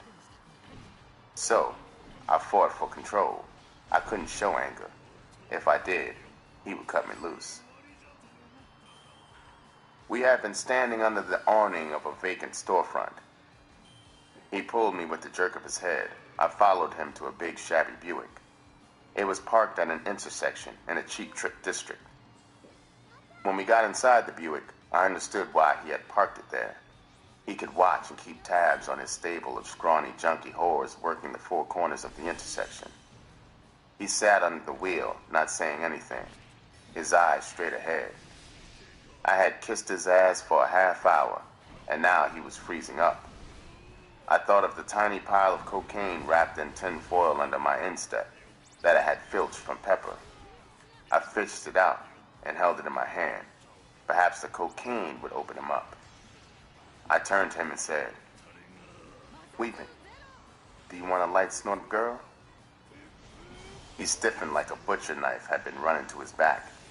He looked at the wad of tinfoil in my palm and snatched it in the same motion, hurled it through the window on his side. His top was blown. He shouted, "Nigga, ain't you got no sense? You trying to go back to the joint and blow my wheels?" I said, What did I do wrong? All I did was to offer you the seat just to be sociable. What's wrong with that? He said, sucker, first, booty butt, you don't transport no hard in your stomp. Keep it in your mitt so you can down it fast to the turf. Second, you're on parole. You're hot. You ain't got no business sitting dirty in my short. There's a law, sucker, that can confiscate a short with stuff in it. You know, if the heat had hit on you, you would unload in my short. Keep stuff off you. When you stop somewhere, down it in the street until you're ready to split. It's better to get beat for the stash than beat for the heat. Now, what took your head out of Pepper's ass long enough for you to look me up? Oh, how this junkie creep bugged me. I sat there beside him trying to think of questions that would bleed him so I can get out of his face fast. He looked exactly like a withered baboon. His breath stunk like he had just eaten a bowl of maggots. I said, weeping. Pepper hasn't got my nose open for her. She's too jazzy and slick for me. I came to you because everybody knows that your game is mellow. I want you to pull my coat so I can pimp some scratch out of her. The baboon liked that banana I threw him. He was ready to talk the pimp game. He said, the suckers in hell want ice water, but it's late for them. They ain't never going to get no ice water. The way you start with a bitch is the way you end with a bitch. You can start pimping hard on a bitch and then sucker her out and blow her. But ain't no way you can turn it around and pimp on Pepper after starting with her like a sucker. Forget her and get down on a fresh bitch. I said, you mean there is no way to get any scratch out of her? He said, nah, you see, I didn't say that. I said you couldn't pimp any scratch out of her. A foxy, cold-blooded stud can always find an angle to cross a broad out of scratch. I said, I'm not foxy, but I think I could be cold-blooded enough to cross that slick bitch Pepper. Weeping, you are the fox. Lay some game on me and put me to the test. I'll split any scratch I take right down the middle with you. I hadn't noticed it was raining. Now it was raining hard enough so that Weeping had turned to run up the window on his side. He had just raised it and was about to answer my proposition when there was a frantic rapping on his window. It was one of his whores. Through the closed window of the locked door, she said loudly, Daddy, open the door. My feet are soaked. Nothing is happening out here tonight. And besides, I am hot as hell. The Vice is watching me. It's Costello. He told me to get off the street or he would bust me. Please open the door. Weeping was a cold gorilla, all right. He sat there for a long moment. His monkey face was tight and hard. He casually opened the wind wing as the rain beat down on his hull. She stuck her nose through it. Without moving toward the wing, sitting erect in the car seat, he hollered, You bullshit bitch! Make something happen! You a whore! You supposed to be hot! Let Costello bust you. He can't make a beef stand up unless he catches you with a trick. You dumb chicken-hearted bitch. What do you think I got this ass pocket full of fall scratch for? Now, get out there and work. Don't worry about the rain. Walk between the raindrops, bitch. He slammed the wing shut. Her face was wild and angry through the murky glass. Her dope-rotted teeth were ragged fangs in the dimness as she pressed her face close to the glass. She screamed, You just lost a girl. You had 4. Now you got 3. I'm cutting you loose, shorty. Weeping let his window down, stuck his head out into the rain as she walked away. He was all gorilla now. He screamed, Bitch, I give you odds you won't split. As much of my dope you've been shooting, I'm playing catch up. You rank bitch. You know if you split, I'll find you and stick my knife in your sticking ass and gut you to your breastbone. I wondered if he had lost her. He read my mind. He said, she ain't going nowhere. Look at this. He turned his car engine on and started the windshield wiper so we could see the street. There she was, back out there in the rain, whistling and waving at the passing cars. He turned the engine off. He said, that bitch knows I ain't jiving. She'll make me some scratch this morning. Now, Youngblood, about Pepper. You don't know anything about her. You ain't long out of the joint. I like you. So my advice is the same I gave you at first. Forget her. Try in another spot. When he said about my not knowing her made me curious, I said, look, Weeping, I know you like me. And if you do, run Pepper down for me. Did you know that Peckerwood of Peppers is the bankroll behind the biggest policy wheel in town? I said, no, but if the old man is flush, isn't that good? Why give Pepper up because she's in shape? If you gave me an angle, I can get some of that policy scratch. Look, Blood, brace yourself. Here's the rest of the rundown. Pepper is a rotten freak broad. You ain't the only stud she freaks off with. I could name a half dozen who ride her. The dangerous one is Delansky, the detective. He is in a bad way over Pepper. If he ever found out you were freaking off with her, Blood, shame on your ass. I was shaken by the rundown. Like a sucker, I believed I was the whole show in her love life. I was thinking like the young punk I was.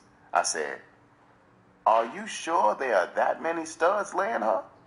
He said, maybe more. I had a bellyache and a worse headache. I felt lousy. I mumbled, thanks for the advice and the rundown, Weeping. I got out of the Buick and walked home in the rain. When I got there, it was 3:30, and Mama was angry, worried, and raving. She was right, of course. I was violating my parole to be out after 11 p.m. I was coming out of the drugstore to make a delivery when I bumped into him on the sidewalk. It was old party time. While doing his year for our caper, he had copped a Lonely Hearts broad through the mails. She went his train fare. He finished the bit and went to visit her and made a home. She had died, and the home went to relatives who threw him out. After 5 bits, he was still full of a crooked aspiration. I liked him, but not enough to join him again in a hustle. I had only been out 4.5 months. I cooled it and avoided him in a smooth way. I hadn't touched Pepper in a week. She had called the drugstore twice just before closing. She had made licking and sucking sounds to get me out to her place. I made excuses and put her off. I wondered at the time why I was so important when she was a douchebag for that mob that was laying it into her. The day before Weeping brought me a proposition, Delansky, the roller, came into the drugstore for cigarettes and gave me a thoughtful look. I was walking home. It was my day off. It was Saturday night around 9. I had been to see a prison movie. It was a grim drama. A young green punk tried to double-cross. He was crisscrossed into the joint. He made deadly enemies while doing his long bit. When he got out, a long black short pulled up and riddled him with a Tommy gun. A big black car was pulling to the curb toward me. There was something familiar about the small pinhead driver. It was Weeping. He jerked his head and opened the car door. I went over and got in. He was excited. At first I thought because his car was clean. He told me, Blood, put a smile on your face. Old Shorty's got good news for you. How would you like a half a G in your slide? I said, all right, give me the poison and take me to the baby. He said, I ain't shucking. It's cream puff work. In fact, tender dick is what you like to do best. Want the rundown? If you're going to tell me some broad is going to lay out 500 frog skins to get her rocks off, say it. I would lay a syphilis patient that died a week ago for that kind of scratch. Then he said, Pepper is the broad. All you have to do is take her to bed and go through a full circus with her. That's all. Are you game? Yes, if I can get a rake off from the bleacher seats, I said. And you tell me who wants the show on. His eyebrows jitterbugged. He was a slick joker. I should have run from him. He said, No, I can't tell you who. Don't worry about the scratch. It's guaranteed. Are you in? I said, Yes, but I want to know more. Like why? The tale he told me went like this. A fast hustler from New York who specializes in pressure rackets saw a chance to trim Pepper's old man out of a bundle. The hustler knew that Pepper was a dog and a freak. He also knew that Pepper's old man was hung up on her. Even though he had met her in a whorehouse and squared her up, he was dangerously jealous of her and unpredictable if he caught her wrong. The hustler felt that Pepper would be in a sweet state for pressure if solid evidence could be gotten showing Pepper as the dog she was. The hustler was sure that he could force her to help him in his scheme to trim the old man. He needed clear, unfaked photographs. His plan would be simple. Once he got the club over Pepper's head, he would force her to sneak in phony hit slips against the policy wheel. The hustler had discovered that for Pepper, from her inside position in the wheel, it would be very simple. The hustler would pay me $5 after I had brought Pepper to a prearranged setup. I was all for the scratch, and eager to give Pepper some grief for the way she had used me and outslicked me. Weeping told me the trap was set. I was to wait until Pepper itched enough to call me. I was not to call her. Whenever she called, I was to tell her to meet me in the bathroom of an old but still elegant hotel on the fringe of the arcade and shooting gallery section of town. I was then to call him. I was to make sure that at least 2 hours passed between her call and when I went to the desk and asked for the key to apartment 214. My name would be Barksdale. That name I'll never forget if I live to get 100. On the third day after I had gotten the rundown on the track, Pepper called the store. It was 8:55 p.m., 5 minutes before closing. I answered the phone. She was burning blisters for one of our parties. She invited me to her place as usual. I told her that I had to tidy up the store and also mail an important package at the downtown post office for my boss. I asked if she could get dressed and meet me by 10:30 in the ballroom of the hotel. It would be more convenient that way. She agreed. I called weeping. He told me to maneuver Pepper's face towards the head of the bed as much as possible when we got into the act. I went to the ballroom and drank a rum and coke until she got there. I almost felt sorry for her when I saw her coming through the door. She looked so innocent and clean, not at all like the cruddy filly that humped up a funky lather beneath a mob of jockeys. We took a booth so that I could watch the clock. She was Jacqueline the Ripper with a fly, but she had a great gentle touch inside, if you know what I mean. She was a space buff, all right. She was checking out my readiness for entry into her inner space. At 11 sharp, Mr. and Mr. Barksdale picked up the key to their pad. We walked onto the stage. Wyatt Earp would have gone ape over the pad. It was overstuffed, horsehair living room, gleaming brass bed, giant cherubs on the wall, Gideon Bible on the marble, top bedroom table, midget efficiency kitchen cubicle. So what? We hadn't come to cook.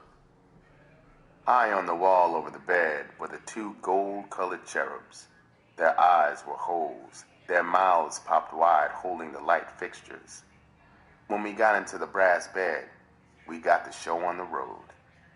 I was almost sure some steamed-up joker in the adjoining room had his gizmo focused on the carnival through a drilled hole peeking from a cherub's empty eye socket. Pepper let me out of her hog at 1:30 in the a.m. just 2 blocks from Weeping's horse stand. I felt good. I was going to collect 5 fat ones for my pleasant night's work. It was like having a license to steal. I spotted Weeping's pinhead and his Buick. As I walked toward him, I couldn't stop thinking about the Eastern blackmailer. I thought about that green rain that would fall when Pepper started rolling those phony hits in. I thought about how I could catch a few palms full. Smooth as silk, the payoff came off. When Weeping handed me my scratch, he gave me a funny look. He said, "Take it easy, blood. Take it easy." The next day I went downtown and got clean. It was the early years for the Nat King Cole Trio. They were playing for a $2 dance that night at Liberty Hall.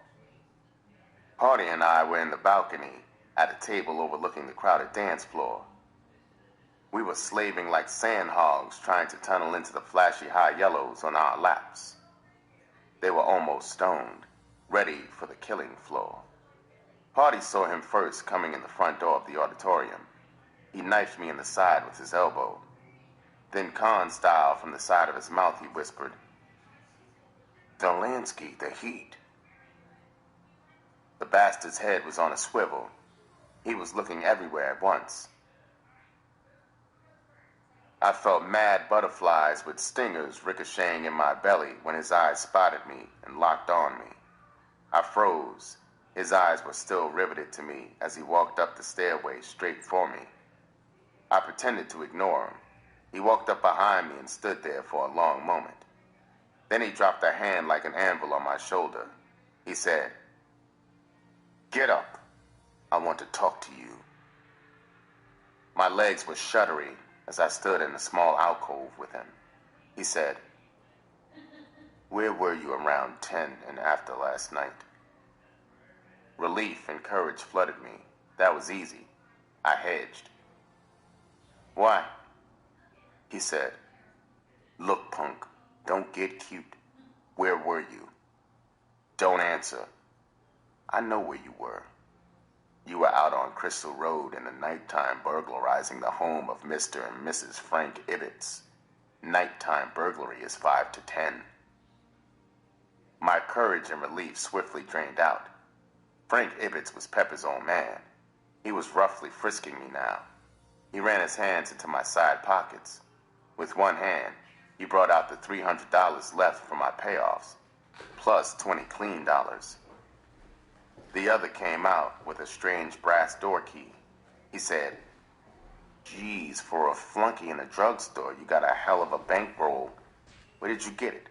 And where and what does this key fit?"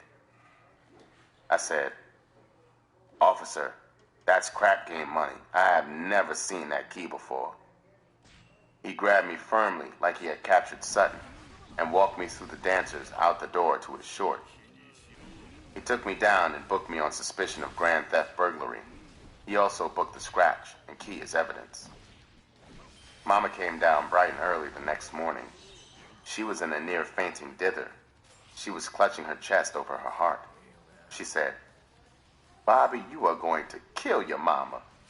You haven't been out 6 months and now you're back in trouble? What's wrong with you? Are you crazy? You need prayer. Get down on your knees and pray to the good Lord." I said, "I don't need to pray. Mama, believe me, there is nothing to worry about. I didn't steal anything from Pepper's house. I am not nuts. Pepper will tell the truth.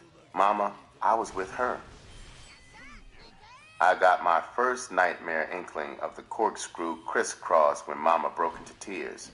She rolled her eyes to heaven. She blubbered, "Bobby, there's no hope for you. You are going to spend your young life in prisons. Don't you know, son, your mama loves you. You don't have to lie to me." "I went out to see her early this morning," she said. "She told me she hasn't seen you in a week. Mr. Delansky has brought Pepper's spare key down here. That key in your pocket was one you stole when you made a delivery out there." Finally, she went down the corridor. Her shoulders were jerking in her sobbing. It was an iron cross. My public defender went to that hotel to get corroboration for my alibi. The joint had been too crowded, too hectic. None of the employees remembered peppering me. At least, they say they didn't. The desk man on that night had been a substitute and wasn't now available. My signature wasn't on the register anyway. I went into court again with the dirty end of the stick. I was a parolee arrested at 1 a.m. with a bottle of whiskey in front of me in a public place. Pepper looked like a prospect for a convent. She had stripped herself of paint and gewgaws. She testified that the key found in my slide was hers, and that yes, it was possible that I had stolen it while making deliveries to her home. No, she had not seen me for a week before my arrest. My defender had gotten a change of venue. I was afraid to go before the judge who had sent me to the reformatory. I got 2 years in state prison for grand theft, the amount of $500. My parole was to run concurrently with the new sentence. Pepper's old man was with her in court. They brought the cross. I couldn't figure out who sold it to them. Was Delansky the joker that Weeping worked for? Or had Delansky heard that I had a wad and without knowing anything about the hotel affair, sold it to Pepper? For what reason had the old man bought it? Had those hotel employees been bribed or threatened? If Delansky was the brain, did he want me out of the way for a reason other than Pepper? Maybe someday I'll find out what really happened. I know if I had lots of scratch, Miss Justice would have smiled on me. She favors the bird with the scratch. The Waupun State Prison was tough, but in a different way than the reformatory. Here the cons were older, many of them murderers, serving life sentences. These cons would never put up with the kind of petty tyranny that was practiced in the reformatory. Here the food was much better. There were industries here. A con could learn a trade if he wanted to. He could go into the yard during recreation hours and learn other trades and skills. Here the desperate heistmen congregated to plot new, more sensational robberies. The fruits and punks lay on the grass in the sun romancing each other. This was a prison of cliques, of bloody vendettas. I found my level with the soft-smoking, smooth Midwestern pimps and stuff players. Since I was one of the youngest cons in the joint, I bunked in a dormitory. It was like a suite in the Waldorf compared to the bug-infested tight cells in the reformatory with their odious crack buckets. It was there, in the dormitory, that I got the insatiable desire to pimp. I was a member of a clique that talked about nothing except whores and pimping. I began to feel a new slickness and hardness. I worked in the laundry. I kept my clothing fresh and neat. It was in the laundry that I met the first man from whom I got cunning to balance my hardness. He was an old drag man with his bit getting short. He was the first to attempt to teach me to control my emotions. He would say, "Always remember, whether you be sucker or hustler in the world out there, you've got that vital edge if you can ironclad your feelings." I picture the human mind as a movie screen. If you're a dopey sucker, you'll just sit and watch all kinds of mind-wrecking, damn fool movies on that screen. He said, "Son, there is no reason except a stupid one for anybody to project on that screen anything that will worry him or dull that vital edge. After all, we are the absolute bosses of that whole theater and show in our minds. We even write the script. So always write positive, dynamic scripts and show only the best movies for you on the screen, whether you are pimp or priest." His rundown of his screen theory saved my sanity many years later. He was a twisted, wise man, and one day, when he wasn't looking, a movie flashed on the screen. The title was Death for an Old Con. He died in his sleep behind the high gray walls. His fate was that which lives like a specter with all cons. The fear of dying in a cell. I sure miss that convict philosopher. The wisdom he taught me took me successfully through my bit. I was released after 21 months. I got 3 months good time for good conduct. With good time, I was free, slick, and bitter. No more small towns for me. I was going to the city to get my degree in pimping. The Pepper Cross had answered a perplexing question for me. Why did justice really always wear a blindfold? I knew now. It was because the cunning bitch had dollar signs for eyeballs. Chapter 4. A Degree in Pimping. When I got back to Milwaukee, Mama, and the street, my mind was straitjacketed into the pimp game. Back in the joint, I had dreamed almost nightly. They were cruel players. They were fantastic. I would see myself gigantic and powerful like God Almighty. My clothes would glow. My underwear would be rainbow-hued silk petting my skin. My suits were spun gold shot through with precious stones. My shoes would be dazzling silver. The toes were as sharp as daggers. Beautiful whores with piteous eyes groveled at my feet. Through the dream mist, I would see huge shaped stakes. The whores' painted faces would be wild in fear. They would wail and beg me not to murder them on those sharp steel stakes. I would laugh madly. Springs of scarlet would spurt from their behinds as I joyfully booted them, crotch first, onto the sharp pikes. They would flop around like dying chickens. They would finally fall away in a welter of blood into 2 red halves. When I awoke, my ticker would be earthquaking inside me. The hot volley of the savage thrill lay sticky set between my trembling thighs. I had other terrible dreams. I would be very tiny. A gargantuan Christ in a sea of light would be towering above me. In his anger, his eyes would be blazing blue suns. His silky platinum hair would stand on end in his rage. A shaft of purest white light would shoot from the tip of his index finger. He would point toward a woman. Her back would be turned to me. He would hand me a barbed leather whip. Like a crash of summer thunder, he would command, "Punish this evil woman. Destroy the devil inside her.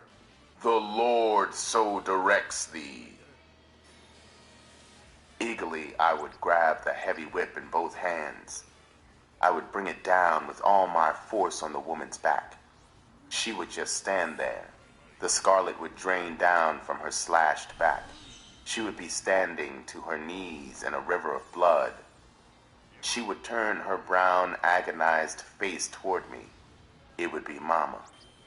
I would be shaking and screaming in my sweat. It was horrible.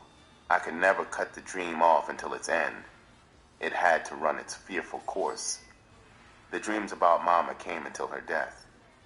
For a day or two following them, these dreams would recreate in daydreams. Sudden dark arrows of depression and regret would stab into that open sore in my mind. I would get high. The narcotics seemed to ward off like armor the stealthy arrows. After a week of rest and Mama's soul food, my color and strength came back. On a Saturday night, I decked myself out in one of the vines and topcoat I had bought the day before Delansky busted me. I remembered the pimp rundowns at the joint. I had learned my first step had to be a fast cop. I needed a whore to hit the city scene. I had to get on that fast track to pimping. I was only several months away from age 20. My baby face was gone. I was 6'2". I was thin as a greyhound on a crash diet. I went into an underworld bar, the 7-Eleven Club, crowded with pimps, whores, and thieves. I stood at the far end of the bar, stalling with a Coke. I faced the front door. I turned and asked the slightly familiar elephant beside me about weeping and partying. He turned his head. His dime-sized eyes got stuck in my fly zipper as he looked me over head to toe. He remembered me. He said, About a month ago, your Boone Coon party caught 60 in the county. One of them tight pussies opened his nose wide enough to drive a freight train through. He caught a stud whamming it into her. The stud quit the scene. The broad had to go to a croaker to get Party's shoe out of her ass. Then, after pausing to thumbnail a ball of snot from his trunk, he said, Old Weeping fell dead outside a shooting gallery in St. Paul. Must have shot some pure, 'cause a lookout on the sidewalk heard him mumble before he croaked. Well, kiss my dead mammy's ass if this ain't the best smack I ever shot. The elephant again raised his hoof toward his filthy trunk. The sissy barkeep sat a fresh bottle of Coke on a log before me. I yanked my eyebrows into a question mark. He lisped. The runty black bitch in the middle of the bar sent you a taste. Without taking my eyes off his thin yellow face, I said, Sugar, run her down to me. Is the bitch qualified? Is she a whore? Does she have a man? The corners of his mouth seesawed. He slugged his soggy, dirty ball rag against my reflection on the bat top. He almost whispered, The bitch ain't nothing but a young skunk from St. Louis. She ain't nothing but a jazzy jive whore. I'm more whore than she is. She ain't got no man. She's a cum freak. She's Georgia 3 bullshit pimps since she got here a month ago. If your game is strong, you could play a hog out of her ass. She ain't but 18. I eased a bone from my pocket, put it on the bar for the fresh Coke. I frantically remembered those pimp rundowns in the joint. I said, Tell the bitch no dice. I'll take care of the little things, and if she's qualified, maybe I'll let her take care of the big things. Give the bitch a drink on me. On the jukebox, Ella Fitzgerald was crying about her little yellow basket. The barkeep twinkle-toed toward her with the wire and drink. Through the blue mirror, I zeroed my eyes in on the target. My ass bones starched on stiff point. Her big peepers were 2 sexy dancers in the velvet midnight of her cute Pekingese face. Hot scratch fever streaked through me. I thought, if I could cop her and get a pimp's terms, she would be out-of-pocket poison to all white tricks that pinned her. Those pimps back in the joint sure knew basic horology. I was glad my ears had flapped to all those rundowns. They had said, Chase a whore, you get a chump's weak cop. Stalk a whore, you get a pimp strong cop. My turn down of her measly first offer had her jumpy. It was a slick, sharp hook twisting in the bitch's mind. Her juicy tongue darted out like a red lizard past her ivory teeth. It slithered over the full lips. She wiggled toward me in an uneven race with the barkeep. He was sliding her green drink between me and the elephant. I heard a low, excited trumpeting in the trunk of the elephant. He had dug her flawless props and gourmet rear end. It was rolling inside her glove-tight white dress. I painted a lukewarm, indifferent grin on my face as she perched on the stool. I noticed a roll of scratch wedged deep between the black peaks. She said, Who the hell are you, and what is that off-the-wall shit you cracked on the bartender? My eyes were sub-zero spotlights on her face. I said, Bitch, my name is Blood, and my wire wasn't off the wall. It was real like me. Bitch, you sure got a filthy, sassy job. It could get your ass ruptured. The big vein at the temple in the tiny dog face quivered. Her wrapper was shrill. She bleated, I ain't no bitch. I'm a motherfucking lady. The stud ain't been pulled out of his mammy's womb that kicks my ass. God damn it, call me Phyllis. Be a gentleman and respect me. I'm a lady. The icy blast busted the thermostat in my spotlights. I could feel my cool spit on my lips as I roared. You stinking black bitch, you're a fake. There's no such thing as a lady in our world.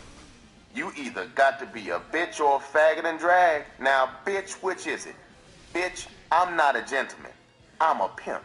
I'll kick your funky ass. You gave me first lick? Bitch, you're creaming to eat me up. I'm not a cum freak, you are. I'm a freak to scratch. My blast had her moved. Those joint rundowns sure worked. I could see those sexy dancers were hot as hell there in the midnight. She was trying to conceal from me the freakish, pain-loving bitch inside her. She was comical, like that fire and brimstone preacher. He was trying to hide his hard-on from the cute sister in the front pew flashing her cat for him. The broad was speechless. I had called all the shots. I turned toward the crapper. As I walked away, I bombed her. I said, bitch, I'm splitting when I come out of that crapper. I know your pussy is jumping for me. I know you want me for your man. Some lucky bitch is going to steal me from you. You better toss that bullshit out of your mind. Get straight, bitch, and tell me like it is on my way out. You had your chance. After tonight, you don't have any. Inside the crapper, I ripped a wad of paper from its holder. I wrapped the saw buck and the 4 singles around it. Whatever happened out there, I had to show a bankroll. I stood there in the crapper. I was letting the heat seep deep into that bitch out there. Was I going to cop my first whore? My crotch was fluttery at the thought of it. I walked out of the crapper. She was outside the door. I almost trampled her. I ignored her. I walked to the bar to pay my light tab. She was peering over my shoulder. I peeled the saw buck off. I told the barkeep, steal the change and cop a hog. His bedroom gray eyes sparkled. His delicate pinky scooted the saw buck back to me across the log. He said, sweetie, it's on me. Come back at 2 and cop a real girl. She tugged at my sleeve, and I turned from the bar. She looked up at me. Those dancers had stripped. I looked down at the hot run and said, well, bitch, it's your move. Do I cut you loose? She grabbed my shoulder. She pulled me down toward her. I could feel her hot breath on the side of my head. She popped that lizard tongue into my ear, almost to my eardrum. It sent hot shivers through me. I stayed cool. I turned my head and knifed my teeth into the side of her neck. I don't know why she didn't bleed. She just moaned. Then she whispered, you cold-blooded sweet motherfucker. I'll go for you. Let's go to my pad and rap. We walked to the slammer. I glanced back. The elephant was staring at us. His tongue was frenching his chops. His trunk was twitching for a party. On the sidewalk, she handed me the key to her yellow 36 Ford. I was lucky. I had been taught to drive the laundry truck back in the joint. The Ford's motor sang a fine tune. It wasn't a pimp's wheels, but it sure would make the trip to the city track. I drove to her pad. On the way, she played on me. She was setting me up for the Georgia. That lizard through my ear was a speedway. It did 100 laps inside it. I was still green. I shouldn't have let her touch me.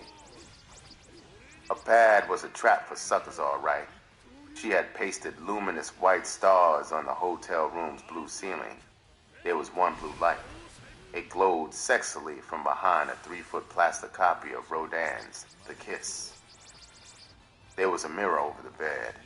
There were mirrors on the walls flanking the bed. There was a polar bear rug gleaming whitely in front of a blue chaise lounge. I sat on the lounge. She flipped on the portable record player. Ellington rippled out. Mood indigo. She slipped into a cell-sized bathroom. Its door was half shut. The peak was digging a washcloth into her armpits and cap. She was nude. She sure was panting to swindle me out of my youth. I wondered if and where she had stashed that roll of scratch. She came out belly dancing to the Indigo sex booster. She was a runt, Watusi princess. Her curvy black body had the sheen of seal skin. I had one bitch of a time remembering the dialogue that covered this kind of situation. What had the pimps in the joint said? You gotta back up from them fabulous pussies. You gotta make like you don't have a swipe. You gotta keep your mind on the scratch. Stay cold and brutal. Cop your scratch first. Don't let them Georgia you. They'll laugh at you. They'll cut you loose like a trick after they flim-flammed you. Your scratch cop is the only way to put a hook in their stinking asses. She danced toward the head of the bed. She stooped over and raised the edge of the red carpet. Her rear end swayed to the Indigo. It was grinning at me.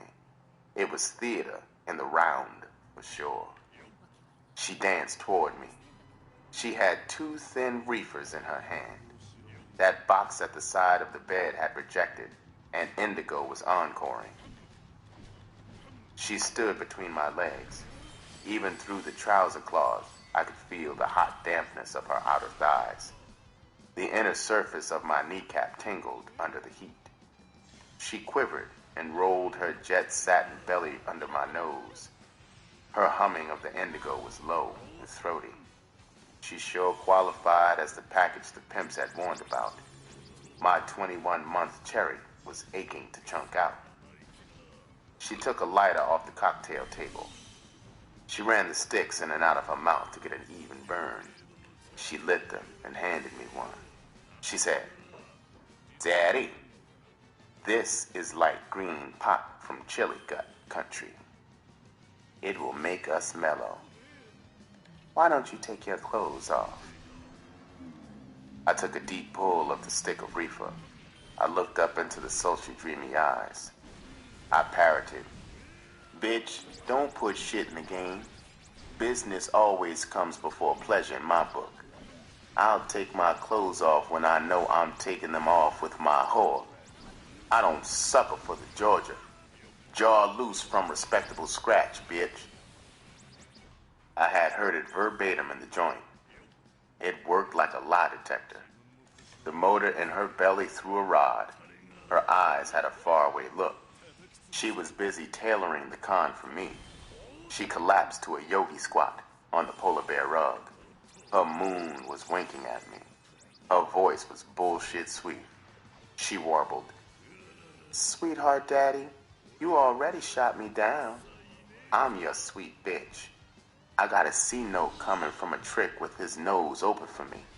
He'll spring it for it tomorrow night. It's yours, but you got to wait. Now come on and put your freak baby to bed." My system had been cleaned. The reefer was powerful. She didn't know how desperately I needed to pimp.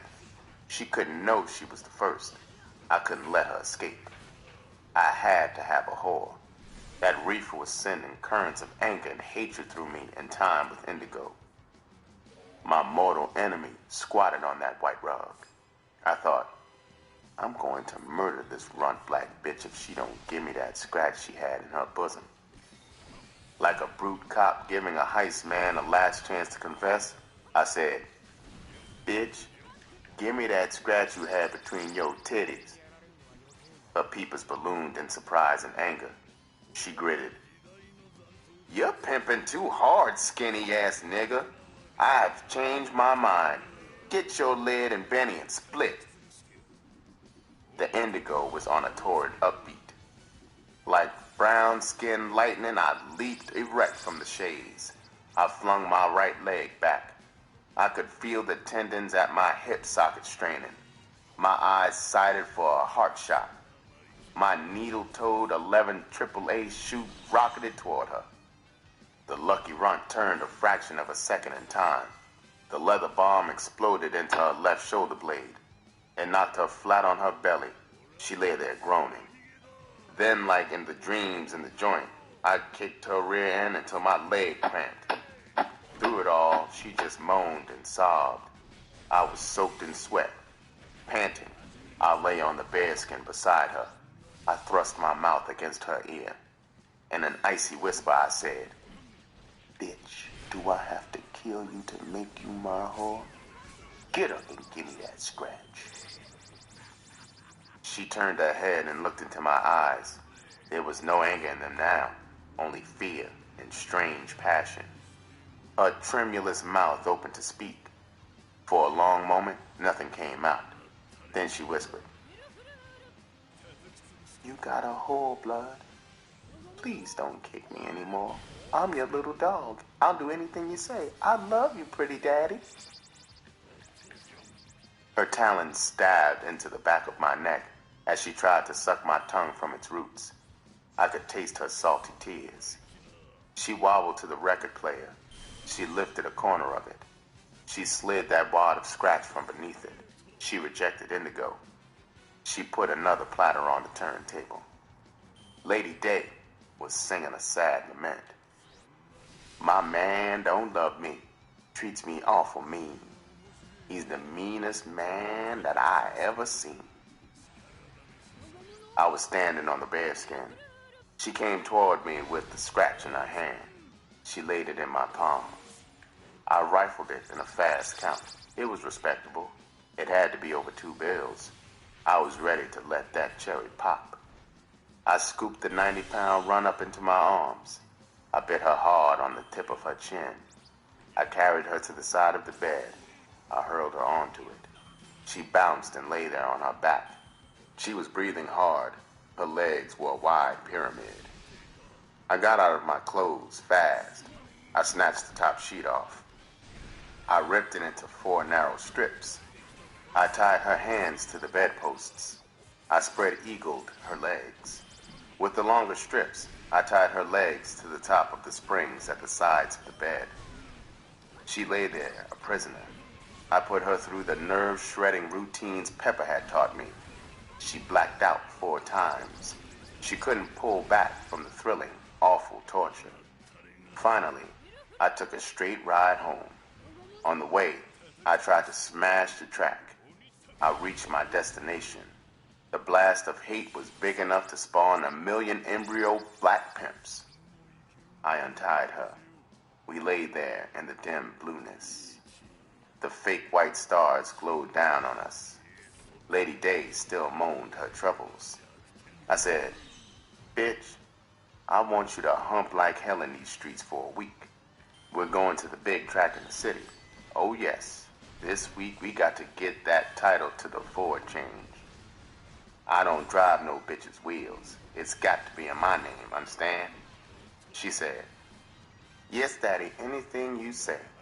Daddy, don't get angry, but I was bullshitting about that C-note trick." I said, "Bitch, I knew that. Don't ever try to con me again." I got up and put my clothes on. I peeled the fin off the scratch and put it on the dresser. I said, "I want you in the street at 6 tonight. Stay out of the bars. Work the area around 7th and Apple. I'll come through sometime tonight. You be there when I show. If you get busted, your name is Mary Jones. If you forget it, I can't raise you fast. Have some scratch whenever I show."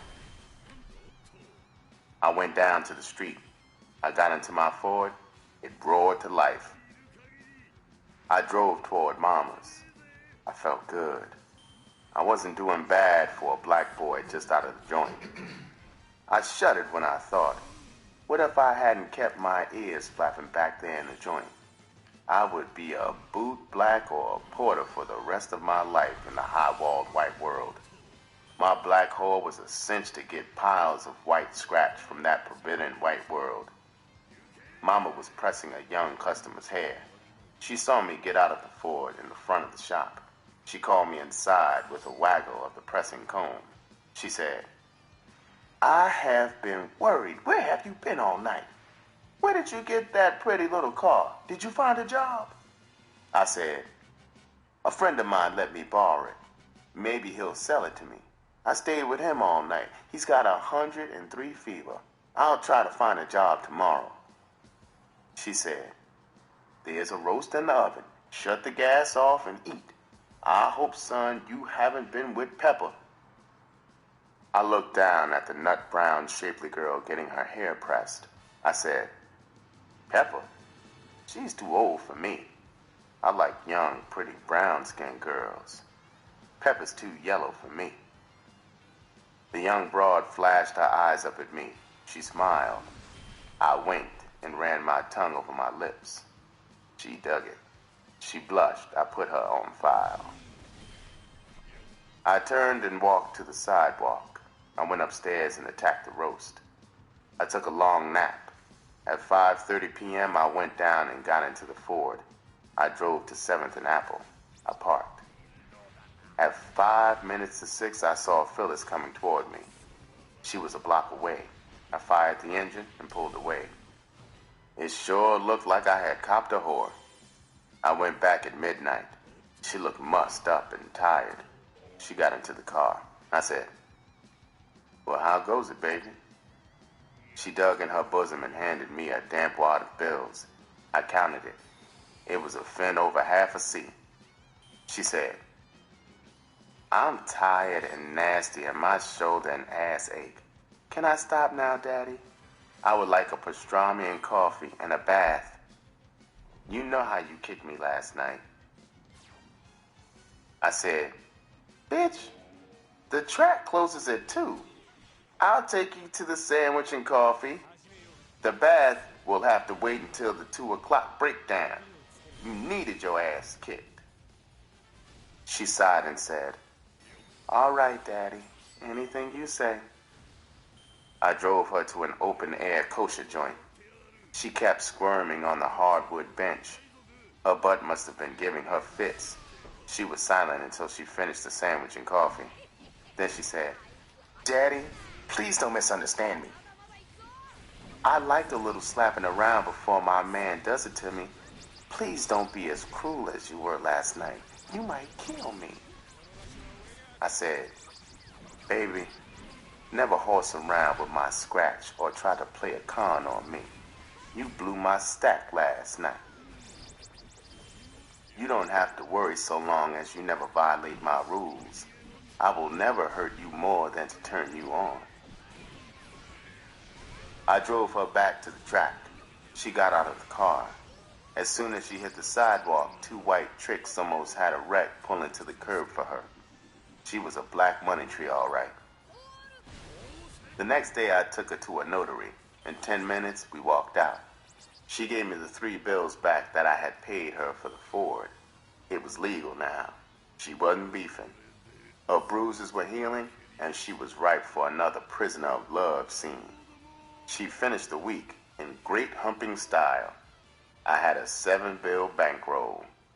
Sunday evening, I packed the runt's bearskin and other things into the trunk of the Ford. I parked around the corner from Mama's. I went up to get my things together. Mama caught me packing.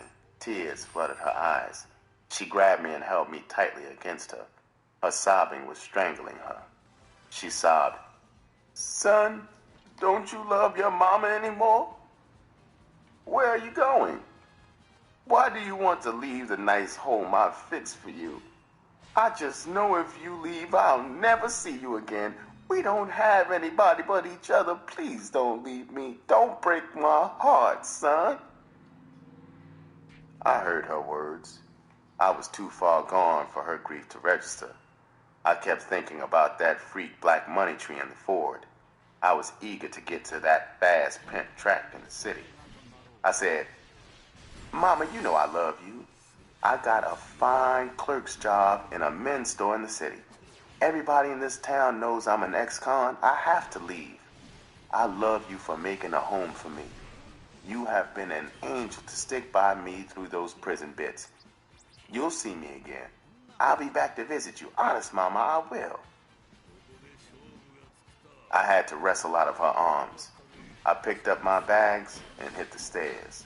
When I reached the sidewalk, I looked up at the front window. Mama was gnawing her knuckles and crying her heart out. My shirt front was wet with her tears. Chapter 5. The Jungle Fauna. The yellow Ford ran like an escaped con. We got to Chicago in 2 hours. We checked into a hotel in a slum neighborhood around 29th and State Streets. We took our stuff out of the Ford's trunk. It was 10 p.m. I threw some water on my face. I told the runt to cool it. I went out and cruised around Tequesta City. I turned the wipers on. A late March snowfall was starting. About a mile from the hotel, I saw whores working the streets. I parked, went into a bar in the heart of the action. It stank like a son of a bitch. It was a junkie joint. I sat sipping on a bottle of subs. I couldn't trust the glasses. A cannon with a tired horse face took the vacant stool in my right. His stall took the one on the left. The stall had a yellow fox face. Out of the corner of my eye, I saw him pinning me. He snapped his fingers. I jerked my head toward him. He said, "Brother, you are lucky as a shithouse rat. What size Benny and Vine you wear? I'm dress 'em up red. Stand up, brother, so I can dig your size. I got a pile of crazy vines, dirt cheap." I stood up facing him. He ran his eyes up and down me. He unbuttoned my top coat. He pulled my vine's lapels. He shoved me back toward Horseface. I stumbled, half turned to apologize to Horseface. There was a streaking blur behind me. It was so fast I couldn't have sworn I had seen it. I found out later what it had been. Horseface showed his choppers, got off the stool, and trotted through the slammer. I faced the stall. I said, "Jim, you got my size? Do you have any black mohairs?" The stall smiled crookedly at me. He straightened my tie. He said, "Slim, I got blue and black mohair. I can fit you like Savile Row in London. You want the blue too? The bite is 2 for 50 slats." I said, "Man, let's go. I am ready to cop." His brow telescoped like I was going to open the door and catch his mother crapping in my hat. He started oozing toward the slammer. He said, "Brother, I don't know you well enough to trust you. I got to protect my stash. Wouldn't it be a bitch if you went with me and copped? What if you came back later and beat me?" "No, Slim, cool it. I'll be back in 20 minutes with the vines. Here's a slap. Get a taste on dress 'em up red." I ordered another beer. I was trying to stall that 20 minutes out. I sure needed those vines. After an hour, I figured dress 'em up red got busted or something. I asked the fat broad tending bar where the swank joints were. She named a few and gave me directions. My bill was 80 cents. I left a 20-cent tip and walked to the Ford. The wind wing on the street side gaped open. It had been jimmied. The car door had been unlocked through it. I got in. I remembered the runt's costume jewelry had been locked in the glove compartment. I unlocked it. Some slick bastard had slit the cardboard bottom from underneath. There wasn't even an earring left. I started the motor and turned the lights on. The snow had stopped falling. My headlights beamed on a squatting junkie whore with a Dracula face peeing in the gutter. She grinned toothlessly into the glare like maybe she was a starlet taking bows at a movie premiere. I thundered the motor. She stood up wide-legged. Her cat was a mangy red slash. She was holding up the bottom front of her dress with her rusty elbows. Her long black fingers were pulling her snare wide open to stop me. As I shot by her, she shouted, "Come back here, nigga, it ain't but a buck." I drove through the snow-slush streets. The streetlights were dim halos in the murk. I thought, I can't put the runt down in a spotlight back there. I have to find somebody to give me a rundown. I drove 100 blocks. Suddenly, a huge red neon sign glittered through the gloom. It read, Devil's Roost. It was one of the joints the fat broad at the hype bar had told me about. Gaudy Hogs and Lincolns were bumper to bumper. They pigged the parking lot spaces on the Roost's side of the street. No, it's not. I parked across the street. I got out of the Ford and crossed the street. I started walking down the sidewalk toward the Roost. The Bird, Eckstein, and Sarah sent a crazy melody of soul sounds from the rib and chicken joints, loudspeakers. The street was as busy as a black anthill. Studs and broads in sharp clothes paraded the block. The hickory smoked chicken and rib odors watered my mouth. I was at the point of stepping into one for a fast feast. The sign said, Creole Fats, Rib Heaven. I didn't make it. A long, stooped shadow stood in my way. He was chanting at me like a voodoo doctor. He pointed toward the storefront. Its window was blacked out with blue paint. He sang, Shoot 'em up inside, heavy and good, scratch piled up like cords of wood. Geez, you look lucky, Jack.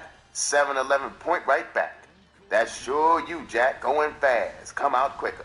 Lady Luck is a bitch, but you can stick her. His top coat was a threadbare green-checked antique. The tops of his shabby black shoes had crisscross holes snipped out. His bulging corns were humps pressing through the vents. He stank like a bootlegger's garbage. There was something ghostly familiar in the banana-yellow basset hound face. I said, Jim, I'm not in the mood to whale the craps. Say, don't I know you? His transient eyes jerked their bags. They moved over my shoulder, searching down the sidewalk for a fresh prospect.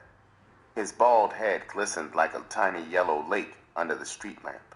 He said, Jack, I can't put a pistol on you. I can't force you to go inside and collect your scratch.